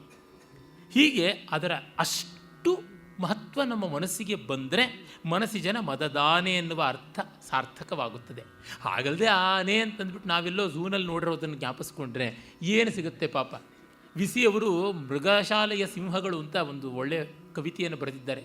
ಮೃಗಶಾಲೆಯ ಸಿಂಹಗಳು ಗ್ರಾಮ ಸಿಂಹದಂತೆ ನಿರ್ವೀರ್ಯವಾಗಿಬಿಟ್ಟಿರುತ್ತವೆ ಪಾಪ. ಆ ರೀತಿಯಾದದ್ದಲ್ಲ. ಕಾಡಿನಲ್ಲಿ ಪೊಗದಸ್ತಾಗಿ ತಿಂದು ತೇಗಿ ಇರ್ತಕ್ಕಂಥ ಸಲಗ ಮದದಾನೆ, ಸೊಕ್ಕಾನೆ, ಗಂಧ ಸಿಂಧುರ ಮತ್ತೇಭ. ಆದರೆ ಅದು ಹೇಗೆ ಅಂತ ಅದನ್ನು ನೋಡಬೇಕು. ಮನ್ಮಥನ ರತ್ನ ನಿಧಾನವನು, ಮನ್ಮಥನ ರತ್ನ ನಿಧಿ ಅವಳು. ಹೀಗಾಗಿ ಸಕಲ ಕಾಂತಿಗಳಿಗೆ, ಸಕಲ ಮೌಲ್ಯಕ್ಕೆ ಅವಳು ಖನಿ. ಅಂಗಜ ಮಂತ್ರ ಸೂತ್ರಕದ ಟಿಪ್ಪಣ ಇವೆಲ್ಲ ಅವನ ಫ್ರೇಸಿಯಾಲಜಿ, ಪೂರ್ವ ಕವಿಗಳದಲ್ಲ. ಮನ್ಮಥ ಶಾಸ್ತ್ರದ ಮಂತ್ರ ಯಾವುದಿದೆ, ವಶೀಕರಣ ಮಂತ್ರ, ಸಕಲ ಲೋಕ ವಶೀಕರಣವಾದಂಥ ಮಂತ್ರ, ಬೀಜಮಂತ್ರ, ಅದನ್ನು ಕ್ಲೀಮ್ ಅಂತ ಹೇಳ್ತೀವಿ. ಕಾಮರಾಜ ಮಂತ್ರ ಅಂತಲೇ ಕ್ಲೀಂಕಾರ ಪ್ರಸಿದ್ಧವಾದದ್ದು. ಅದಕ್ಕಾಗಿಯೇ ಆ ಕ್ಲೀಮ್ ಅನ್ನುವ ಬೀಜಮಂತ್ರವನ್ನು ದೇವಿ ನಿರಂತರವಾಗಿ ಉಚ್ಚಾರಣೆ ಮಾಡ್ತಾ ಸದಾಶಿವನನ್ನು, ಕಾಮೇಶ್ವರನನ್ನು ಕೂಡ ಮರಳು ಮಾಡ್ತಾಳೆ ಅಂತ. ಕಾಮೇಶ ಜ್ಞಾತ ಸೌಭಾಗ್ಯ ಮಾರ್ಧವೋರುದ್ವಯಾನ್ವಿತ ಮಂದಸ್ಮಿತ ಪ್ರಭಾಪೂರ ಮಜ್ಜತ್ ಕಾಮೇಶ ಮಾನಸ ಇತ್ಯಾದಿ ಲಲಿತಾ ಸಹಸ್ರನಾಮದಲ್ಲಿ ಬರ್ತದೆ. ದೇವಿ ನಗುತ್ತಾ ಇದ್ದರೇ ಸಾಕು ಕ್ಲೀಂಕಾರವನ್ನು ಹೇಳ್ತಾ ಇದ್ದಾಳೆ ಅಂತ ಶಿವನಿಗೆ ಅನಿಸುತ್ತಂತೆ. ನೀವು ಕನ್ನಡಿ ಮುಂದೆ ನಿಂತ್ಕೊಂಡು ಕ್ಲೀಮ್ ಅಂತನ್ನೇ ಕೆನ್ನೆವರೆಗೂ ಬಾಯಿ ಹಿಸಿಯುತ್ತದೆ. ಸುಮ್ಮನೆ ನಕ್ಕರೆ ಸಾಕು ಕ್ಲೀಮ್ ಅಂತ ಹೇಳ್ತಾ ಇದ್ದೀವ ಅನ್ನೋ ಥರ ಆಗುತ್ತದೆ. ಅಂದರೆ ದೇವಿ ನಕ್ಕರೆ ಸಾಕು, ಕ್ಲೀಂಕಾರ ಹೇಳ್ತಾ ಇದ್ದಾಳೆ ಕಾಮ ಬೀಜ ಮಂತ್ರ ಅಂತ. ಶಿವ ಆಗಲೇ ತೆಪ್ಪಗಾಗಿ ಸಪ್ಪಗಾಗಿ ಸೋತು ಸೊಪ್ಪುಂ ಸವಡಾಗಿ ಶರಣಾಗತನಾಗ್ಬಿಡ್ತಾನಂತೆ. ಹೀಗಾಗಿ ಅವಳು ಮಂದಸ್ಮಿತದಿಂದಲೇ ಮಜ್ಜತ್ ಕಾಮೇಶ ಮಾನಸ, ಆ ಕಾಮೇಶ್ವರನನ್ನು ಕೂಡ ಮರಳು ಮಾಡಿಬಿಡ್ತಾ ಇದ್ಲು ಅಂತ. ಆ ಮನ್ಮಥನ ಕ್ಲೀಂ ಬೀಜ ಮಂತ್ರ ಯಾವುದುಂಟೋ ಆ ಮಂತ್ರಕ್ಕೆ ಇವಳು ವ್ಯಾಖ್ಯಾನ ಅಂತ. ಆ ವ್ಯಾಖ್ಯಾನ ಅಂದರೆ ಯಾವ ಥರದ್ದು? ಮಂತ್ರ ಅರ್ಥವಾಗಲಿಲ್ಲ ಅಂತಂದರೆ ಅದಕ್ಕೆ ನಾವು ಕಾರಿಕೆಯನ್ನು ಬರಿತೀವಿ. ಅಂದರೆ ಒಂದು ಮಂತ್ರ ಬೀಜಾಕ್ಷರ, ಅದನ್ನು ವಿಸ್ತರಿಸೋದಕ್ಕೆ ಒಂದು ಶ್ಲೋಕ. ಅದು ಗೊತ್ತಾಗಲಿಲ್ಲ ಅಂದರೆ ವೃತ್ತಿ, ಗದ್ಯದಲ್ಲಿ ವಿಸ್ತೃತವಾದ ವ್ಯಾಖ್ಯಾನ, ಅದು ಸ್ಪಷ್ಟೀಕರಣಕ್ಕೆ ಉದಾಹರಣೆ ಅಂತ. ಈಗ ಕಾರಿಕಾ, ವೃತ್ತಿ ಮತ್ತು ಉದಾಹರಣೆ ಇದು ಗೊತ್ತಾಗಲಿಲ್ಲ ಅಂತಂದರೆ ಕಡೆಗೆ ಕನ್ಸಾಲಿಡೇಟ್ ಮಾಡಿ ಸೂತ್ರ, ಸೂತ್ರ ಅರ್ಥ ಆಗಲಿಲ್ಲ ಅಂದರೆ ಭಾಷ್ಯ, ಭಾಷ್ಯ ಅರ್ಥ ಆಗಲಿಲ್ಲ ಅಂದರೆ ವ್ಯಾಖ್ಯಾನ, ವ್ಯಾಖ್ಯಾನ ಅರ್ಥ ಆಗಲಿಲ್ಲ ಅಂದರೆ ಅದಕ್ಕೆ ಟೀಕೆ, ಟೀಕೆ ಅರ್ಥ ಆಗಲಿಲ್ಲ ಅಂದರೆ ಅದಕ್ಕೆ ಟಿಪ್ಪಣಿ, ಟಿಪ್ಪಣಿ ಫೈನಲ್ಲು, ಅದರ ಮೇಲೆ ಇನ್ಯಾವುದೂ ಇಲ್ಲ. ಕಲಿಯುಗ ಕಲ್ಪತರು ಅಂತ ಹೇಳುವ ರಾಘವೇಂದ್ರ ಸ್ವಾಮಿಗಳನ್ನು ಟಿಪ್ಪಣ್ಯಾಚಾರ್ಯರು ಅಂತಲೇ ಕರೀತಾರೆ. ಮಧ್ವಾಚಾರ್ಯರು ಬರೆದ ಭಾಷ್ಯ ಗ್ರಂಥಗಳಿಗೆ ಟೀಕಾಚಾರ್ಯರು, ಟೀಕಾಕೃತ್ಪಾದರು ಅಂತಲೇ ಹೆಸರಾದ ಜಯತೀರ್ಥ ಸ್ವಾಮಿಗಳು ಟೀಕೆಗಳನ್ನು ಬರೆದರು. ಅದಕ್ಕೆ ಟಿಪ್ಪಣಿಯನ್ನು ಇವರು ಬರೆದರು, ಪರಿಮಳಾಚಾರ್ಯರು ಅಂತಲೇ ಹೆಸರಾದರು ರಾಘವೇಂದ್ರ ತೀರ್ಥರು ಅಂತ. ಅದಾದ ಮೇಲೆ ಮುಂದೆ ಬಂದದ್ದೆಲ್ಲ ಉಪೋಪ ಟಿಪ್ಪಣಿಗಳೇ ಹೊರತುನುವೆ, ಅದಕ್ಕೆ ಮೀರಿದ್ದಲ್ಲ ಅಂತ. ಹೀಗೆ ಈ ರೀತಿಯಲ್ಲಿ ಅವಳು ಟಿಪ್ಪಣಿ ಎಷ್ಟೋ ಬಾರಿ ಟೆಕ್ಸ್ಟ್ಗಿಂತ ಫುಟ್ನೋಟೇ ಜೋರಾಗಿರುತ್ತದೆ, ಆ ರೀತಿಯಾದಂಥದ್ದು. ಈ ಮಾತನ್ನು ಹಿರಿಯಣ್ಣನವರ ಬಗ್ಗೆ ಹೇಳ್ತಾರೆ. ಹಿರಿಯಣ್ಣನವರ ಗ್ರಂಥಕ್ಕಿಂತ ಟಿಪ್ಪಣಿ ಎಷ್ಟೋ ಬಾರಿ ನಮಗೆ ಬೋಧಪ್ರದವಾಗಿಬಿಡ್ತದೆ ಅಂತ. ಆನಂದಕುಮಾರ ಸ್ವಾಮಿಗಳ ಗ್ರಂಥಕ್ಕಿಂತ ಟಿಪ್ಪಣಿಯೇ ಜಾಸ್ತಿ. ಅವರ ಗ್ರಂಥ 4-5 ಪುಟ ಇದ್ದರೆ ಟಿಪ್ಪಣಿ ಒಂದು 15-18 ಪುಟ ಇರುತ್ತೆ. ಈ ರೀತಿಯಾದದ್ದು ಸೇಡಿ ಕೃಷ್ಣ ಭಟ್ರದ್ದು ಹಾಗೆ. ಇವಳು ಆ ರೀತಿಯಾಗಿ ಮನ್ಮಥನ ಸಂಮೋಹನ ಮಂತ್ರಕ್ಕೆ ಪರಮೋತ್ಕೃಷ್ಟವಾದ ಸಿದ್ಧಾಂತ ರೂಪದಲ್ಲಿ ಬರೆದಂಥ ಟಿಪ್ಪಣಿ ಮಾನಿನೇರ ಅಧಿದೈವ. ಇನ್ನು ಹೇಳ್ತಾ ಇದ್ದಾಳೆ ಕವಿ, ಇದೆಲ್ಲ ಸೌಂದರ್ಯದ ಮಾತ್ರವಲ್ಲ, ವ್ಯಕ್ತಿತ್ವವೂ ಇದೆ ಅಂತ. What is beauty without character? ವ್ಯಕ್ತಿತ್ವ ತುಂಬ ಮುಖ್ಯವಾದದ್ದು. ಹಾಗಾಗಿಯೇ ಗುಣಂ ಪೃಚ್ಛಸ್ವ ಮಾ ರೂಪಂ, ರೂಪವನ್ನು ಕೇಳಬೇಡ, ಗುಣವನ್ನು ಕೇಳು. ಮಾನಿನಿಯರ ಅಧಿದೈವ, ಮರ್ಯಾದಸ್ಥರು ಮಾನಿನಿಯರಿಗೆ ಹೀಗಿರಬೇಕು ಅಂತ ಅನಿಸುತ್ತದೆ. ಯಾವ ಮಾನವತಿಯಾದರೂ ದ್ರೌಪದಿ ಹೆಂಗೆ ಬಾಳಬೇಕು ಅಂತ ಅಂದ್ಕೋತಾರೆ. ಅಷ್ಟು ಕೆಚ್ಚು, ಅಷ್ಟು ದೀಪ್ತಿ, ಅಷ್ಟು ಧೀರತೆ. ನನಗೆ ಅವಮಾನ ಮಾಡಿದ ಮೇಲೆ ಅಪ್ಪಾಪಿ ಭೂಮಿ ಮೇಲೆ ಬದುಕಿರಬಾರ್ದು ಅಂತ ಅನ್ನೋದು ಇದೆಯಲ್ಲ, ಅದನ್ನು ನಿರಂತರವಾಗಿ ಜ್ಞಾಪಿಸಿ ಕೊಡುವಂತೆ ಕಾಲಾನಲ ಧೂಮಕೇತು ಅನ್ನುವ ಹಾಗೆ ತಲೆ ಕೂದಲನ್ನು ಹಿಡಿದು ಕೃಷ್ಣನನ್ನು ಕೂಡ ಸಂಧಿಗೆ ಹೋಗುವಾಗ ಇದನ್ನು ಮರೀಬೇಡ ಅಂತಂದರೆ ಅವನು ಕಾಳಗವನೆ ಬಲಿದು ಬಹೆನು ದೇವಕಿಯ ಮೇಲಾಣೆ, ತಂದೆ ವಸುದೇವನಂಗ್ರಿಗಳಾಣೆ, ಮಗ ಪ್ರದ್ಯುಮ್ನ ದೇವರ ಮೇಲಾಣೆ ಅಂತ ಇಟ್ಟು ಹೋಗಬೇಕು ಅಂತಂದರೆ ಇಂಥ ಆತ್ಮವಿಶ್ವಾಸ ಇರಬೇಕು, ಮರ್ಯಾದೆ. ಅವಳು ನೋಡಿ ವಿರಾಟನ ಮನೆಗೆ ಹೋದಾಗಲೂ ಸೇವಕಿ ಅಂತ ಹೇಳ್ಕೊಳ್ಳುವಾಗಲೂ ನಾನು ಸತ್ಯಭಾಮೆಗೆ ಮತ್ತು ದ್ರೌಪದಿಗೆ ಸೇವಕಿಯಾಗಿದ್ದೆ ಅಂತ ಹೇಳ್ಕೊತಾಳೆ ಹೊರತು ಬೇರೆಯವರಿಗೆ ಅಂತ ಹೇಳೋದಿಲ್ಲ. ಈ ಮಟ್ಟದ ಮಾನವತಿ ಅವಳು, ಆ ಮಾನಿನಿಯರ ಅಧಿದೇವ ಅವಳು. ಸುಜ್ಞಾನ ಕನ್ಯಾ ಮಾತೃಭವನ, ಮತ್ತು ವಿವೇಕಿಗಳಾದಂಥ ಹೆಣ್ಣು ಮಕ್ಕಳ ತವರು ಮನೆ ಅಂತ ಮಾತೃಭವನ ಅಂತ ಸಂಸ್ಕೃತ ಪದವನ್ನು ಬಳಸ್ತಾ ಇದ್ದಾನೆ ಸಮಾಸದಲ್ಲಿ. ಸುಜ್ಞಾನ ಕನ್ಯಾ ಮಾತೃಭವನ. ಸಾಮಾನ್ಯವಾಗಿ ಒಂದು ಅಪಪ್ರಥೆ ಇದೆ, ಹೆಣ್ಣು ಅಂದರೆ ಬುದ್ಧಿ ಇಲ್ಲ ಅನ್ನೋದು ಮತ್ತೆ ಹೇಳಲೇಬೇಕಾಗಿಲ್ಲ, ಅಂಡರ್ಸ್ಟುಡ್ ಅಂತ. ಅದನ್ನು ಚಾಲೆಂಜ್ ಮಾಡ್ತಾ ಇದ್ದಾನೆ ಕವಿ. ಜ್ಞಾನ ಅನ್ನೋದಕ್ಕೆ ಸ್ತ್ರೀ ಪುಂ ಭೇದವಿಲ್ಲ ಅಂತ. ಗುಣಃ ಪೂಜಾಸ್ಥಾನಂ ಗುಣಿಷು ನಚಲಿಂಗಂ ನಚವಯ ಅಂತ ಭೌಭೂತಿ ಹೇಳ್ದ. ಹಾಗಾಗಿಯೇ ಕಾಳಿದಾಸ ಕೂಡ ಪಾರ್ವತಿಯ ತಪಸ್ಸನ್ನು ನೋಡಿ ನ ವಯಸ್ಸಮೀಕ್ಷತೆ ಅಂತ, ತಪಸ್ಸಿನಲ್ಲಿ ವಯಸ್ಸು ಜಾತಿ ಮತ ಕುಲ ಗೋತ್ರ ನೋಡುವಂಥದ್ದಲ್ಲ.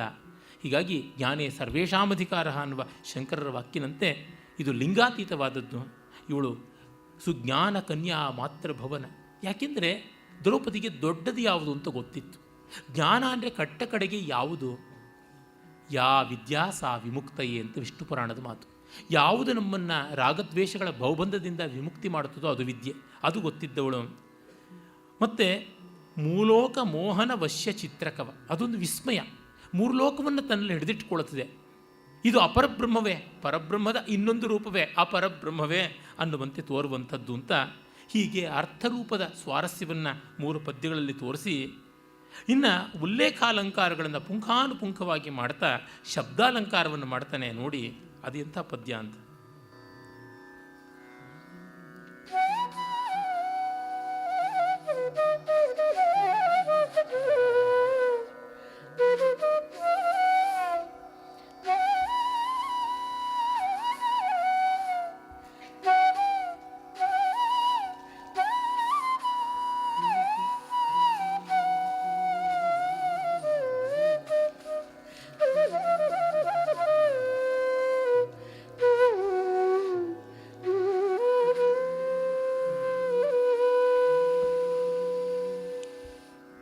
ನಾರಿಯನು ಸಂಸಾರ ಸುಖ ಸಾರಿಕೆಯನು ಸಂಸಾರ ಸುಖ ಸಾಕಾರಿಯನು ಜನನಯನ ಕಾರಾಗಾರಿಯನು ಮುನಿಧೈರ್ಯ ಸರ್ವಸ್ವಾಪಗಾರಿಯನು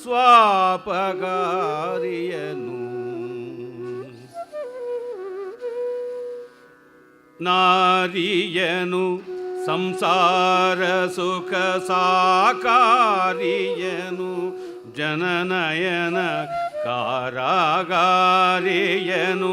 ಮುನಿಧೈರ್ಯ ಸರ್ವಸ್ವಾಪಗಾರಿಯನು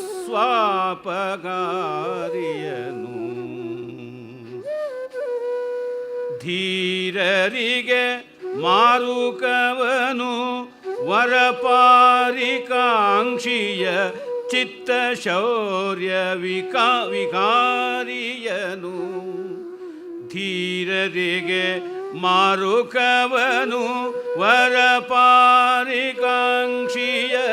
ಚಿತ್ತ ಚೌರ್ಯ ವಿಹಾರಿಯನು ದ್ರೌಪದಿಯನ್ ಅಭಿವರ್ಣಿಸುವಡಾರೆಂದ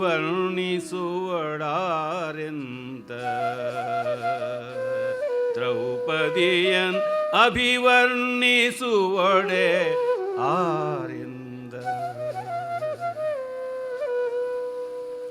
ನಾರಿಯನು ಸಂಸಾರ ಸುಖ ಸಾಕಾರಿಯನು ಜನನಯನ ಕಾರಾಗಾರಿಯನು ಮುನಿಧೈರ್ಯ ಸರ್ವಸ್ವಾಪಹಾರಿಯನು ಅಂತ ಪ್ರಾಸಸ್ಥಾನಕ್ಕೆ ಅಲ್ಲುಗಲ್ಲಿಗೆ ಆ ಒಂದು ಗಜಪ್ರಾಸವನ್ನು ತಂದಿಡ್ತಾನೆ ನೋಡಿ. ನಾರಿಯನು ಹೆಣ್ಣನ್ನು, ಸಂಸಾರ ಸುಖ ಸಾಕಾರಿಯನು ಈ ಜಗತ್ತಿನ ಸುಖದ ಸಾಕಾರವನ್ನು, ಜನನಯನ ಕಾರಾಗಾರಿಯನು ಜನಗಳ ಕಣ್ಣಿನ ಸೆರೆಮನಿಯನ್ನು ಅಂತ, ಅಂದರೆ ಅಲ್ಲಿಂದ ಬಿಡಿಸ್ಕೊಂಡು ಹೋಗೋಕ್ಕಾಗೋಲ್ಲ ಅನ್ನುವ.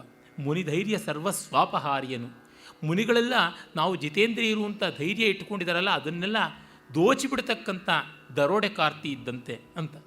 ಇಲ್ಲಿ ಒಂದೊಂದನ್ನು ಪ್ರಾಸಸ್ಥಾನಕ್ಕೆ ಒಂದೊಂದು ಅದ್ಭುತವಾದ ರೂಪಕವನ್ನು ತಂದು ಉಲ್ಲೇಖಾಲಂಕಾರ ಮಾಡ್ತಾನೆ ನೋಡಿ. ನಾರಿಯನು ಸಂಸಾರ ಸುಖ ಸಾಕಾರಿಯನು ಜನನಯನ ಕಾರಾಗಾರಿಯನು ಮುನಿಧೈರ್ಯ ಸರ್ವಸ್ವಾಪಹಾರಿಯನು ಅಂತ ಇಷ್ಟು ಧಾರಾಳವಾಗಿ ಬರಬೇಕು ಪದ್ಯ. ಅಂದರೆ ಆ ಪದ್ಯದ ಒಂದು ಧಾರಾಶುದ್ಧಿ ಅಂತೀವಲ್ಲ, ಫ್ಲೋ, ಅನ್ಬ್ರೋಕನ್ ಫ್ಲೋ ಅಂತೀವಲ್ಲ, ಅನ್ಚೆಕ್ಡ್ ಫ್ಲೋ ಅಂತೀವಲ್ಲ, ನಿರಂತರವಾಗಿ ನಿರಾತಂಕವಾಗಿ ಅನರ್ಗಳವಾಗಿ ಬರಬೇಕಾದಂಥದ್ದು ಅದಿಲ್ಲಿ ಕಾಣುತ್ತದೆ. ಧೀರರಿಗೆ ಮಾರಾಂಕವನು ಸರ್ವ ವರಪಾರಿಕಾಂಕ್ಷಿಯ ಚಿತ್ತ ಚೌರ್ಯ ವಿಹಾರಿಯನು ದ್ರೌಪದಿಯನ್ನು ಅಭಿವರ್ಣಿಸುವಡಾರೆಂದ. ಧೀರರಿಗೆ ಮಾರಾಂಕ, ಮನ್ಮಥನ ನೆಲೆ, ಮನ್ಮಥನ ಮುದ್ರಿಕೆ ಅವಳು. ವರಪಾರಿಕಾಂಕ್ಷಿ, ಚಿತ್ತಚೌರ್ಯ ವಿಹಾರಿ, ಎಲ್ಲ ರೀತಿಯಲ್ಲೂ ಬಯಕೆಯನ್ನು ತಂದು ಕೊಡ್ತಕ್ಕಂಥವಳು ಪಾರಿಕಾಂಕ್ಷಿ. ಚಿತ್ತ ಚೌರ್ಯ ವಿಹಾರಿ, ಮತ್ತೊಬ್ಬರ ಚಿತ್ತವನ್ನು ಅಪಹರಣ ಮಾಡುವುದೇ ಅವಳಿಗೊಂದು ಹಾಬಿ. ಆ ರೀತಿಯಾಗಿರ್ತಕ್ಕಂಥವಳು. ಅಂದರೆ ಅದೊಂದು ಕೆಲಸವಲ್ಲ, ಅದು ಒಂದು ಕೂಲಿಯಲ್ಲ, ಅದು ಒಂದು ಆಟ ಅಂತ. ಆಟಕ್ಕೆ ಫಲವೇನು ಕೌತುಕದ ರುಚಿಯ ಫಲ ಅಂತ DVG ಹೇಳ್ತಾರಲ್ಲ. ಆಟ ಅಂದಾಗ ಅದಕ್ಕೆ ಪ್ರಶ್ನೆ ಮಾಡುವಂತಿಲ್ಲ, ಅವಳು ಮಜಾ, ಅದು ಲೀಲಾಜಾಲವಾಗಿ ಮಾಡ್ತಾಳೆ, ಶ್ರಮವೇ ಇಲ್ಲ ಅಂತ. ಬೇರೊಬ್ಬರನ್ನ ಆಕರ್ಷಿಸಬೇಕು ಅಂತ ಅವಳು ಮೇಕಪ್ ಮಾಡ್ಕೊಳ್ಳೋದಿಲ್ಲ, ಪ್ಯಾಕಪ್ ಮಾಡ್ಕೊಳ್ಳೋದಿಲ್ಲ, ಅಲ್ಲಿ ಇಲ್ಲಿ ಆ ಕಡೆಗೆ ಈ ಕಡೆಗೆ ಅಂತ ಬೇರೆ ಬೇರೆ ಆದಂಥ ಬ್ಯೂಟಿ ಪೇಜೆಂಟ್ಗಳಿಗೆ ಹೋಗೋದಿಲ್ಲ, ಬ್ಯೂಟಿಷಿಯನ್ಸ್ ಹತ್ರ ಹೋಗೋದಿಲ್ಲ, ಏನೂ ಇಲ್ಲ. ತಾನು ಇದ್ದಂತೆಯೇ, ಇರುವಂತೆಯೇ, ನಿಂತಂತೆಯೇ, ಕೂತಂತೆಯೇ ಎಲ್ಲದರೊಳಗೂ ಕೂಡ ಆಕರ್ಷಣೆ ಉಂಟು ಅನ್ನುವಂತೆ ಹೇಳ್ತಾ ಇದ್ದಾನೆ. ಅದೇ ರೀತಿಯಲ್ಲಿ ಮುಂದಿನ ಪದ್ಯದಲ್ಲೂ ಕೂಡ ಆ ನಕಾರ ಪ್ರಾಸವಾಗಿ ಎಷ್ಟು ಚೆನ್ನಾಗಿ ಬರುತ್ತದೆ, ಅಲ್ಲೂ ಮತ್ತೆ ಉಲ್ಲೇಖಾಲಂಕಾರ ಇದೆ ನೋಡಿ.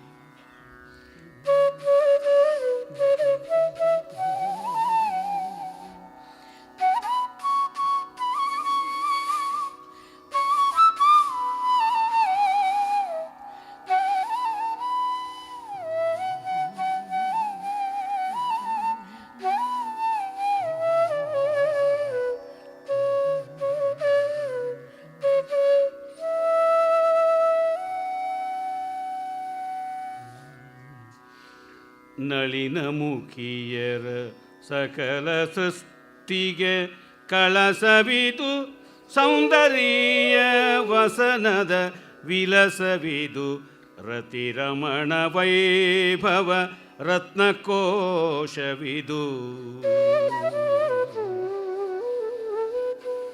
ನಳಿನ ಮುಖಿಯರ ಸಕಲ ಸೃಷ್ಟಿಗೆ ಕಳಸವಿದು ಸೌಂದರ್ಯ ವಸನದ ವಿಲಸವಿದು ರತಿರಮಣ ವೈಭವ ರತ್ನಕೋಶವಿದು ಲಲನೆಯರ ಸೀಮಂತ ಮಣಿ ಜಗದೊಳಗೆ ಚಲುವಿನ ಕಣಿ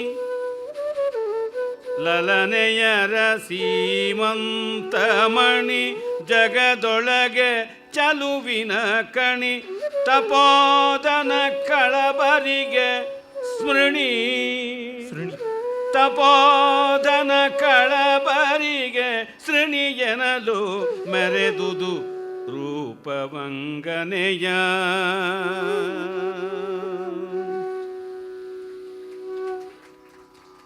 ಸ್ತ್ರೀ ಸೃಷ್ಟಿಗೆ ಇವಳು ಶಿಖರವಾಗಿದ್ದಾಳೆ, ಸಕಲ ಸೃಷ್ಟಿಗೆ ಇವಳು ಕಲಶವಾಗಿದ್ದಾಳೆ. ಸೌಂದರ್ಯ ವಸನದ ವಿಲಸವಿದು.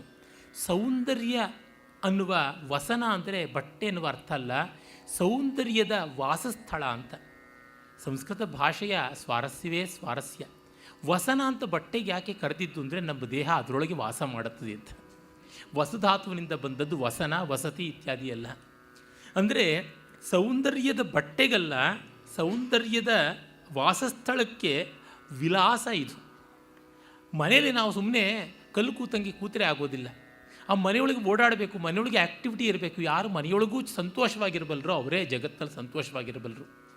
ತುಂಬ ಜನಕ್ಕೆ ಮನೆಯೊಳಗಿದ್ದರೆ ಕಾಲು ಸುಟ್ಟೆ ಬೆಕ್ಕಂತೆ ಆಗಿಬಿಟ್ಟು ಎಲ್ಲಿಗಾದ್ರೂ ಹೋಗೋಣ, ಯಾವುದಾದ್ರು ಮಾಲ್ಗೆ ಹೋಗೋಣ, ಯಾವುದಾದ್ರು ಟ್ರಿಪ್ ಹೋಗೋಣ, ಇನ್ನು ಯಾವುದಾದ್ರು ಕ್ಯಾಸಿನೋಗಳಿಗೆ ಹೋಗೋಣ, ಯಾವುದಾದ್ರು ಬಾರ್ಗಳಿಗೆ ಹೋಗೋಣ, ನೈಟ್ ಕ್ಲಬ್ಗಳಿಗೆ ಹೋಗೋಣ. ಈಗಂತೂ ಸಿದ್ದರಾಮಯ್ಯನವರ ಕೃಪಾ ಕಟಾಕ್ಷ, ಜಾರ್ಜ್ ಅವರ ನಿರ್ಹೇತುಕವಾದ ಕೃಪಾ ಕಟಾಕ್ಷದಿಂದ 1 ಗಂಟೆವರೆಗೂ ಬಾರ್ಗಳು ತೆಗೆದಿರುತ್ತಂತೆ, ಲೈವ್ ಬ್ರ್ಯಾಂಡ್ ಶೋ ಆಗುತ್ತಂತೆ. ಆದರೂ ಏನೂ ಅತ್ಯಾಚಾರ ಆಗೋದಿಲ್ವಂತೆ. ಹೀಗಾಗಿದೆ. ಹೀಗೆ ಹೊರಗೆ ಹೋಗೋಣ ಅಂತ ಹೇಳ್ಬಿಟ್ಟಿದ್ರೆ ಈ ಹೊರಸಂಚಾರ ಇದೆಯಲ್ಲ, ಈ ತರಹ OOD ಆನ್ ಅಫಿಷಿಯಲ್ ಡ್ಯೂಟಿ ನಡೀತಾ ಇರ್ತದೆ. ಹಾಗಲ್ಲ, ಮನೆಯೊಳಗೇನೆ ಸೌಂದರ್ಯ ವಸನದ ವಿಲಸನ ಅಂತ. ಮತ್ತು ಇನ್ನೂ ಒಂದು ಅರ್ಥ ಉಂಟು, ಸೌಂದರ್ಯ ಸ್ಥಿತಿಯಲ್ಲಿ ನಿಲ್ಲುವ ಗತಿ ಅಂತ. ಆ ಅರ್ಥವೂ ಮಾಡ್ಬೋದು. Ultimately what is dance? ನರ್ತನ ಅಂದರೆ ಏನು? ಚೆನ್ನಾಗಿ ನಿಲ್ಲಬೇಕು ಅನ್ನುವ ಓಡಾಟ ಅಂತ. ಸುಂದರ ಸ್ಥಿತಿಯ ಗತಿಯೇ ಅಂದರೆ ಎಲ್ಲಿ ಯಾವ ಭಂಗಿಯಲ್ಲೂ ಚೆನ್ನಾಗಿ ಕಾಣಿಸ್ಬೇಕು, ಯಾವ ಭಂಗಿಯಲ್ಲಿ ಚೆಂದ ಕಾಣಿಸೆ ಅನ್ನುವಂಥ 1000 ಬಗೆಯ ಪ್ರಯತ್ನಶೀಲತೆ ಇದೆಯಲ್ಲ, ಅದು ಸೌಂದರ್ಯ ಅಂತ. ಎಲ್ಲಿ ನಿಲ್ಲೋಣ, ಅಲ್ಲಿ ನಿಲ್ಲೋಣವೆ, ಹೀಗೆ ನಿಲ್ಲೋಣವೆ, ಹಾಗೆ ಕೂತ್ಕೊಳ್ಳೋಣವೆ, ಹೀಗೆ ಬಾಗೋಣವೆ ಅಂತ ಅನ್ನುವ ಚಲನವಲನವೇ ಸ್ಥಿತಿಯನ್ನು ಕಾಣುವ ಗತಿಯೇ ನರ್ತನ ಅಂತಾದರೆ, ಮಾಧುರ್ಯವನ್ನು ಹುಡುಕುವ ಪ್ರಯತ್ನವೇ ಸಂಗೀತ, ರಸವನ್ನು ಹುಡುಕುವ ಪ್ರಯತ್ನವೇ ಸಾಹಿತ್ಯ. ಹೀಗೆ ಈ ರೀತಿಯಾದ ಎಷ್ಟು ಧ್ವನಿಗಳಿಗೂ ಅವಕಾಶ ಇರುವಂಥ ಒಂದು ಹೊಸ ರೀತಿಯ ಶಬ್ದಶಯ್ಯೆಯನ್ನು ನಿರ್ಮಾಣ ಮಾಡ್ತಾನೆ. ಸೌಂದರ್ಯ ವಸನದ ವಿಲಸನವಿದು, ರತಿರಮಣ ವೈಭವ ರತ್ನಕೋಶವಿದು. ಮನ್ಮಥನ ಎಲ್ಲ ವೈಭವಕ್ಕೆ ಇದು ಒಂದು ರತ್ನ ಕರಂಡಕ ಅಂತ. ಅಂದರೆ ಸಾಮಾನ್ಯವಾಗಿ ನಾವು ದೊಡ್ಡವರಿಗೆ ಭಿನ್ನವತ್ತಳೆಗಳು ಇತ್ಯಾದಿಗಳನ್ನೆಲ್ಲ ಕೊಡ್ತೀವಿ, ಬಿರುದು ಬಾವಲಿಗಳನ್ನೆಲ್ಲ ಒಂದು ಮಾನಪತ್ರವನ್ನಾಗಿ ಮಾಡಿ, ಜಯಪತ್ರಿಕೆಯನ್ನಾಗಿ ಮಾಡಿ, ಸರ್ಟಿಫಿಕೇಟ್ ಆಫ್ ಮೆರಿಟ್ ಅಂತ ಕೊಡ್ತೀವಿ. ಅದನ್ನು ಒಂದು ಸುಂದರವಾದ ಕರಂಡಕದಲ್ಲಿ ಇಟ್ಟುಕೊಡ್ತೀವಿ. ನಮ್ಮ ಯೋಗ್ಯತೆಗಳಿಗೆ ತಕ್ಕಂತೆ, ಸನ್ಮಾನಿತರಾಗುವ ಯೋಗ್ಯತೆಗೆ ತಕ್ಕಂತೆ, ಅವರ ಹೆಸರಿನಲ್ಲಿ ಚಂದ ಎತ್ತಿರೋರ ಜೇಬಿನ ಭಾರವಣೆಗೆ ತಕ್ಕಂತೆ, ಅದು ಗಂಧದಲ್ಲಿಯೋ, ದಂತದಲ್ಲಿಯೋ, ಬೆಳ್ಳಿಯಲ್ಲಿಯೋ, ಬಂಗಾರದಲ್ಲಿಯೋ, ರತ್ನಖಚಿತವಾದದ್ದಲ್ಲಿಯೋ, ಏನೂ ಇಲ್ಲ ಅಂತಂದರೆ ಸಾಮಾನ್ಯವಾದ ಶಿವನೇ ಮರದಲ್ಲಿಯೋ, ಅದೂ ಇಲ್ಲ, ಹಾಳಾಗಿ ಹೋಯಿತು ಅಂತಂದರೆ ಒಂದು ಬಟ್ಟೆ ಕವಚದಲ್ಲಿ ಆದರೂ ಸುತ್ತು ಕೊಡ್ತಾರೆ. ಇದು ಮನ್ಮಥನಿಗೆ ಜಯಪತ್ರಿಕೆ ಕೊಟ್ಟದ್ದು. ಅಬ್ಬಾ ಮನ್ಮಥ, ಇವತ್ತು ಇವಳಿಂದಾಗಿ ನೀನು 3 ಲೋಕವನ್ನು ಗೆಲ್ಲುವಂಥವನಾಗಿದ್ದೀಯ ಅಂತ ಕೊಟ್ಟ ಸರ್ಟಿಫಿಕೇಟಿನ ಕ್ಯಾಸ್ಕೆಟ್ ಇದೆಯಲ್ಲ, ಅದು ಇವಳು ಅಂತ. ಅಂದರೆ ಮನ್ಮಥನ ವೈಭವ ವರ್ಣನೆಯ ರತ್ನ ಸಂಪುಟ ಆ ರೀತಿ. ಮತ್ತು ಇನ್ನೊಂದು, ಕೋಶ ಅನ್ನೋದಕ್ಕೆ ಗ್ರಂಥ ಅನ್ನುವ ಅರ್ಥ ಕೂಡ ಇದೆ. ಅಂದರೆ ಮನ್ಮಥನ ವಿಜಯ ಕಾವ್ಯವೇ ಇವಳಾಗಿದ್ದಾಳೆ ಅಂತ. ವಿಷಮ ಬಾಣ ವಿಲಾಸ ಕಾವ್ಯ ಅಂತ ಇವಳನ್ನು ಹೇಳ್ಬೋದು. ಲಲನೆಯರ ಸೀಮಂತ ಮಣಿ, ಅವರ ಬೈತಲೆ ಬೊಟ್ಟು ತರುಣಿಯರ ಬೈತಲೆ ಬೊಟ್ಟಾಗಿದ್ದಾಳೆ. ಸೀಮಂತ ಅನ್ನುವಂಥದ್ದು ಸೌಭಾಗ್ಯವತಿಯ ಲಕ್ಷಣ ಕೂಡ ಅಂತ. ಜಗದೊಳಗೆ ಚೆಲುವಿನ ಕಣಿ, ತಪೋಧನ ಕಳಬರಿಗೆ ಸೃಣಿ, ಇದು ಕುಮಾರವ್ಯಾಸನ ಸಾಹಜಿಕವಾದ ಶೈಲಿ. ಲಲನೆಯರ ಸೀಮಂತ ಮಣಿ, ಜಗದೊಳಗೆ ಚೆಲುವಿನ ಕಣಿ, ತಪೋಧನ ಕಳಬರಿಗೆ ಸೃಣಿ. ತಪಸ್ವಿಗಳು ಅಂತನ್ನುವ ಆನೆಗಳಿದ್ದಾರಲ್ಲ, ಕೊಬ್ಬಿದ ಆನೆಗಳಿಗೆ ಅವಳ ಅಂಕುಶ ಅಂತ. ಅಂಕುಶ ಚಿಕ್ಕದೆ ಸಾಕು, ಎಂಥ ಮದಿಸಿದ ಆನೆಯನ್ನು ತೆಪ್ಪಿಗೆ ಕೂತ್ಕೊಳ್ಳುವಂತೆ ಮಾಡುತ್ತದೆ. ಹಾಗೆ ರೂಪವಂಗನೀಯ ಅಂತ ಹೇಳಿ ಕಂಗಳಲ್ಲಿ ಕುಡಿಮೇಳ ಹುಬ್ಬಿನ ಹುಂಗಿನಲ್ಲಿ ಬಂಜಮಣೆ ಭಾವದ ಭಂಗಿಯಲ್ಲಿ ಪತಿಕರಣೆ ಸಕಲ ಸಖೀ ಕದಂಪದಲ್ಲಿ ಇಂಗಿತದ ಬಿರಿಮುಗುಳ ಪರಿಮಳ ವಂಗಹಾರ ವಿಲಾಸ ವಿಭ್ರಮ ಭಂಗಿಗಳು ಬಿಬ್ಬೋಕ ಲಲಿತಾದಿಗಳು ದ್ರೌಪದಿಯ ಅಂತ ಅವಳು ಗೆಳತಿಯರ ಜೊತೆ ನೋಡುವಾಗ ಕುಡಿನೋಟದಲ್ಲಿ ನೋಡ್ತಾಳೆ. ಹುಬ್ಬು ಹೊಂಗು ಅಂದರೆ ಹುಬ್ಬಿನ ಪೊಂಗು ಅಂದರೆ ಹುಬ್ಬು ಮೇಲಕ್ಕೆ ಏರಿದರೆ ಅವ್ರನ್ನ ತದುಕಿ ಕೂತ್ಕೊಳ್ಳಿ ಸುಮ್ಮನೆ ಅಂತ. ಅವಳು ಕುಡಿಗಣ್ಣು ನೋಟದಲ್ಲಿ ನೋಡಿದ್ರೆ ಬನ್ರೆ ಅಂತ, ಸ್ವಲ್ಪ ಹುಬ್ಬು ಏರಿಸಿದ್ರೆ ತೆಪ್ಪಿರ್ರೆ ಅಂತ. ಮತ್ತು ಭಾವದ ಭಂಗಿಯಲ್ಲಿ ಆ ಕಣ್ಣಿನ ಪಾಪೆಯ ಮೂಲಕ ಹೊಮ್ಮುವ ಪ್ರೀತಿಯಲ್ಲಿ ಪತಿಕರಣೆ ಸಮ್ಮಾನ. ಇದು ಸಖೀ ಕದಂಬದಲ್ಲಿ ಇಂಗಿತದ ಬಿರಿಮುಗುಳ. ಅವಳೊಂದು ನಕ್ರೆ ಸಾಕಂತೆ ಅವಳ ಇಂಗಿತ ಏನು ಅಂತ ಗೊತ್ತಾಗ್ತಿತ್ತು. Face is the index of man ಅಂತಾರಲ್ಲ, ಆಫ್ ವುಮೆನ್ ಆಲ್ಸೋ. ಪರಿಮಳ ವಂಗಹಾರ. ಇನ್ನು ಅವಳ ನರ್ತನ ಪ್ರಸಂಗವೇ ಅವಳ ಪರಿಮಳ. ಅವಳು ಎಲ್ಲೆಲ್ಲಿ ಸುಳಿದ್ರೆ ಅಲ್ಲಲ್ಲಿ ಪರಿಮಳ ಹಾಗೆ ಹೀಗೆ ಸುಳ್ಕೊಂಡು ಬರ್ತಾ ಇತ್ತು. ಅವಳ ಕೋರ್ಸ್ ಆಫ್ ಮೂಮೆಂಟನ್ನು ಕಾಣಿಸ್ತಾ ಇತ್ತು ಪರಿಮಳ ಅನ್ನುವಂತೆ. ವಿಲಾಸ ವಿಭ್ರಮ ಭಂಗಿಗಳು ಬಿಬ್ಬೋಕ ಲಲಿತಾದಿಗಳು ದ್ರೌಪದಿಯ ವರ ವಸಂತನ ಬರವು ಜಾಜಿಯ ಬಿರಿಮುಗಳು. ಅವಳು ಬಂದರೆ ವಸಂತವೇ ಬಂದಂತೆ ಇರ್ತಾ ಇತ್ತು, ಜಾಜಿ ನಕ್ಕಂತೆ ಇರ್ತಾ ಇತ್ತು, ದುಂಬಿಗಳ ಝಂಕಾರದಂತೆ ಇರ್ತಾ ಇತ್ತು, ಮದಿಸಿದ ಆನೆಗಳು ಕಬ್ಬಿನ ಜಲ್ಲೆಯನ್ನು ಚಪ್ಪರಿಸಿಕೊಂಡು ಬಂದಂತೆ ಇತ್ತು. ಹೀಗಿದ್ದು ಅವಳ ಒಂದು ಆಗಮನ. ಇಂಥ ಆಗಮನದಲ್ಲಿ ಅವಳು ಜಂಬೀರ ಫಲವನ್ನು ಕೊಂಡಳಂಗನೆ ವಿಪ್ರ ಮಂತ್ರದಲ್ಲಿ ನಿಂಬೆಹಣ್ಣು ಕೈನಲ್ಲಿ ಹಿಡ್ಕೋತಾಳೆ. ಸತಿ ಹೋಗುವಾಗ ನಿಂಬೆಹಣ್ಣು ಹಿಡ್ಕೋಬೇಕು, ಕಲಶಗಿತ್ತಿಯರಾದರೆ ನಿಂಬೆಹಣ್ಣು ಹಿಡ್ಕೋಬೇಕು. ಇವೆಲ್ಲ ಜಾನಪದ ಆಚಾರಗಳು ಉಂಟು. ಅದನ್ನೆಲ್ಲ ಕುಮಾರವ್ಯಾಸ ತನ್ನ ಕಾಲದಂತಂದು ಇಡ್ತಾನೆ. ಮತ್ತು ಪಲ್ಲಕ್ಕಿಯಲ್ಲಿ ಹತ್ತಿ ಅವಳು ಬರ್ತಾಳೆ. ಹೇಗೆ ಬಂದಳು ಅಂತಂದರೆ ಸಿತಾಬ್ಜಕ್ಕೆ ಲಕ್ಷ್ಮಿ ಅಂದದಲ್ಲಿ ಬೆಳೆದಾವರಿ ಮೇಲೆ ಲಕ್ಷ್ಮಿ ಕೂತ್ಕೊಳ್ಳೋ ಹಾಗೆ ಸತ್ವಶುದ್ಧವಾದ ಪೀಠದಲ್ಲಿ ಲಕ್ಷ್ಮಿ ಕೆಂದಾವರಿಯಲ್ಲಿ ಕೂತ್ಕೋತಾಳೆ. ಇದೀಗ ಬೆಳ್ಳಗಿರುವ ಬಟ್ಟೆಯಿಂದ ಆವೃತವಾದಂತಹ ಪಲ್ಲಕ್ಕಿಯಲ್ಲಿ ಇವಳು ಕೂತರೆ ಬೆಳ್ದಾವರಿಯಲ್ಲಿ ಲಕ್ಷ್ಮಿ ಕೂತಂತೆ ಆಯಿತು. ಅಂದರೆ ರಜಸ್ಸನ್ನು ಬಿಟ್ಟು ಸತ್ವಾಶ್ರಿತಳಾದ ಲಕ್ಷ್ಮಿಯಂತೆ ಕಾಣ್ತಾ ಇದ್ದಾಳೆ. ಆಗ ಅವಳ ಜೊತೆಯಲ್ಲಿ ಹುಡುಗಿಯರ ಸಮೂಹ ಬರುತ್ತದೆ. ಬಾಡಿಗಾರ್ಡ್ಗಳ ಥರ ಇದ್ದಾರೆ. ಸ್ತ್ರೀ ಮಲಯಾಳ ಅದು ಪ್ರಮೀಳಾ ರಾಜ್ಯದಂತೆ. ಭ್ರೂಲತೆಯ ಬಿಲ್ಲುಗಳ ಕಟಕ್ಷದ ಹುಬ್ಬುಗಳೇ ಬಿಲ್ಲುಗಳಾಗಿವೆ ಅವರಿಗೆ. ಕಟಕ್ಷದ ಕೋಲ, ಕಡಗಣ್ಣಿನ ನೋಟವೇ ಬಾಣಗಳಾಗಿವೆ. ಹೊದೆಗಳ ಬಾಸೆಗಳ ಕರವಾಳಿಗಳ ಇನ್ನವರ ರೋಮರಾಜಿಯೇ ಕತ್ತಿಯಂತೆ ಕಾಣ್ತಾ ಇದೆ. ಕತ್ತುರಿಯ ತಿಲಕದ ಹರಿಗೆ ಹಲಗೆಗಳ ಹಣೆಗಿಟ್ಟುಕೊಂಡ ತಿಲಕವೇನೇ ಗುರಾಣಿ ಥರ ಕಾಣಿಸ್ತಾ ಇದೆ.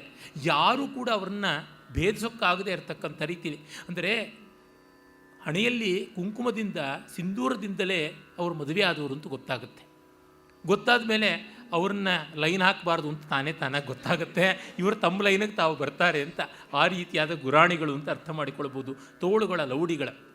ಲೌಡಿ ಅಂದರೆ ಅದೊಂದು ದೊಡ್ಡ ಗುಜ್ಜು ಗೋಲು ಅಂತ ಕರೀತಾರೆ. ಆ ರೀತಿಯಾದಂಥ ಒಂದು ಆಯುಧ.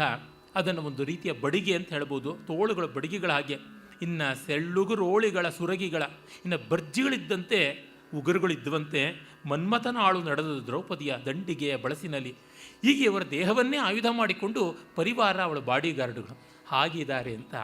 ಈ ಶೃಂಗಾರ ವೀರಗಳನ್ನು ಎಷ್ಟು ಚೆನ್ನಾಗಿ ಹೊಂದಿಸ್ತಾನೆ. ಅನ್ಯೋನ್ಯ ರಸಗಳು ಧರ್ಮಾರ್ಥ ಕಾಮಗಳೇ ಸೇರಿದಂತೆ ಆಗಿಬಿಡುತ್ತದೆ.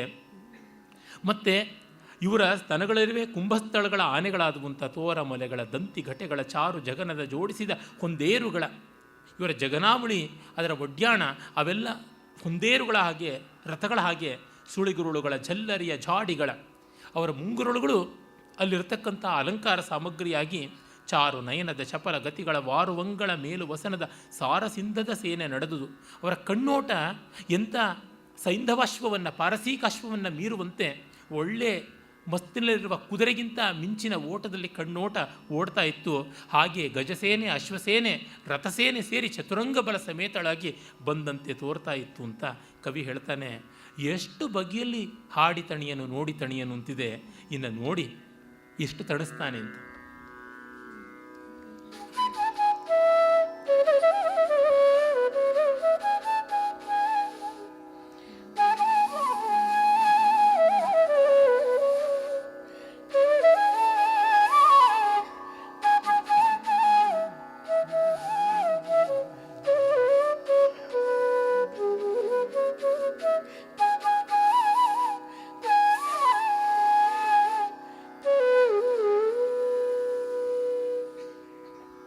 ಯತಿಗಳಿಗೆ ಮೊನೆದೋರಿ ತಣಿಸದು, ವೃತಿಗಳಿಗೆ ಬೀರುತ ಸಮಾಧಿಸ್ಥ ಸಮಾಧಿಸ್ಥಿತರ ಮೂಗನ ಮೇಲೆ ಅಢಾಯುಧ ಧಾರೆಗಳ ನೆಳೆದು ಶ್ರುತಿವಿಹಿತ ಸತ್ಕರ್ಮಿಗಳ ದೀಕ್ಷಿತರ ಮತಿಯಲಿ ತಮ್ಮ ಮುದ್ರಾಂಕಿತವನೊತ್ತುತ ಮೀರಿ ನಡೆದುದು ಯುವತಿ ಜನ ಕಟಕಿ. ಯತಿಗಳಿಗೆ ಮೊನೆದೋರಿ ತಣಿಸದು ವ್ರತಿಗಳಿಗೆ ಬೀರುತ ಸಮಾಧಿ ಸ್ಥಿತರ ಮೂಗಿನ ಮೇಲಡಾಯುಧ ಧಾರೆಗಳ ನೆಳೆದು ಶ್ರುತಿ ವಿಗಿತ ಸತ್ಕರ್ಮಿಗಳ ದೀಕ್ಷಿತರ ಮತಿಯಲಿ ತಮ್ಮ ಮುದ್ರಾಂಕಿತವನೊತ್ತುತ ಮೀರಿ ನಡೆದುದು ಯುವತಿ ಜನ ಕಟಕ. ಯುವತಿ ಜನ ಕಟಕ ಮೀರಿ ನಡೆದುದು ಯುವತಿ ಜನ ಕಟಕ. ದ್ರೌಪದಿಯ ಸೌಂದರ್ಯ ವರ್ಣನೆ ಆಯಿತು. ಇನ್ನು ಸಖಿಯರು, ಬಾಡಿ ಗಾರ್ಡ್ಸ್, ಅಂಗರಕ್ಷಕಿಯರು ಬರ್ತಾ ಇದ್ರಲ್ಲ, ಅವರಿಗೆ ಹೇಳ್ತಾ ಇದ್ದಾನೆ. ಇದಕ್ಕೆ ಎರಡರ್ಥ ಇರುವಂತೆ ಕಾಣುತ್ತದೆ. ಯತಿಗಳಿಗೆ ಮನೆದೋರಿ ತಣಿಸದು ಅಂದರೆ ಎಂಥ ಯತಿ, ಯಮಿ, ಸಂಯಮಿ ಅನ್ನೋರಿಗೆ ಅವರು ಗನ್ ಪಾಯಿಂಟಲ್ಲಿ ಮಾತಾಡಿಸೋದು ಅಂತಾರಲ್ಲ, ಕತ್ತಿಯ ತುದಿಯಲ್ಲಿ ಎಷ್ಟು ಬಾರಿ ಕೆಣಕಿದ್ರು ಇವರಿಗೆ ಸಮಾಧಾನ ಇಲ್ಲವಂತೆ. ಅವರಿಗೆ ಸುಸ್ತೇ ಆಗೋದಿಲ್ಲ, ತಿವಿತಾ ಇದ್ರು ಅಂತ. ಮತ್ತೊಂದು ಅವರ ಎದೆಗಾರಿಕೆಯಿಂದ ತಿವಿತಾ ಇದ್ರು ಅನ್ನೋ ಅರ್ಥ ಬರುತ್ತದೆ. ಸಮಾಧಿಸ್ಥಿತರ ಮೂಗಿನ ಮೇಲೆ ಅಡಾಯುಧ ಧಾರೆಗಳ ನೆಳೆದು. ಸಮಾಧಿಸ್ಥಿತರು ನಾಸಾಗ್ರನಿಷ್ಠವಾದ ದೃಷ್ಟಿ ಇರಬೇಕು ಅಂತ ಹೇಳ್ಬಿಟ್ಟಿದ್ರು. ಸಮಕಾಯ ಶಿರೋ ಗ್ರೀವ ಇತ್ಯಾದಿ ಭಗವದ್ಗೀತೆಯಲ್ಲಿ ಬರುತ್ತದಲ್ಲ, ಹಾಗಾಗಿ ನಾಸಾಗ್ರ ದೃಷ್ಟಿ ಅಂತ ಮೂಗಿನ ತುದಿಯಲ್ಲಿಯೇ ಧ್ಯಾನ ಮಾಡಬೇಕು ಅಂತ. ಇವರು ತಮ್ಮ ಕಣ್ಣೋಟ ಅನ್ನುವ ಅಗಲವಾದ ಹರಿತದ ಕತ್ತಿಯನ್ನೇ ಮೂಗಿನ ಮೇಲೆ ಹಾಕಿ ಹೊರಟೋಗ್ತಾ ಇದ್ರು, ಅಡಾಯುಧ ಧಾರೆಗಳನ್ನು ಎಳೆದು. ಇನ್ನು ಶ್ರುತಿವಿಹಿತ ಸತ್ಕರ್ಮಿಗಳ ದೀಕ್ಷಿತರ ಮತಿಯಲ್ಲಿ ವೇದ ಓದಿಕೊಂಡು ಅದರ ಪ್ರಕಾರವಾಗಿ ಎಲ್ಲ ರೀತಿಯ ಸಂಸ್ಕಾರಗಳನ್ನು ಮಾಡಿಕೊಂಡು ಸಾಮಗಳನ್ನು ಹಾಡಿಕೊಂಡು ಸಪ್ತ ಸೋಮ ಸಂಸ್ಥೆಗಳವರೆಗೆ ಎಲ್ಲ ಯಜ್ಞಗಳನ್ನು ಮಾಡಿಕೊಂಡು ದೀಕ್ಷಿತರಾಗಿರ್ತೀವಿ ಅಂತಾರಲ್ಲ, ಅವರ ಮನಸ್ಸಿನಲ್ಲಿ ತಮ್ಮ ವ್ಯಕ್ತಿತ್ವದ ಮುದ್ರೆಯನ್ನು ಒತ್ತಾ ಇದ್ರು ಅಂತ. ಇನ್ನೊಂದು ಅವರ ಅಧರ ಮುದ್ರೆಯನ್ನು ಒತ್ತುತ್ತಾ ಇದ್ರು ಅಂತ. ಹೀಗೆ ಒಂದು ಯುದ್ಧ ಮಾಡುವಾಗ ಫಸ್ಟ್ ಚೂಪು ತೋರಿಸೋದು, ಮತ್ತು ಕಾಸಿ ಮಾಡೋದು, ಆಮೇಲೆ ಅವರು ಸೋತರು ಅಂತ ಅವರ ಮೇಲೆ ಅವರ ಸಾಮಂತತ್ವದ ಮುದ್ರೆಯನ್ನು ಒತ್ತೋದು, ಹೀಗೆ ಮಾಡಿಕೊಂಡು ಮುಂದೆ ಬರ್ತಾ ಇದ್ರಂತೆ. ಹೀಗೆ ಉಕ್ತಿ ವೈಚಿತ್ರ್ಯ ಅಂದರೆ ಅದೆಷ್ಟು ಬಗೆಯಲ್ಲಿ ತೋರಿಸ್ತಾನೆ. ಇನ್ನು ಹೇಳ್ತಾನೆ, ಯಾರು ಇವರ ಎದುರಿಗೆ ನಿಲ್ಲೋದಕ್ಕಾಗುತ್ತದೆ? ಶಿವನಿಗೆ, ವಿಷ್ಣುವಿಗೆ, ಯಾರಿಗೂ ಆಗೋಲ್ಲ ಅಂತಂತಾನೆ.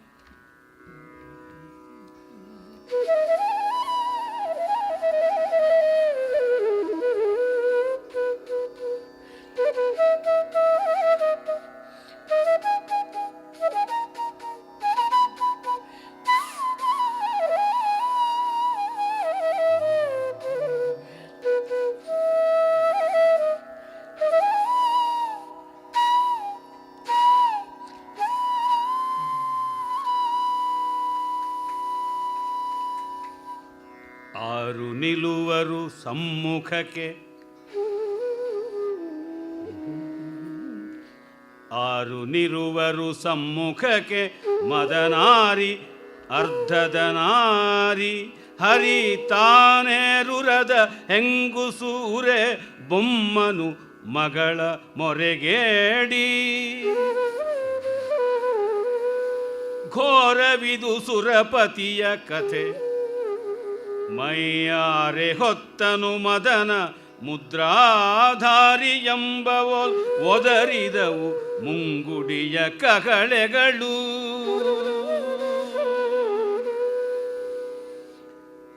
ನೋಡಿ, ಅವರು ಬಾವುಟಗಳನ್ನು ಇಟ್ಟುಕೊಂಡು ತುತ್ತೂರಿಗಳನ್ನು ಓದಿಕೊಂಡು ಬರ್ತಾ ಇದ್ದಾರೆ ಎನ್ನುವ ಒಂದು ಅರ್ಥ ಬರುತ್ತೆ. ಮುಂಗುಡಿಯ ಕಹಳೆಗಳು. ಮುಂಗುಡಿ ಅಂತಲೇ, ಕುಡಿ ಅಂದರೆ ಧ್ವಜ. ಮುಂದೆ ಬರ್ತಾ ಇದ್ದರೆ ವಿಜಯ ಧ್ವಜವನ್ನು ಹಾರಿಸಿಕೊಂಡು ಬರ್ತಾ ಇದ್ದರು. ಜೊತೆಗೆ ತೂರ್ಯನಾದ ನಡೀತಾ ಇತ್ತು, ನಿಸ್ಸಾಳ ಇತ್ಯಾದಿಗಳೆಲ್ಲ. ಇನ್ನೊಂದು ಮುಂಕುಡಿ ಅಂತಂದರೆ ಮುಂಗುರುಳು. ಆ ಮುಂಗುರುಳೇ ಒಂದು ವಿಜಯದ ಕಹಳೆಯಂತೆ ಅದು ತಾನು ಘೋಷಣೆ ಮಾಡ್ತಾ ಇತ್ತು. ಏನಂತ? ಆರು ನಿಲುವರು ಸಮ್ಮುಖಕ್ಕೆ.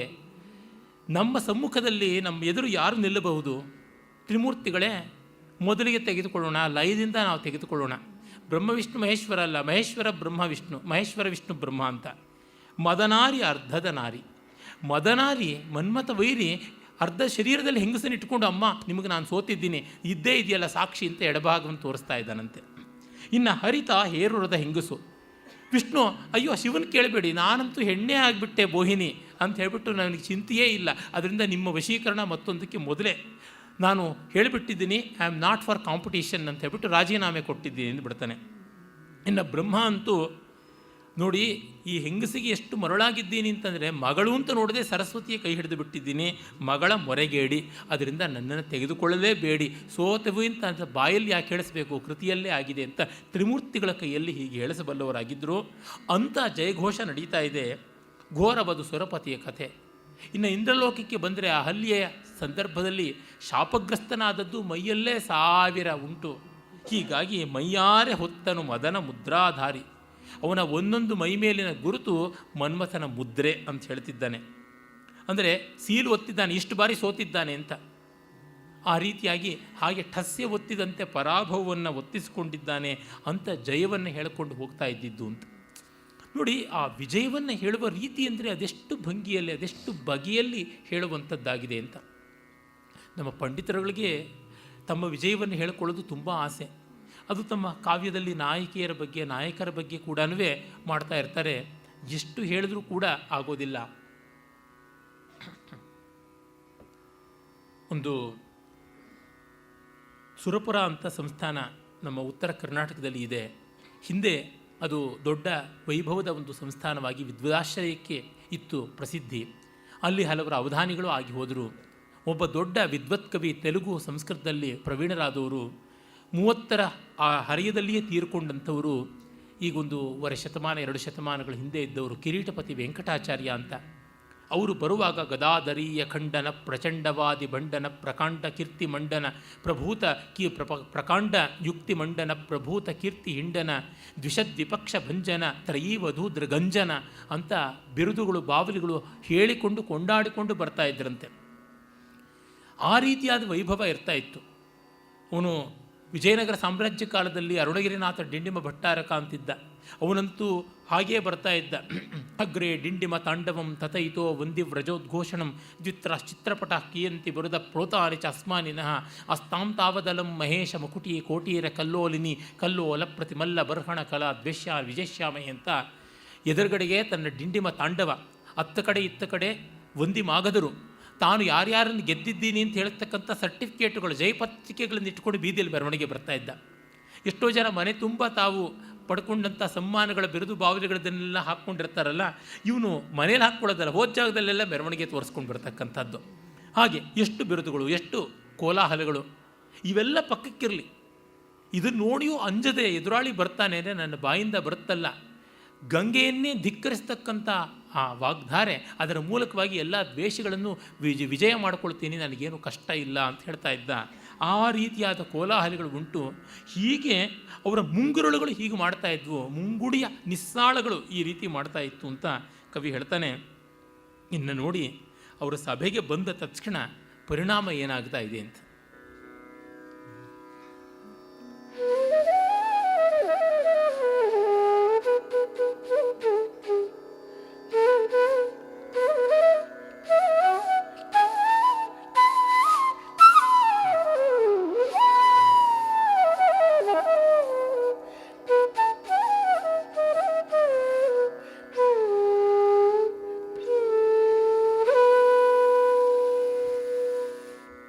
ಪಸರಿಸಿತು ತಂಬೆಲರು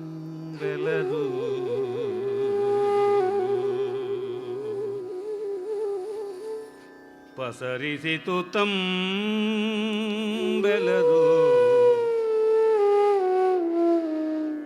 ಬೀತುದು ಬಿಸಿಲ ಬಿಂಕ ಬೀತುದು ಬಿಸಿಲ ಬಿಂಕ ಸರೋಜ ಸಂತತಿನು ಸುಳಿದವು ಮದವೇರಿ ಮೆರೆದವು ತಾರಕ ನಿವಗ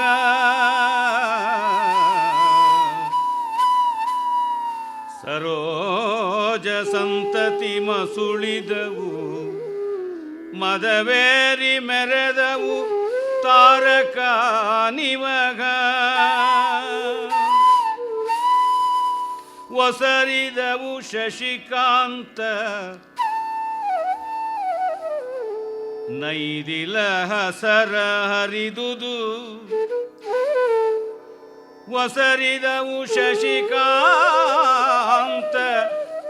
ನೈದಿಲಗ ಸರ ಹರಿದುದು ಚಕ್ರವಾಕದ ಬೆಸುಗೆ ಸಡಲಿತು ಚಕ್ರವಾಕದ ಬೆಸುಗೆ ಸಡಲಿತು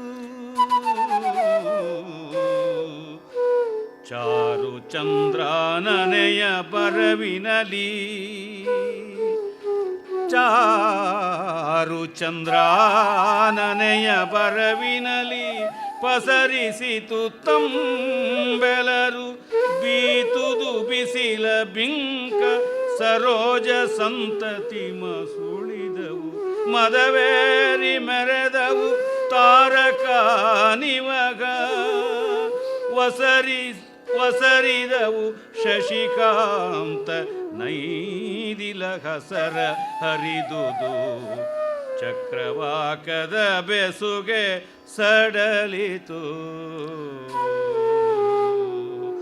ಚಂದ್ರಾನನೆಯ ಚಾರು ಚಂದ್ರಾನನೆಯ ಬರವಿನಲಿ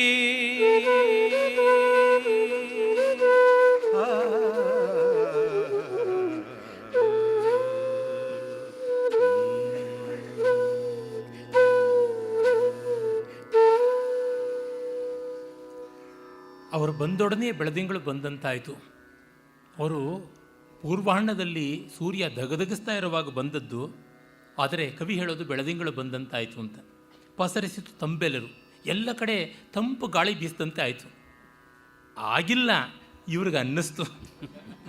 ಬೀತದು ಬಿಸಿಲ ಬಿಂಕ, ಬಿಸಿಲಿನ ಬಿಂಕ ಬರಡಾಗಿ ಹೋಯಿತು ಅಂತ ಹೇಳ್ತಾನೆ. ಸರೋಜ ಸಂತತಿ ಮುಸುಳಿದವು, ಕಮಲಗಳು ಮುದುಡಿಕೊಂಡು ಬಿಟ್ಟವು. ಮದವೇರಿ ಮೆರೆದವು ತಾರಕಾ ನಿವಹ, ನಕ್ಷತ್ರಗಳು ಕಾಣಿಸ್ಕೊಳ್ಳೋದಕ್ಕೆ ಶುರು ಆಗಿಬಿಟ್ಟು ಅಂತ. ವಸರಿದವು ಶಶಿಕಾಂತ, ಚಂದ್ರಕಾಂತ ಮಣಿಗಳು ಕರಗೋಕ್ಕೆ ಶುರು ಆಯಿತು. ನೈದಿಲ ಹಸರ ಹರಿದುದು, ಕನ್ನೈದಿಲೆಗಳು ತಾನೇ ತಾನಾಗಿ ಅರಳೋಕ್ಕೆ ಶುರು ಮಾಡಿಕೊಂಡಿವೆ. ಚಕ್ರವಾಕದ ಬೆಸುಗೆ ಸರಳಿತು, ಚಕ್ರವಾಕ ಜೋಡಿಯಾಗಿ ಹಗಲಲ್ಲಿ ಪರಸ್ಪರ ಕಾಣ್ತಾ ಇದ್ದಿದ್ದು ಈಗ ಕಾಣದೆ ಒದ್ದಾಟ ಆಗಿಬಿಡ್ತು. ಯಾಕೆ? ಚಾರು ಚಂದ್ರಾನನೆಯ ಬರವಿನಲ್ಲಿ, ಅವಳು ಚಂದ್ರಮುಖಿಯಾಗಿದ್ದರಿಂದ ಇಷ್ಟ ಆಯಿತು ಅಂತ ಕವಿ ಹೇಳ್ತಾ ಇದ್ದಾನೆ. ಜೊತೆಗೆ ಆಸ್ಥಾನದ ಜನಕ್ಕೂ ಇದನ್ನು ಅನ್ವಯಿಸಬಹುದು. ಎಲ್ಲರಿಗೂ ಕೂಡ ಎಷ್ಟು ತಂಪಾಯಿತು ಅಂತ. ಈ ತಂಪಾಯಿತು ಅನ್ನೋದನ್ನು ನನ್ನ ಕಾಲದಲ್ಲಿ ನನ್ನ ಸಹಾಧ್ಯಾಯಿಗಳು ಕೂಡ ಕಣ್ತಂಪು ಮಾಡ್ಕೊಳ್ಳೋಕೆ ಹುಡುಗಿಯರು ನೋಡೋಕ್ಕೆ ಹೋಗಬೇಕು ಅಂತ ಇದ್ರು. ಅಲ್ಲಿಂದ ಮೊದಲುಗೊಂಡು ಪಸರಿಸಿತು ತಂಬೆಲರು. ಬೀತುದು ಬಿಸಿಲ ಬಿಂಕ, ಅವ್ರಿಗೆ ಅಲ್ಲಿವರೆಗೂ ಆಂಗ್ಸೈಟಿ ಇತ್ತಲ್ಲ, ದ್ರೌಪದಿನ ಯಾವಾಗ ಕಾಣ್ತೀವಿ ಅನ್ನೋ ತಾಪ, ಮನಸ್ತಾಪ ಅದು ಇಲ್ಲದಂತೆ ಆಯಿತು. ಮತ್ತು ಪಾಪ ಇವಳನ್ನ ನೋಡಿದ ತಕ್ಷಣ ನಮಗಿವಳು ಆಗೋದಿಲ್ಲ, ಇವಳಿಗೆ ನಾವಂತೂ ಸಿಗೋದಿಲ್ಲ, ನಮಗಂತೂ ಇವಳು ಸಿಗೋದಿಲ್ಲ ಅಂತ ಮುಖ ಸರೋಜಗಳು ಮುದುಡಿಕೊಂಡು ಬಿಟ್ಟಿವೆ. ಇನ್ನು ಕಣ್ಣಿನ ಪಾಪೆ ಹಾಗೆ ಮಿಟುಕಿಸದೆ ಹಾಗೆ ಬಾಯಿಬಿಟ್ಟು ನೋಡ್ತಾ ಇದೆ. ಇನ್ನು ಎದೆಯ ಕರಗುವಿಕೆ, ಶೃಂಗಾರ ರಸ ಸ್ರಾವ ಹಾಗೆ ಆಗ್ತಾ ಇದೆ ಶಶಿಕಾಂತ. ಮತ್ತು ಕಣ್ಣೆಂಬ ಕನ್ನೈದಿಲೆಗಳು ಅರಳ್ತಾ ಇವೆ. ಮತ್ತು ಇವರಿಗೆ ಇಲ್ಲ, ಸಿಗುವುದಿಲ್ಲ ಅಂತ ವಿಜಯ ವಧುವಿನ ಬೆಸುಗೆ ಬಿಟ್ಟು ಹೋಗ್ತಾ ಇದೆ. ಈ ರೀತಿಯ ಒಂದು ವಿಭಾವಗಳು ಕೂಡ ಇವರಲ್ಲಿ ಆಯಿತು ಅಂತ ಮಾಡಬಹುದಾದದ್ದು. ಅಷ್ಟು ಸುಂದರವಾದ ಪದ್ಯವನ್ನು ಕವಿ ಬರೆದಿದ್ದಾನೆ. ಮತ್ತು ಅವರ ವರ್ತನೆಯನ್ನೇ, ರಾಜರ ವರ್ತನೆಯನ್ನೇ ನೇರವಾಗಿ ಹೇಳ್ತಾನೆ. ಇದು ಬಹಳ ಸುಂದರವಾದಂಥದ್ದು ನೋಡಿ.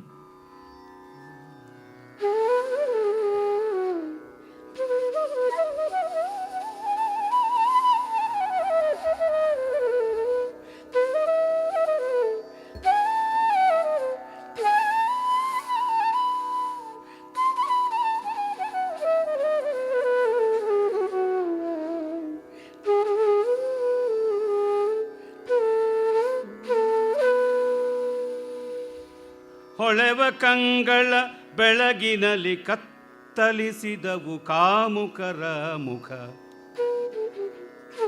ಹೊಳೆವ ಕಂಗಳ ಬೆಳಗಿನಲ್ಲಿ ಕತ್ತಲಿಸಿದವು ಕಾಮುಕರ ಮುಖ. ತನುವಳೆಯ ಕಾಂತಿಯ ತಂಪಿನಲ್ಲಿ ಬಾಡಿದವು ಬುದ್ಧಿಗಳು. ತನುವಳೆಯ ಕಾಂತಿಯ ತಂಪಿನಲ್ಲಿ ಬಾಡಿದವು ಬುದ್ಧಿಗಳು. ಲಲಿತ ವಿಭ್ರಮದಿಂದ ಹಂಕತಿ ಶಿಲೆಗಳೊಡೆದವು. ಲಲಿತ ವಿಭ್ರಮದಿಂದ ಹಂಕೃತಿ ಶಿಲೆಗಳೊಡೆದವು, ಮೋಗನದ ಕೊಯ್ಲೊಳಗೆ ಗೊಳೆದಡಗಿದವು ಚಿತ್ತ. ಮೋಗನದ ಕೊಯ್ಲೊಳಗೆ ಕೊಳೆದು ಅಡಗಿದವು ಚಿತ್ತ. ಮಹಾಮಹೀಶ್ವರರ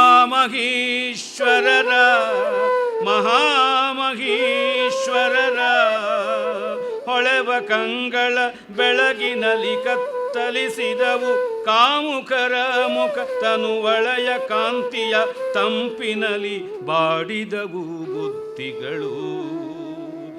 ಲಲಿತ ವಿಭ್ರಮದಿಂದ ಹಂಕೃತಿ ಶಿಲೆಗಳೊಡೆದವು, ಮೋಹನದ ಕೊಯ್ಲೊಳಗೆ ಒಳೆದಡಗಿದವು ಚಿತ್ತ.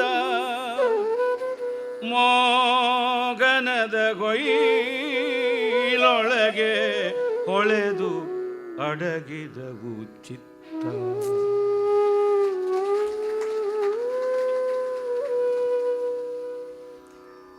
ಇಲ್ಲಿಯ ವಿರೋಧಾಭಾಸ ತುಂಬ ತುಂಬ ಚೆನ್ನಾಗಿರ್ತಕ್ಕಂಥದ್ದು. ಕವಿ ಅನ್ಯಾದೃಶವಾದ ವಿರೋಧಾಭಾಸವನ್ನು ಮಾಡಿದ್ದಾನೆ. ಆ ಸುಂದರಿಯರಲ್ಲಿ ಶ್ರೇಷ್ಠಳಾದ ದ್ರೌಪದಿಯ ಪರಿವಾರ ಆಗಿ ಬಂದಾಗ ರಾಜರುಗಳಿಗೆ ಏನಾಯಿತು, ಅವರ ಹೊಳೆಯುವ ಕಣ್ಣುಗಳ ಬೆಳಕಿನಲ್ಲಿ ಇವರ ಮುಖ ಕತ್ತಲಿಸಿ ಹೋಯಿತು ಅಂತ. ಬೆಳಕಲ್ಲಿ ಮುಖ ಮತ್ತು ಬೆಳಗಬೇಕಲ್ಲ, ಮುಖ ಕತ್ತಲಿಸಿ ಹೋಯಿತು ಅಂತ. ಅಬ್ಬ, ಈ ದಾಸಿಯರೇ ಎಷ್ಟು ಚೆನ್ನಾಗಿದ್ದರೆ ಇನ್ನು ರಾಣಿ ಏನಪ್ಪ, ಅವಳು ನಮ್ಮನ್ನು ನೋಡಿ ಸೀದಾಳ ಅಂತ. ಹೀಗೆ ಹೊಳೆವ ಕಂಗಳ ಬೆಳಕಿನಲ್ಲಿ ಕತ್ತಲಿಸಿದವು ಕಾಮುಕರ ಮುಖ. ಅವರು ಕಾಮುಕರಾಗಿದ್ದರಲ್ಲೇ ಮುಖ ಕತ್ತಲಿಸಿ ಹೋಗಿದ್ದು. ಹಾಗಲ್ಲವಾದರೆ ಕತ್ತಲಿಸಿ ಹೋಗ್ತಾ ಇರಲಿಲ್ಲ, ನಮಗೇನೂ ಅನ್ನಿಸ್ತಾ ಇರಲಿಲ್ಲ. ಹಾಗೆ ಅದನ್ನು ಅಷ್ಟೇ ನೋಡ್ತಾ ಇದ್ವಿ. ಬಾಲಾನಾಂ ಪ್ರೇಮಾತುಲೋ ವಿರ್ಹಿಣಾಂ ಜೀವಾಂತಕ ಪಾವಕಃ ರಾಹೋರ್ಮಿಷ್ಟಂ ಅರಿ ಪ್ರಮೋಷಣ ಜುಷಾಂ ಇಂದೀವರಾಣಾಂ ಧವಃ ಪಾಪ್ಮಾ ಪಂಕರುಹಾಂ ಸಮೃದ್ಧಿರುದದೇಶ್ಚೂಡಾಮಣಿರ್ ದುರ್ಜಟೇಹೇ ಅಸ್ಮಾಕಂತು ನಿರಂಜನೈಕ ಮನಸಾಂ ಚಂದ್ರಸ್ತು ಚಂದ್ರಾಯತೆ ಅಂತ ನನ್ನದೊಂದು ಪದ್ಯ ಉಂಟು ಚಂದ್ರನ ಬಗ್ಗೆ. ಮಕ್ಕಳಿಗೆ ಚಂದ್ರ ಚಂದಮಾಮ, ವಿರಹಿಗಳಿಗೆ ಬೆಂಕಿ, ಮತ್ತು ರಾಹುವಿಗೆ ತಿನ್ನುವ ತಿಂಡಿ ಅದೇನು ಒಳ್ಳೆ ಇಡ್ಲಿ ಅಂತ ಅನ್ಬೇಕೋ ಅಥವಾ ಚಿರೋಟಿ ಅಂತ ಅನ್ಬೇಕೋ, ಏನಂತ ಕರೀಬೇಕೋ, ಚಿರೋಟಿಯೋ ರೋಟಿಯೋ ಕರೋಟಿಯೋ, ಒಟ್ಟಿನಲ್ಲಂತೂ ರಾಹೋರ್ ಮಿಷ್ಟಂ. ಇನ್ನು ಕಳ್ಳರಿಗೆ ನಮಗೆ ಶತ್ರು ಬೆಳದಿಂಗಳಲ್ಲಿ ಬೆಳಕು ಕಾಣಿಸ್ಬಿಡುತ್ತಲ್ಲ ನಮ್ಮ ಚರ್ಯಗಳು ಅಂತ. ಕನ್ನೈದಿಲೆಗಳಿಗೆ ಸ್ವಾಮಿ, ಕಮಲಗಳಿಗೆ ಪಾಪಿಷ್ಟ ಶತ್ರು, ನಮ್ಮ ಗಂಡ ಸೂರ್ಯನನ್ನು ಮಂಕು ಮಾಡಿಸಿ ಬಂದವನು ಅಂತ. ಸಮುದ್ರಕ್ಕೆ ನನ್ನ ಮಗ ಅಂತ ಉತ್ಸಾಹ ಉಕ್ಕೇರಿ ಬರುತ್ತದೆ. ಸಮುದ್ರದಲ್ಲಿ ತಾನೇ ಚಂದ್ರ ಹುಟ್ಟಿದ್ದು. ಶಿವನಿಗಂತೂ ನನ್ನ ಕಿರೀಟದ ಮಣಿ, ಮುತ್ತಿನ ಮಣಿ, ಚೂಡಾಮಣಿ ಅಂತಂದುಕೊಳ್ತಾನೆ. ಅರೆ, ನಮಗೆ ಯಾವ ಅಂಟೂ ಇಲ್ಲದ ನಿರಂಜನವಾದ ಮನಸ್ಕರಿಗೆ ಚಂದ್ರ ಬರೀ ಚಂದ್ರ ಅಷ್ಟೇನೆ ಅಂತ. ಹೀಗೆ ಕಾಮ ಇಲ್ಲದೆ ಇದ್ದಾಗ ಜಗತ್ತಷ್ಟು ಭೂಮವಾಗಿ ಬ್ರಹ್ಮಸ್ವರೂಪವಾಗಿ ಕಾಣುತ್ತದೆ. ಹಾಗಲ್ಲದೆ ಇದ್ದಾಗ ಮುಖ ಕಪ್ಪಾಗುತ್ತೆ, ಕೆಂಪಾಗುತ್ತೆ, ಮುಖವೇ ತೊಳ್ಕೊಂಡು ಹೋಗುತ್ತದೆ. ಇನ್ನು ತನುವಲಯ ಕಾಂತಿಯ ತಂಪಿನಲ್ಲಿ ಬಾಡಿದವು ಬುದ್ಧಿಗಳು. ಇನ್ನು ಅವರ ದೇಹದ ಹಾವ ಭಾವ ಬಿಬ್ಬೋಕಗಳಿಗೆ, ಬಳೆಗಳ ಝಣತ್ಕಾರಕ್ಕೆ, ಒಡವೆಗಳ ಕಾಂತಿಯ ತಂಪು, ಅದು ತಂಪಾದ ಕಾಂತಿ, ಆರ್ದ್ರ ಜ್ಯೋತಿ ಅಂತ ಮೊದಲೇ ಹೇಳಿದ್ನಲ್ಲ, ಇವರ ಬುದ್ಧಿಗಳು ಬಾಡಿ ಹೋದವು ಅಂತ. ಮುಖ ಕಪ್ಪಿಡ್ತು, ಬುದ್ಧಿಯೇ ಮಂಕಾಯಿತು. ಇನ್ನು ಲಲಿತ ವಿಭ್ರಮದಿಂದ, ಅವರ ವನಪು ವಯ್ಯಾರಗಳಿಂದ ಇವರ ಅಹಂಕಾರದ ಗಂಡ ಶಿಲೆಗಳು ಪುಡಿಪುಡಿಯಾದವು ಅಂತ. ಅಂದರೆ ನೋಡಿ, ಇವರೊಂದು ಕುಡಿನೋಟದಿಂದಲೇ ಬಾಂಬ್ಗಳಿಟ್ಟು ಬ್ಲಾಸ್ಟ್ ಮಾಡಿದಂತೆ, ಡೈನಮೈಟ್ಗಳಿಟ್ಟು ಸಿಡಿಸಿದಂತೆ ಕ್ವಾರಿ ಇಂಡಸ್ಟ್ರಿನಲ್ಲಿ ಹಾಗಾಗ್ತಾ ಇವೆ ಅಂತ ಕವಿ ಹೇಳ್ತಾನೆ. ಅಂದರೆ ಅದು ಎಷ್ಟು ಲೀಲಾಜಾಲವಾಗಿ ಇವರು ಎಂಥವರನ್ನು ಮಣಿಸಬಲ್ಲವರಾಗಿದ್ದರು. ಇದು ಅತಿಶಯೋಕ್ತಿಯಲ್ಲ. ಒಬ್ಬ ಉನ್ನತವಾದ CBI ಅಧಿಕಾರಿಗಳೊಬ್ಬರನ್ನ ಕಾಣುವ ಸಂದರ್ಭ ಬಂತು ಯಾವುದೋ ಸಮಾರಂಭದಲ್ಲಿ. ಆಗ ನಾನು ಕೇಳಿದೆ, ನೀವು ಗೂಢಚರ್ಯೆ ಮತ್ತೊಂದು ಮಗದೊಂದು ಎಲ್ಲ ಮಾಡಿಸ್ತೀರಲ್ಲ, ಅಲ್ಲಿ ಯಾವುದು ತುಂಬ ಪ್ರಭಾವಕಾರಿಯಾದದ್ದು ಅಂತ. ನೋಡಿಪ್ಪ, ನೀವು ಕೌಟಿಲ್ಯನ ಅರ್ಥಶಾಸ್ತ್ರವನ್ನು ಓದಿದ್ದೀರಿ, ಅವನು ಹೇಳ್ತಾನೆ ಹೆಣ್ಣಿಗಿಂತ ದೊಡ್ಡ ಅಸ್ತ್ರ ಇಲ್ಲ ಅಂತ, ಇಂದು ಅದೇನೆ ಅಂತ. ಹಾಗಲ್ಲವಾದರೆ 10 ವರ್ಷ ನಮ್ಮನ್ನು ಬಾಯಿ ಬಡಿಸ್ಬಿಟ್ಟಂಥ ಸೋನಿಯಾ ಗಾಂಧಿ ಆ ರಾಜೀವ್ ಗಾಂಧಿಯನ್ನು ಮರಳು ಮಾಡದೇ ಇದ್ದರೆ ಆಗ್ತಾ ಇತ್ತೆಂದರೆ, 100 ಕೋಟಿ ಜನಸಂಖ್ಯೆಯ ದೇಶವನ್ನು 10 ವರ್ಷಗಳ ಕಾಲ ಎಗರೋಗೋಂಗೆ ಹಿಂಡಿ ಹಿಪ್ಪೆ ಮಾಡಿಬಿಟ್ಟಲ್ಲ ಬ್ಯಾಕ್ ಸೀಟ್ ಡ್ರೈವಿಂಗಲ್ಲೇ. ಗಡ್ಡ ಮೀಸೆಗಳು ಬೆಳೆದಿರ್ತಕ್ಕಂಥವನನ್ನು ಮುಂದೆ ಇಟ್ಟುಕೊಂಡು ಈಕೆ ಏನು ಮಾಡಿಬಿಟ್ಲು ಅಂತ ನೋಡಿದಾಗ ಅನಿಸುತ್ತದೆ, ಮೀಸೆ ಹೊತ್ತ ಗಂಡಸನ್ನಲ್ಲ, ಗಡ್ಡವೂ ಹೊತ್ತ ಗಂಡಸನನ್ನು, ಜಟಾಜೂಟವೂ ಹೊತ್ತಂಥ ಸಿಂಗಪ್ಪನನ್ನು ಇವಳು ಮಂಗಪ್ಪನನ್ನಾಗಿ ಮಾಡಿದಳಲ್ಲ ಅಂತಂದಾಗ ಏನು ಪ್ರಭಾವ ಅಂತ ಅನಿಸುತ್ತದೆ. ಬಾಡಿದವು ಬುದ್ಧಿಗಳು. ಅದು ಒಂದು ಬುದ್ಧಿಯಲ್ಲ, ಎಲ್ಲ ಬುದ್ಧಿಗಳು ಬಾಡಿ ಹೋಗುತ್ತೆ ಅಂತ. ಲಲಿತ ವಿಭ್ರಮದಿಂದ ಅಹಂಕೃತಿಯ ಶಿಲೆಗಳು ಒಡೆದವು, ಮೋಹನದ ಹೊಯ್ಲೊಳಗೆ ಹೊಳೆದವು ಚಿತ್ತ, ಹೊಳೆದು ಅಡಗಿದವು. ಇನ್ನು ಅವರ ಸಂಮೋಹನ ಶಕ್ತಿಯಲ್ಲಿ ಒಮ್ಮೆ ಬುದ್ಧಿ ಬೆಳಗಿ ಆಹಾ ಏನೋ ತಿಳಿಯಿತು ಅಂತ, ಮತ್ತು ಏನೂ ತಿಳಿದಿಲ್ಲ ಅಂತ ಗೊತ್ತಾಯಿತು. ಇವರ ಅಜ್ಞಾನ ಎಲ್ಲಿದೆ ಅಂತ ನೋಡ್ಕೊಳ್ಳೋದಕ್ಕೆ ಬೆಳಗ್ತಾ ಇದ್ರು ಅಷ್ಟೇನೆ ಅಂತ ಅನಿಸುತ್ತೆ. ಮಿಲ್ಟನ್ ಹೇಳ್ತಾನಲ್ಲ, ನರಕದ ಬೆಂಕಿ ಎಷ್ಟು ಅಂದರೆ ಅವರವರ ಪಾಪ ಕಾಣಿಸುವ ಮಟ್ಟದ್ದಾಗಿತ್ತು ಬೆಂಕಿ ಅಂತ. ನಾನೆಷ್ಟು ಪಾಪ ಮಾಡಿದೆ ಅಂತ ಪಾಪದ ಮೂಟೆನ ತೋರ್ಪಡಿಸುವಷ್ಟು ನರಕದ ಬೆಂಕಿ, ಮಿಕ್ಕದ್ದೆಲ್ಲ ಕತ್ತಲೆ ಅಂತ ಆ ಬೆಂಕಿಯ ಬೆಳಕು. ಹಾಗೆ ಇವರ ಮಂಕುತನ ಎಷ್ಟು ಅಂತ ತೋರ್ಪಡಿಸುವ ಮಟ್ಟಿಗೆ ಅವರ ಮನಸ್ಸುಗಳು ಬೆಳಗುವಂತೆ ಇತ್ತು, ಹಾಗಿತ್ತು ಅಂತಂತಾನೆ. ಮತ್ತು ಅವರು ಗಂಗಾ ಯಮುನಾ ಸಂಗಮದಂತೆ ಕಂಡರು ಅಂತ ಇನ್ನೊಂದು ಪದ್ಯ ವರ್ಣಿಸ್ತಾನೆ ನೋಡಿ.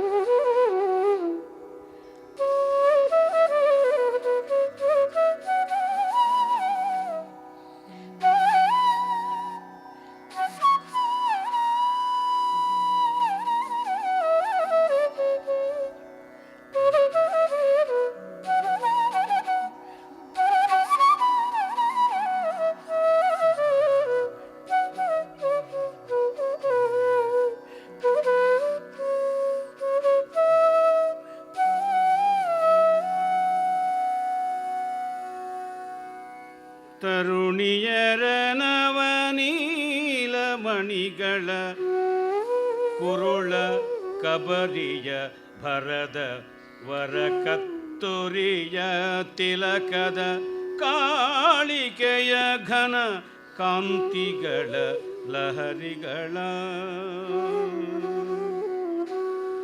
ಕೊರಳಹಾರದ ಕರ್ಣಪೂರದ ಸರದ ಮೌಕ್ತಿಕ ರುಚಿಯ ಯಮುನಾಸುರ ನದಿಯ ಸಂಗದಲ್ಲಿ ಮುಳುಗಿತು ಸಕಲ ನೃಪನಿಕರ. ಕೊರಳಹಾರದ ಕರ್ಣಪೂರದ ಸರದ ಮೌಕ್ತಿಕ ರುಚಿಯ ಯಮುನಾ ಸುರ ನದಿಯ ಸಂಗದಲ್ಲಿ ಮುಳುಗಿತು ಸಕಲ ನೃಪನಿಕರ. ಮುಳುಗಿತು ಸಕಲ ನೃಪನಿಕರ. ಮುನಿನಿಕರ ಅಂತ ಹೇಳಿದ್ರು ತಪ್ಪೇನೂ ಆಗ್ತಾ ಇರಲಿಲ್ಲ, ಆ ರೀತಿಯಲ್ಲಿಯೇ ಇದೆ. ಇವರು ಗಂಗಾ ಯಮುನಾ ಸಂಗಮದಂತೆ ತೀರ್ಥರಾಜ ಪ್ರಯಾಗದಂತೆ ಇದ್ದರು ಅಂತ ಕವಿ ಹೇಳ್ತಾನೆ. ಹಾಗಾಗಿ ಇವರ ಸೌಂದರ್ಯ ಪ್ರಯಾಗದಲ್ಲಿ ಪಾಪ ಎಲ್ಲ ರಾಜರುಗಳು ಮುಳುಗಿ ಹೋಗಿಬಿಟ್ರು ಅಂತ ಹೇಳಿ ಕೇಳಿ ತೀರ್ಥರಾಜ ಸ್ನಾನ ಮಾಡಿದರೆ ಪರಮ ಪುಣ್ಯ. ಸಂಕಮುರದಲ್ಲಿ ಸ್ನಾನ ಇವರಿಗೆ ಸ್ವಯಂವರ ಮಂಟಪದಲ್ಲಿ ಆಗ್ತಾ ಇದೆ, ಮಾನ ಹೋಗ್ತಾ ಇದೆ. ತರುಣಿಯರ ನವನೀಲ ಮಣಿಗಳ ಕುರುಳ ಕಬರಿಯ ಭರದ ಅವರ ನೀಲಮಣಿಗಳನ್ನು ಹಾಕಿಕೊಂಡಿದ್ದಾರೆ. ಜೊತೆಗೆ ಕಪ್ಪಾದ ಮುಂಗುರುಳು ಮತ್ತು ಕಸ್ತೂರಿಯ ತಿಲಕ, ಇವುಗಳ ಕಾಂತಿಯ ಘನ ಕಾಂತಿಯ ಅಂದರೆ ಮೋಡದ ಕಾಂತಿ ಅಂತ, ಘನವಾದ ಕಾಂತಿ ಅಂತ. ಅದು ಒಂದು ಕಡೆಗೆ ಯಮುನಾ ನದಿಯಂತೆ, ಯಮುನಾ ಕಲಿಂದ ನಂದಿನಿ, ಯಮನ ತಂಗಿ ಯಮುನೆ. ಹಾಗಾಗಿ ಕಪ್ಪಾದ ನದಿ. ಇಂದು ಯಮುನೆ ದಟ್ಟ ವರ್ಣದಲ್ಲಿ ಹರಿಯುತ್ತಾಳೆ ಪ್ರಯಾಗದಲ್ಲಿ.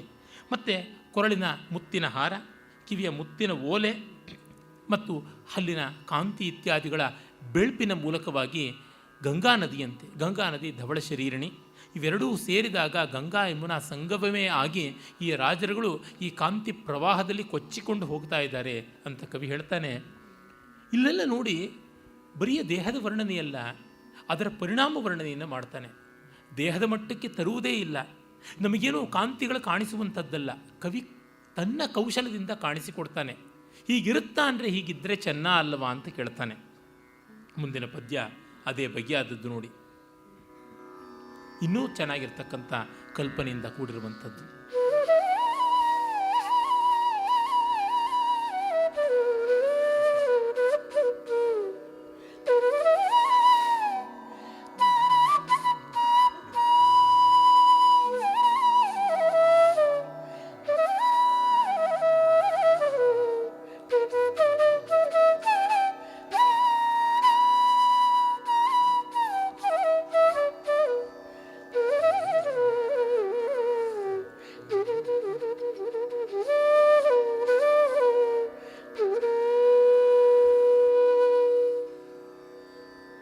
ಪರಿಮಳಕ್ಕೆ ಮಿಗೆ ಕವಿವ ತುಂಬಿಗೆ ಕೆರಳುವರು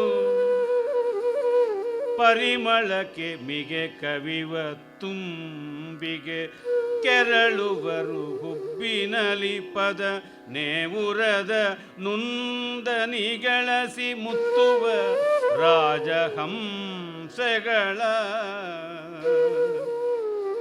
ಪರಿಮಳಕ್ಕೆ ಮಿಗೆ ಕವಿವ ತುಂಬಿಗೆ ಕೆರಳುವರು ಹುಬ್ಬಿನಲಿ ಪದ ನೇವುರದ ನುಂದನಿಗೆಳಸಿ ಮುತ್ತುವ ರಾಜಹಂಸಗಳ ಹೊರೆಯ ಕೆಳದಿಗೆ ದೂರುವರು ಕೈಯರಗಿಳಿಗೆ ತಮ್ಮಧರ ಬಿಂಬದ ಮುರಿವರಿದು ಮುಖದಿರುಗುವರು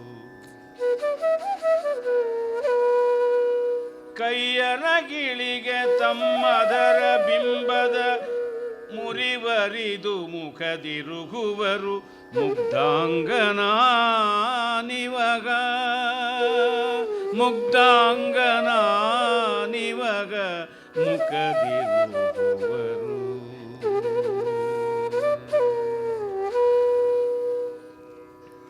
ತುಂಬ ಸುಂದರವಾದ ಕಲ್ಪನೆ. ದ್ರೌಪದಿಯ ಈ ಪರಿವಾರದಲ್ಲಿ ಸೀನಿಯರ್ಸ್ ಕೆಲವರಿದ್ದಾರೆ, ಜೂನಿಯರ್ಸ್ ಕೆಲವರಿದ್ದಾರೆ, ಫ್ರೆಷರ್ಸ್ ಇದ್ದಾರೆ, ಸಬ್ ಜೂನಿಯರ್ಸ್ ಇದ್ದಾರೆ, ಎಲ್ಲ ರೀತಿಯಾದವರು ಇದ್ದಾರೆ. ಇವರೆಲ್ಲ ಪ್ರೌಢೆಯರಾದಂಥವರು ಗಂಗಾ ಯಮುನಾ ಸಂಗಮದಂತೆ ಜರ್ಬು ಮಾಡಿಕೊಂಡು ದರ್ಪ ಮಾಡಿಕೊಂಡು ಎಲ್ಲರನ್ನೂ ಕೂಡ ಪ್ರಗಲ್ಭೆಯರಾಗಿ ಮೆಟ್ಟುವಂತೆ ಕಂಡರೆ ಮುಗ್ಧೇರಿಗೆ ಪಾಪ ತಮಗಿಂಥ ಚೆಲುವಿದೆ ಅನ್ನೋದು ಗೊತ್ತಿಲ್ಲ.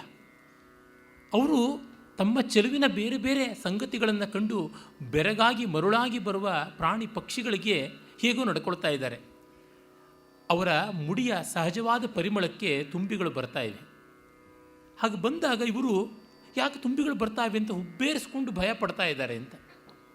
ಅಂದರೆ ಅವರ ಸೋರ್ಮುಡಿಯ ಪರಿಮಳ ಅಂಥದ್ದು, ಅದಕ್ಕೆ ತುಂಬಿಗಳು ಬರ್ತಾ ಇವೆ ಅಂತ ಅವ್ರಿಗೆ ಗೊತ್ತಾಗುತ್ತಲ್ಲ, ಯಾಕೆ ತುಂಬಿಗಳು ಬರ್ತಿವೆ. ಜೊತೆಗೆ ಆ ಮುಂಗುರುಳು ಮತ್ತೊಂದು ದುಂಬಿ ಹಾಕಿಕೊಂಡು ದುಂಬಿಗಳಿಗೆ ಸ್ವಜಾತಿ ಪ್ರೇಮದಿಂದ ಬರ್ತಾ ಇವೆಯೋ ಎನ್ನುವಂತೆ. ಇನ್ನು ನೂಪರಗಳು ಮಂದ್ರ ಸ್ನಿಗ್ಧ ಧ್ವನಿಯಲ್ಲಿ ಜಳಜಳಂಕ್ರಿಯ ನಾದ ಮಾಡ್ತಾ ಇದ್ದರೆ ಹಂಸಗಳು ಮತ್ತೊಂದು ಹಂಸದ ಕ್ರೇಂಕಾರವು ಅಂತ ಭಾವಿಸಿ ಜೊತೆ ಮಾಡಿಕೊಳ್ಳೋಣ ಅಂತ ಬರ್ತಾ ಇವೆ. ಯಾಕೆ ಒಂದು ಕಾಲಿಗೆ ಅಡ್ಡಿ ಆಗ್ತವೆ ಹಂಸಗಳು ಅಂತ ಗೆಳತಿಯರ ದೂರುವರು, ಗೆಳತಿಯರಿಗೆ ದೂರ್ತಾ ಇದ್ದಾರೆ. ಯಾಕೆ ಈ ಪ್ರಾಣಿಗಳು ಬಂದು ಪಕ್ಷಿಗಳು ಬಂದು ಹಿಂಗೆ ಕಾಡ್ತಾ ಇವೆ ಅಂತ ಕೇಳ್ಕೊತಾ ಇದ್ದಾರಂತೆ. ಕೈಯಲ್ಲಿ ಅರಗಿಡಿಗಳನ್ನು ಹಿಡ್ಕೊಂಡು ಹೋಗ್ತಾ ಇದ್ದಾರೆ. ಪಾಪ ಹೋಗ್ತಿದ್ರೆ ಅವರ ತುಟಿಗಳು ಒಳ್ಳೆ ತೊಂಡೆ ತುಟಿಗಳಂತಿವೆ, ಆ ಕಡೆಗೆ ಬರ್ತಾ ಇದ್ವಿ. ಈ ಗಿಣಿಗಳಿಗೆ ಯಾತಕ್ಕೆ ಕೈನಲ್ಲೇ ದ್ರಾಳಂಬೆ ದಾಕ್ಷಿ ಇಟ್ಕೊಂಡಿದ್ರೆ ಆ ಕಡೆಗಿಲ್ಲದೆ ತುಟಿಗೆ ಯಾಕೆ ಬರ್ತಾ ಇವೆ, ನೋಡೆ ಇದು ಯಾಕೆ ಹೀಗೆ ಮಾಡ್ತಾ ಇವೆ ಅಂತ ಕೇಳಿಕೊಂಡು ಮುಖದಿರುಹುವವರು ಮುಗ್ಧಾಂಗನ ನಿವಹ ಅಂತ ಮುಖ ತಿರುಗಿಸ್ಕೊಂಡು ಹೋಗ್ತಾ ಇದ್ದಾರೆ ಅಂತ. ಅಂದರೆ ಇವರ ಮುಂಗುರುಳು ದುಂಬಿಗಳ ಹಾಗಿವೆ, ಇವರ ನೂಪುರ ಜಳಜಳಂಕ್ರಿಯೆ ಹಂಸಗಳ ಧ್ವನಿಯಂತೆ ಇವೆ. ಮತ್ತು ಆ ಕಾಲುಗಳನ್ನು ಮೃದುವಾಗಿ ಇಡ್ತಾ ಇದ್ದರೆ ಹಂಸ ಗತಿಯೋ ಅನ್ನುವಂತೆ ಕಾಣಿಸ್ತಾ ಇದೆ. ತುಟಿ ತೊಂಡೆಯ ಆಗಿದೆ ಎನ್ನುವುದನ್ನು ಹೇಳದೆಯೇ ಕವಿ ಹೇಳ್ತಾ ಇದ್ದಾನೆ. ಇದು ಅಲ್ಲಿರುವ ಸ್ವಾರಸ್ಯ. ಯಾವುದನ್ನು ಕವಿ ಹೇಳದೆ ನಮಗೆ ತಂದುಕೊಡ್ತಾನೋ ಅನುಭವಕ್ಕೆ ಅದು ಧ್ವನಿ, ಅದು ಕಾವ್ಯ. ಮುಖ್ಯವಾಗಿಷ್ಟೇ, ಎಲ್ಲ ಕಲೆಗಳು ಎಲ್ಲವೂ ಕೂಡ ನಾನು ಅನ್ನುವ ತನ ಯಾವುದಿದೆ ಅದನ್ನು ತೃಪ್ತಿಪಡಿಸುವುದಕ್ಕೆ. ಪರಮಾರ್ಥದಲ್ಲಿ ಅಹಂಕಾರ ತೃಪ್ತಿಯೇ ಸಕಲ ಕಲೆಗಳ ಸಕಲಾನುಭವಗಳ ತಾತ್ಪರ್ಯ. ಅಹಂ ಅನ್ನುವ ಭಾವ ಗರ್ವ ಅಂತಲ್ಲ, ನಾನಿದ್ದೀನಿ ಅನ್ನೋದು ತೃಪ್ತವಾಗಿ ತೆಪ್ಪಗಿದ್ದರೆ ಸಮಾಧಾನ. ನಾನಿದ್ದೀನಿ ಅನ್ನುವುದು ಗೊತ್ತೇ ಆಗದೇ ಇದ್ದರೆ ಅದೊಂದು ರೀತಿ ನೆಮ್ಮದಿ. ನಾನಿದ್ದೀನೋ ಇಲ್ಲವೋ ಅಂತಂದಾಗ ಲೋಕವನ್ನು ಎರಗೊಡಿಸೋಲ್ಲ ಅವರು, ಇದು ಬರುವುದು ಅಪಾಯಕಾರಿ. ಹೀಗಾಗಿ ಅಹಂಕಾರವನ್ನು ತೃಪ್ತಿಪಡಿಸ್ಕೊಳ್ಳೋದು ಅಂದರೆ ಸ್ಯಾಚುರೇಟಿಂಗ್ ದಿ ಈಗೋ ಅಂತಿದೆಯಲ್ಲ, ಅದು ನಾನು ಕಂಡುಕೊಂಡೆ ಈ ಅರ್ಥವನ್ನು ಅಂತಂದಾಗ ಸಮಾಧಾನ. ಧ್ವನಿ ನಮ್ಮ ಅಹಂಕಾರವನ್ನು ಈ ರೀತಿಯಲ್ಲಿ ತೃಪ್ತಿಗೊಳಿಸಿ ಉಪಶಮನ ಮಾಡುತ್ತದೆ. ಆ ಕಾರಣದಿಂದ ಅದಕ್ಕೆ ಎಲ್ಲಿಲ್ಲದ ಬೆಲೆ ಉಂಟು ಕಾವ್ಯ ಧ್ವನಿಯನ್ನು, ಹಾಗಾಗಿ ಗೌರವಿಸ್ತೀವಿ. ಆಮೇಲೆ ಅವರ ಸೊಗಸನ್ನು ಮುಂದೆ ಹೇಳ್ತಾನೆ. ರಾಜರುಗಳೆಲ್ಲ ಹೇಗೆ ಕಂಗಾಲಾದರು ಅಂತ ಮತ್ತೆ ಹೇಳಿ ಭೂಮಿಯಿಂದ ದೇವಲೋಕಕ್ಕೂ ತೆಗೆದುಕೊಂಡು ಹೋಗ್ತಾನೆ. ಆ ಬ್ರಿಡ್ಜ್ ನೋಡಿ, ಕೆಲ ಕಡೆಯ ಕೆಳದಿಯರ ಕಂಗಳ ಹೊಳಹು.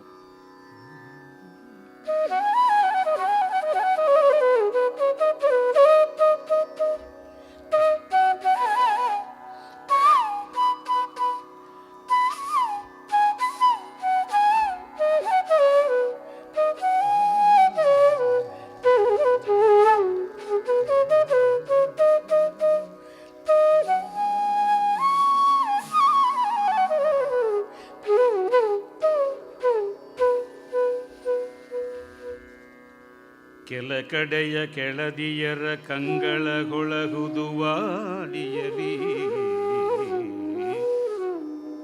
ಕೆಲ ಕಡೆಯ ಕೆಳದಿಯರ ಕಂಗಳಗೊಳಗುದುವಾಳಿಯಲಿ, ಸುಮತಿ ಸ್ಖಲಿತ ಕೆಂದೂಳಿಯಲಿ, ಮಾಸಿತು ಮನದ ಮಡಿವರ್ಗ. ಸುಮತಿ ಸ್ಖಲಿತ ಕೆಂದೂಳಿಯಲಿ, ಮಾಸಿತು ಮನದ ಮಡಿವರ್ಗ. ಒಳಗೆ ಎತ್ತುವ ಧಗೆಯ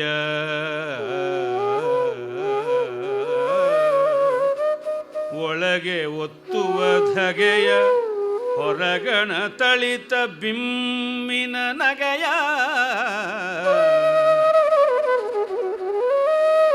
ಹೊರಗಣ ತಳಿತ ಬಿಮ್ಮಿನ ನಗೆಯ, ನೃಪಮಂಡಲದ ಮೌಳಿಯನ್ ಏನನೆಂಬೆನೋ.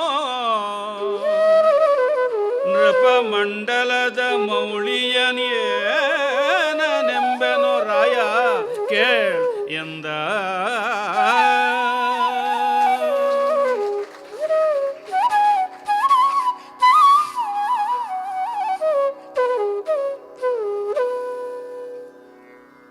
ಈ ಸುಂದರಿಯರು ಸುತ್ತ ಸೇರಿಕೊಂಡು ಯಾರ್ಯಾರು ಬಂದಿದ್ದಾರೆ ಅಂತ ಪಕ್ಷ್ಮಲಾಕ್ಷಿಯರು ರೆಪ್ಪೆ ಮಿಟಕಿಸ್ಕೊಂಡು ಅಲ್ಲಿ ಇಲ್ಲಿ ಹೀಗೆ ನೋಡ್ತಾ ಇದ್ದರೆ, ಆ ರೆಪ್ಪೆ ಮಿಟಕಿಸ್ಕೊಂಡು ಬಂದ ಕಣ್ಣೋಟ ಇದೆಯಲ್ಲ, ಅಲ್ಲಿಗಲ್ಲಿಗೆ ಅವ್ರನ್ನ ಬಡಿದು ಅವರ ವಿವೇಕ ಅನ್ನುವುದು, ಅವರ ಹಮ್ಮು ಅನ್ನೋದು, ಅವರ ಬಿಮ್ಮು ಅನ್ನೋದು, ಅವರ ಗರ್ವ ಅನ್ನೋದು, ಅವರ ಗಾಂಭೀರ್ಯ ಅನ್ನೋದು, ಅವರ ಘನತೆ ಅನ್ನೋದು, ಅದನ್ನೆಲ್ಲ ಉದುರಿಸಿ ಗುಡಿಸಿ ಹಾಕಿ ಧೂಳಿಯಲ್ಲಿ ಬಿಸಾಡಿತು ಅಂತ ಕವಿ ಹೇಳ್ತಾ ಇದ್ದಾನೆ.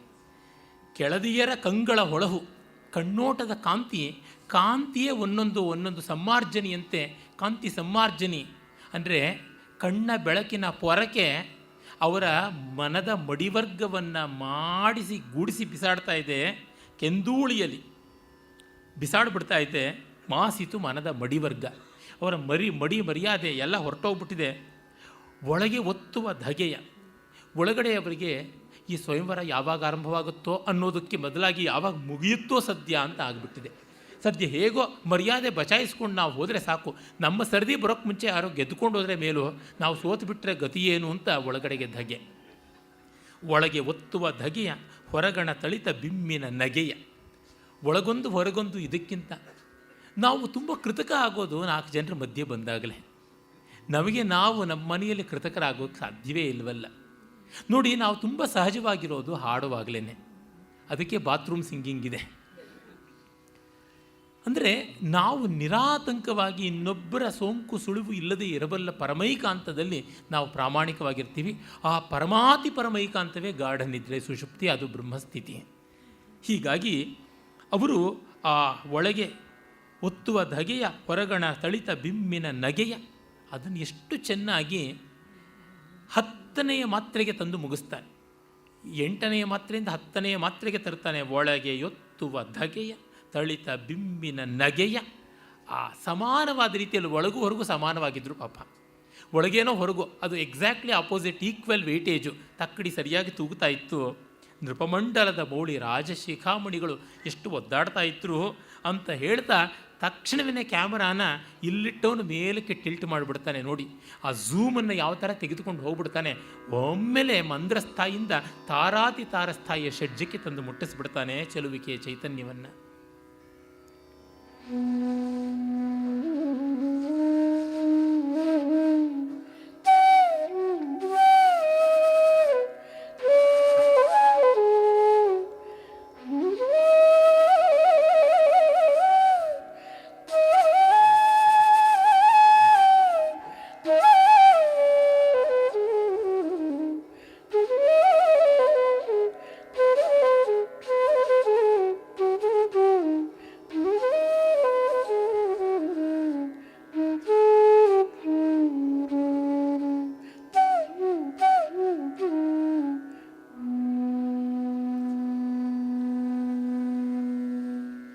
ಚಲುವಿಕೆಯ ಚೈತನ್ಯವೋ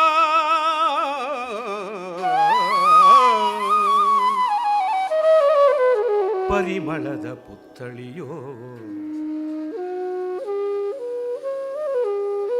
ಲತಾಂಗಿಯ ಸುಳಿವೋ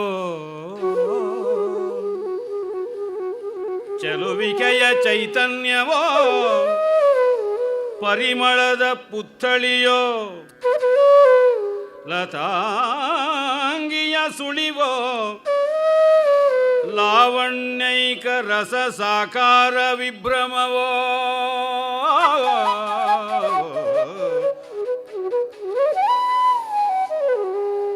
ಲಾವಣ್ಯೈಕ ರಸ ಸಾಕಾರ ವಿಭ್ರಮವೋ ಲಲಿತ ಶೃಂಗಾರಾಬ್ಧಿ ಮಥನೋಚ್ಚಲಿತ ಸುಧೆಯೋ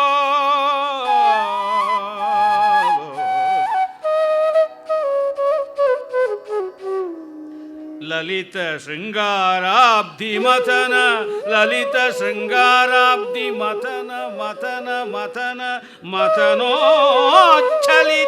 ಸುಧೆಯೋ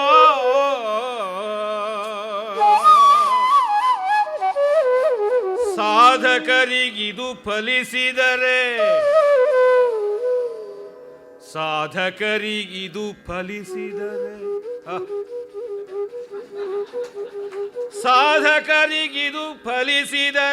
ಕೃತಕೃತ್ಯರವರು ಸಾಧಕರಿಗಿದು ಫಲಿಸಿದರೆ ಕೃತಕೃತ್ಯರವರು ಎಂದುದು ಸುರಸ್ತೋಮ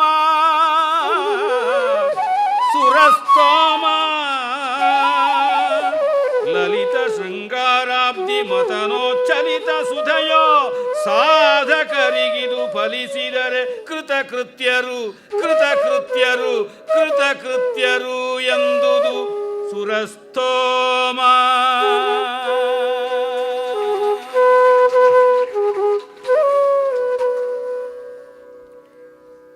ಇದು ನಿಜವಾಗಿ ಸತ್ವವುಳ್ಳ ವಾಚನ ಅಂತಂದರೆ ಎಷ್ಟು ಉದಾರ ರಮಣೀಯವಾಗಿ ಮುಕ್ತದ್ವಾರವಾಗಿ ಒಳ್ಳೆ ಸಂಪೂರ್ಣವಾಗಿ ಕಾರ್ಗಾಲದಲ್ಲಿ ಭೋರ್ಗರೆದು ಬರತಕ್ಕಂಥ ಗದ್ಗದ ನದದ್ ಗೋದಾವರಿ ಪ್ರವಾಹ ರೂಪವಾಗಿ ಹರಿದು ಬಿಡುತ್ತಪ್ಪ. ಚೆಲುವಿಕೆಯ ಚೈತನ್ಯ, ಇದು ಚೆಲುವಿಕೆಯ ಚೈತನ್ಯ. ದೇವತೆಗಳು ಬಾಲ್ಕನಿಯ ಬಂಧುಗಳು ಅಂತ ಮಿತ್ರ ಹೇಳ್ತಾರೆ. ಅವರು ಅಲ್ಲಿಂದ ನೋಡ್ತಾ ಇದ್ದಾರೆ, ಅಬ್ಬ ನಾವು ಸದ್ಯ ಈ ಟೆನ್ಷನ್ನಲ್ಲಿ ಇಲ್ವಲ್ಲ ಅಂತಂದುಕೊಂಡು ನಿಜವಾಗಿ ಇವಳು ಚೆಲುವಿಕೆಗೆ ಚೈತನ್ಯ. ಅಂದರೆ ಸೌಂದರ್ಯಕ್ಕೆ ಏನಾದರೂ ಜೀವ ಬಂದರೆ ಅದು ಹೀಗಿರುತ್ತೆ. ಆ ರೀತಿಯಾಗಿ ಸೌಂದರ್ಯದ ಲೈವ್ ಕರೆಂಟ್ ಇವಳು ಆಗಿದ್ದಾಳೆ. ಪರಿಮಳದ ಪುತ್ಥಳಿ, ಇವನು ಈ ಪರಿಮಳದ ಪುತ್ಥಳಿ ಅನ್ನೋದನ್ನು 3-4 ಕಡೆ ಬಳಸ್ತಾನೆ. ಊರ್ವಶಿಗೆ ಬಳಸ್ತಾನೆ, ನೋಡಿ ಸರಿಯಾದವರಿಗೆ ಬಳಸ್ತಾನೆ. ಪರಿಮಳವೇ ಸಾಕಾರವಾಗಿ ಬಂದರೆ ಮೂಗು ಕಣ್ಣಾದರೆ ಏನೋ ಅದು ಅಂತ. ಮತ್ತು ನೋಡಿ, ಮೂಗು ಅನ್ನೋದು ಪ್ರಾಣಿ ಮಾತ್ರದ್ದು. ಗಂಧೇನ ಪಶವ ಪಶ್ಯಂತಿ ಅಂತ. ಜೀವ ಸಾಮಾನ್ಯಕ್ಕೆ ತಿರ್ಯಗ್ಜಂತುತ್ವಕ್ಕೆ ಅದರೊಳಗೂ ಬೇಟೆಗಳಿಗೆ ಬಂದಾಗ ಗಂಧವೇ ಬರ್ತಕ್ಕಂಥದ್ದು. ಆ ಗಂಧವನ್ನು ಹುಡುಕಿಕೊಂಡು ಕ್ರಿಮಿಕೀಟಗಳು, ಹುಳ ಹುಪ್ಪಟೆಗಳು ಯೋಜನೆ ದೂರ ಹೋಗುತ್ತವೆ ಸಂಗಾತಿಗಳಿಗಾಗಿ ಅಂತ. ಆ ವಾಸನೆಗೆ ಅಂಥದ್ದುಂಟು. ಮನಃಶಾಸ್ತ್ರಜ್ಞರು ಹೇಳ್ತಾರೆ, ನಿಮಗೆ ಹಾಸಿಗೆಯಲ್ಲಿ ಪ್ರೀತಿ ಮೂಡದಿದ್ದರೆ ಒಂದು ಸರ್ತಿ ಸಂಗಾತಿಯ ಮೈ ಮೂಸಿಬಿಡಿ ಅಂತ. ನಾಯಿಪಾಡು, ಏನು ಮಾಡೋಣ. ಆ ಮಟ್ಟದ್ದು ಆ ಪರಿಮಳ ಅನ್ನುವುದು ಆ ತಿರ್ಯಗ್ಜಂತುತ್ವದಿಂದ ಉನ್ನತೋನ್ನತವಾಗಿ ಪುಣ್ಯಗಂಧದವರೆಗೆ ಉಂಟು. ಅದು ಪರಿಮಳದ ಪುತ್ಥಳಿಯೋ ಲತಾಂಗಿಯ ಸುಳಿವೋ. ಇವಳು ಬಂದಿದ್ದು ಇದಲ್ಲ, ಇವಳು ಬರೋದಲ್ಲ, ಇದೆಲ್ಲ ಆಗಿರತಕ್ಕಂಥದ್ದು. ಲಾವಣ್ಯೈಕ ರಸ ಸಾಕಾರ ವಿಭ್ರಮವೋ. ಲಾವಣ್ಯ ಅದು ಎಲ್ಲಿಂದ ತೋರ್ಸೋಕ್ಕಾಗೋಲ್ಲ. ಪ್ರತ್ಯೇಕವಾಗಿದ್ದರೆ ಇದು ಕಣ್ಣಿನ ಚೆಲುವು, ಮೂಗಿನ ಚೆಲುವು, ಕೈಯ ಚೆಲುವು, ಕಾಲ ಚೆಲುವು ಅನ್ಬೋದು. ಚೆಲುವು ಅಂತನ್ನುವಂಥದ್ದು ನಿರ್ವಿಶಿಷ್ಟವಾದದ್ದು. ಸವಿಶಿಷ್ಟವಲ್ಲ, ನಿರ್ವಿಶಿಷ್ಟ, ಬಿಯಾಂಡ್ ಕ್ವಾಲಿಫಿಕೇಷನ್ಸ್ ಅಂತಂತೀವಲ್ಲ. ಆ ರೀತಿಯಾದ ಕೇವಲಾದ್ವೈತ ಸೌಂದರ್ಯ ಇದು. ಲಲಿತ ಶೃಂಗಾರಾಬ್ಧಿ ಮಥನೋಚ್ಚಲಿತ ಸುಧೆಯೋ. ಶೃಂಗಾರ ಸಮುದ್ರದಿಂದ ಉಕ್ಕೇರಿ ಬಂದು ಮಥನ ಸಮುದ್ಭೂತವಾದ ದಿವ್ಯಾಮೃತವೋ ಅಂತ. ಪಾಪ ದೇವತೆಗಳಾಗಲೇ ಅಮೃತವನ್ನು ಮಥನ ಮಾಡಿ ಕುಡಿದು ಅದು ಸಾಕಾಗಲಿಲ್ಲ. ತುಂಬ ಕಾಲ ಬದುಕಿದ್ರೂ ಸುಖವಿಲ್ಲದಿದ್ದರೆ ಏನ್ರಿ ಪ್ರಯೋಜನ. ಅತಿದೀರ್ಘೆ ಕೋ ರಮೇತ ಅತಿದೀರ್ಘೆ ಜೀವಿತೆ ಕೋ ರಮೇತ ಅಂತ ಹೇಳುತ್ತದಲ್ಲ ಕಠೋಪನಿಷತ್ತು. ಹಾಗಾಗಿ ನಾವು ಅಮೃತ ಕಡಿದು ಕುಡಿದದ್ದು ಏನು ಪ್ರಯೋಜನವಿಲ್ಲ. ಸಾಧಕರಿಗೆ ಈ ಅಮೃತ ಫಲಿಸಿದರೆ ಕೃತಕೃತ್ಯರು ಅಂತ ದೇವತೆಗಳು ಹೇಳ್ತಿದ್ದಾರೆ. ಬೇರೆಯವ್ರ ಬಾಯಿನಲ್ಲಿ ಹೇಳಿಸಿದ್ರೆ ಈ ಮಾತಿಗೆ ಬೆಲೆ ಇಲ್ಲ, ಹೇಳಿಸಬೇಕಾದವ್ರ ಬಾಯಲ್ಲಿ ಬರಬೇಕು. ಆಗ ವಚಸ್ತತ್ರೈವ ವಕ್ತವ್ಯಂ ಯತ್ರೋಕ್ತಂ ಸಫಲಂ ಭವೇತ್ ಅಂತ. ಆಗ ಸುರಸ್ತೋಮ ಮಾತ್ರವಲ್ಲ, ಸುರಪತಿಯೇ ಹೇಳ್ತಾನೆ ನೋಡಿ.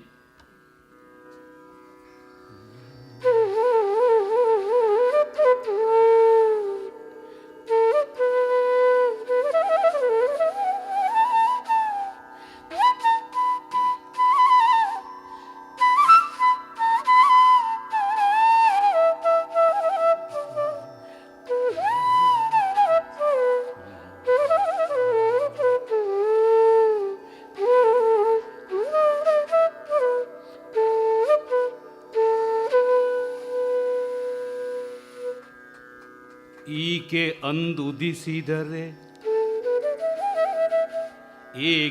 ಅಂದುದಿಸಿದರೆ ಮದನಂಗೇಕೆ ದೇಹತ್ಯಾಗಬಹುದು.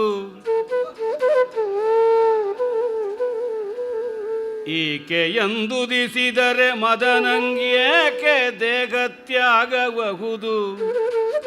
ಪಿನಾಕಿತ ವೈರಾಗ್ಯದಲ್ಲಿ ಹೋಗುವನೆ ತಪೋವನವ.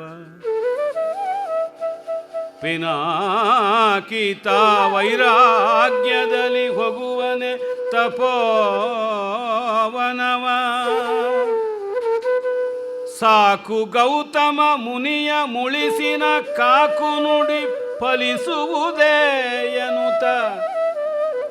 ಸಾಕು ಗೌತಮ ಮುನಿಯ ಮುಳಿಸಿನ ಕಾಕು ನುಡಿ ಫಲಿಸುವುದೇ ಎನ್ನುತ್ತ. ಆನಾಕಪತಿ ರಂಭಾದಿ ಸತಿಯರ ನೋಡಿದನು.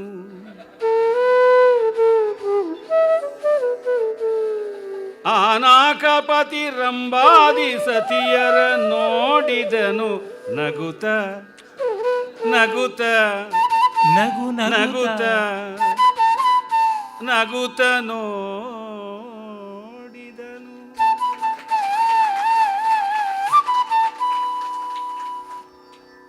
ಉತ್ಪ್ರೇಕ್ಷಾಲಂಕಾರ ಭರಿತವಾದ ಹಿಂದಿನ ಪದ್ಯದ ಬಳಿಕ ಕವಿನಿಬದ್ಧ ಪ್ರೌಢೋಕ್ತಿಯ ರೂಪದಲ್ಲಿ ಕುಮಾರವ್ಯಾಸ ಅಸ್ಖಲಿತವಾದ ಒಂದು ಭಾಮಿನಿ ಷಟ್ಪದಿ ಈ ಭಾಮಿನಿಗಾಗಿ ಬರೆದ. ಇನ್ನು ದ್ರೌಪದಿಯ ವರ್ಣನೆಯನ್ನು ಅಲ್ಲಿಂದ ನಿಲ್ಲಿಸ್ತಾನೆ. ಎಲ್ಲಿ ನಿಲ್ಲಿಸಬೇಕು ಅಂತ ಗೊತ್ತು. ದೇವಲೋಕದವರೆಗೂ ತೆಗೆದುಕೊಂಡು ಹೋಗಿ ರಸಿಕ ಶಿಖಾಮಣಿಯಾದ ಇಂದ್ರನ ಬಾಯಲ್ಲಿ ಸೈ ಜೈ ಅಂತ ಅನ್ನಿಸಿ ಮಾಡ್ತಾನೆ ನೋಡಿ. ಅದು ಬೇಕಾಗಿರ್ತಕ್ಕಂಥದ್ದು. ಮರ್ತ್ಯನೇತ್ರಗಳಲ್ಲೆಲ್ಲ ಅಮರ್ತ್ಯನೇತ್ರಗಳಲ್ಲಿ ಇವಳು ಹೇಗೆ ಕಾಣ್ತಾಳೆ ಅನ್ನೋದು ಅಮರ್ತ್ಯವಾಣಿಯಿಂದ ಬಳಸ್ತಾನೆ. ಈಕೆಯಂದುದಿಸಿದರೆ ಮದನಂಗೇಕೆ ದೇಹತ್ಯಾಗಬಹುದು. ಅಯ್ಯೋ, ಇವಳು ಮೊದಲೇ ಹುಟ್ಟಿದ್ರೆ ಮನ್ಮಥ ಯಾಕಪ್ಪ ಸಾಯ್ತಾ ಇದ್ದ, ಪಾಪ ಬೆಂಕಿಯಲ್ಲಿ ಬಿದ್ದೋಗ್ಬಿಟ್ನಲ್ಲ ರೀ. 5 ಬಾಣನೂ ಬೇಡ, ಯಾರೂ ಬೇಡ. ಇವಳನ್ನು ಮುಂದೆ ನಿಲ್ಲಿಸ್ಕೊಂಡೋಗಿದ್ರೆ ಶಿವ 3 ಕಣ್ಣು ತಣ್ಣಗಾಗಿ ತೆಪ್ಪಕ್ಕೆ ಕಟ್ಕೊಂಡು ಬಿಡ್ತಾ ಇದ್ದ, ಸಾಕೋ ಸಾಕು ಅಂತ. ಹೀಗಾಗಿ ಮನ್ಮಥನಿಗೆ ಕಿಲ್ಲತ್ತು ಬಿರುದು ಬಾವಲಿ ಸಿಗ್ತಾ ಇತ್ತು. ಶಿವಸೇವಾ ಧುರಂಧರ ಅಂತ ಬಿರುದು ಕೊಟ್ಬಿಡ್ತಾ ಇದ್ದ ಶಿವನೇ ಅವನಿಗೆ. ಹೀಗಾಗಿ ಈಕೆಯಂದುದಿಸಿದರೆ ಮನ್ಮಥನಿಗೆ ಏಕೆ ದೇಹತ್ಯಾಗಬಹುದು. ಪಿನಾಕಿತ ವೈರಾಗ್ಯದಲ್ಲಿ ಹೋಗುವನೆ ತಪೋವನವ. ದಾಕ್ಷಾಯಿಣಿಯನ್ನು ಕಳ್ಕೊಂಡಿದ್ದಕ್ಕೆ ಅವಳ ಹೆಣ ಹೊತ್ತುಕೊಂಡು ಊರೆಲ್ಲ ಸುತ್ತಿ ಆ ಹೆಣ ಕೊಳತು ಬಿದ್ದು 51 ಶಕ್ತಿಪೀಠಗಳಾಯಿತು ಅಂತ ಹೇಳ್ತೀವಿ. ಅಷ್ಟೆಲ್ಲ ಸರ್ಕಸ್ ಯಾಕೆ ಮಾಡ್ತಾ ಇದ್ದ, ಅಷ್ಟೆಲ್ಲ ಸೀನ್ ಯಾಕೆ ಶಿವನಿಗೆ ಇರ್ತಾ ಇತ್ತು. ಇವಳನ್ನು ಕಂಡ ತಕ್ಷಣ ದಕ್ಷಯಜ್ಞವೂ ಬೇಡ ಭಕ್ಷ್ಯಯಜ್ಞವೂ ಬೇಡ ಅಂತ ಇವಳನ್ನು ತಕ್ಷಣ ಕಟ್ಕೊಂಡು ಬಿಡ್ತಾ ಇದ್ದ. ಇನ್ನು ಇವಳನ್ನು ಮುಂದೆ ಇಟ್ಟಿದ್ರೆ ಗೌತಮ ಮುನಿ ಶರಣಾಗತನಾಗ್ತಾ ಇದ್ದ, ಶಾಪ ಯಾಕೆ ಕೊಡ್ತಾ ಇದ್ದ, ವರ ಕೊಡ್ತಾ ಇದ್ದ, ದೀರ್ಘಾಯುರಸ್ತು ತ್ರೈಲೋಕ್ಯ ಸಾಮ್ರಾಜ್ಯ ಪ್ರಾಪ್ತಿರಸ್ತು ತ್ರಿಮೂರ್ತಿ ಅಧಿಕೋಭವ ಅಂತೆಲ್ಲ ಆಶೀರ್ವಾದ ಮಾಡ್ತಾ ಇದ್ದ ಅಂತ ಹೇಳಿ ಅವನು ನೋಡಿ ಹೇಳಿದ್ದು ಯಾರಿಗೆ, ರಂಭಾದಿ ಸತಿಗಳ. ಆ ಸತಿಯರು ಅಂತ ಅನ್ನೋದ್ರೊಳಗೆ ನೀವು ಇವಳು ಮುಂದೆ ಗರ್ತಿ ಗೌರಮ್ಮಂದ್ರ ಥರ ಬಿಚ್ಚೋಲೆ ಗೌರಮ್ಮಂದ್ರು ಏನು ಪ್ರಯೋಜನವಿಲ್ಲ. ಅವಳು ನೋಡಿ ಗರ್ತಿಯ ಪಟ್ಟಕ್ಕೆ ಬರುವವಳು ಎಷ್ಟು ಚಮಾಕಿಂದ ಇದ್ದಾಳೆ. ನೀವು ದೇವವೇಶಿಯರು ದಿವ್ಯವೇಶಿಯರು ನಿತ್ಯ ಮುತ್ತೈದೆಯರು, ನೀವು ಹಿಂಗಿದ್ದೀರಲ್ಲ ಅಂತ ಮುಖ ಸೋಟೆ ತಿವಿತಾ ಇದ್ದಾನೆ. ನೀವುಗಳೆಲ್ಲ ಯಾಕೆ ಯಾವ ನಿವಾತ ಕವಚರನ್ನ, ಯಾವ ಕಾಲಿಕೆಯರನ್ನ, ಯಾವ ಸುಂದರನ್ನ ಯಾರನ್ನು ನೀವು ಮರಳು ಮಾಡೋಕ್ಕಾಯಿತು, ನೀವೇನೂ ಪ್ರಯೋಜನವಿಲ್ಲ, ಯು ಆರ್ ರಿಟೈರ್ಡ್, ಪ್ರಯೋಜನವಿಲ್ಲ ಅನ್ನುವಂತೆ ಹೇಳ್ತಾ ಇದ್ದಾನೆ ಅಂತನ್ನುವಲ್ಲಿಗೆ ಆ ಕವಿಯ ವಾಕ್ಕು ಅಸಾಮಾನ್ಯ. ಇನ್ನು ದೃಷ್ಟದ್ಯುಮ್ನ ಅವಳಿಗೆ ರಾಜ ಪರಿಚಯವನ್ನು ಮಾಡ್ತಾನೆ. ನಾಳೆ ನೋಡೋಣ. ನಮಸ್ಕಾರ.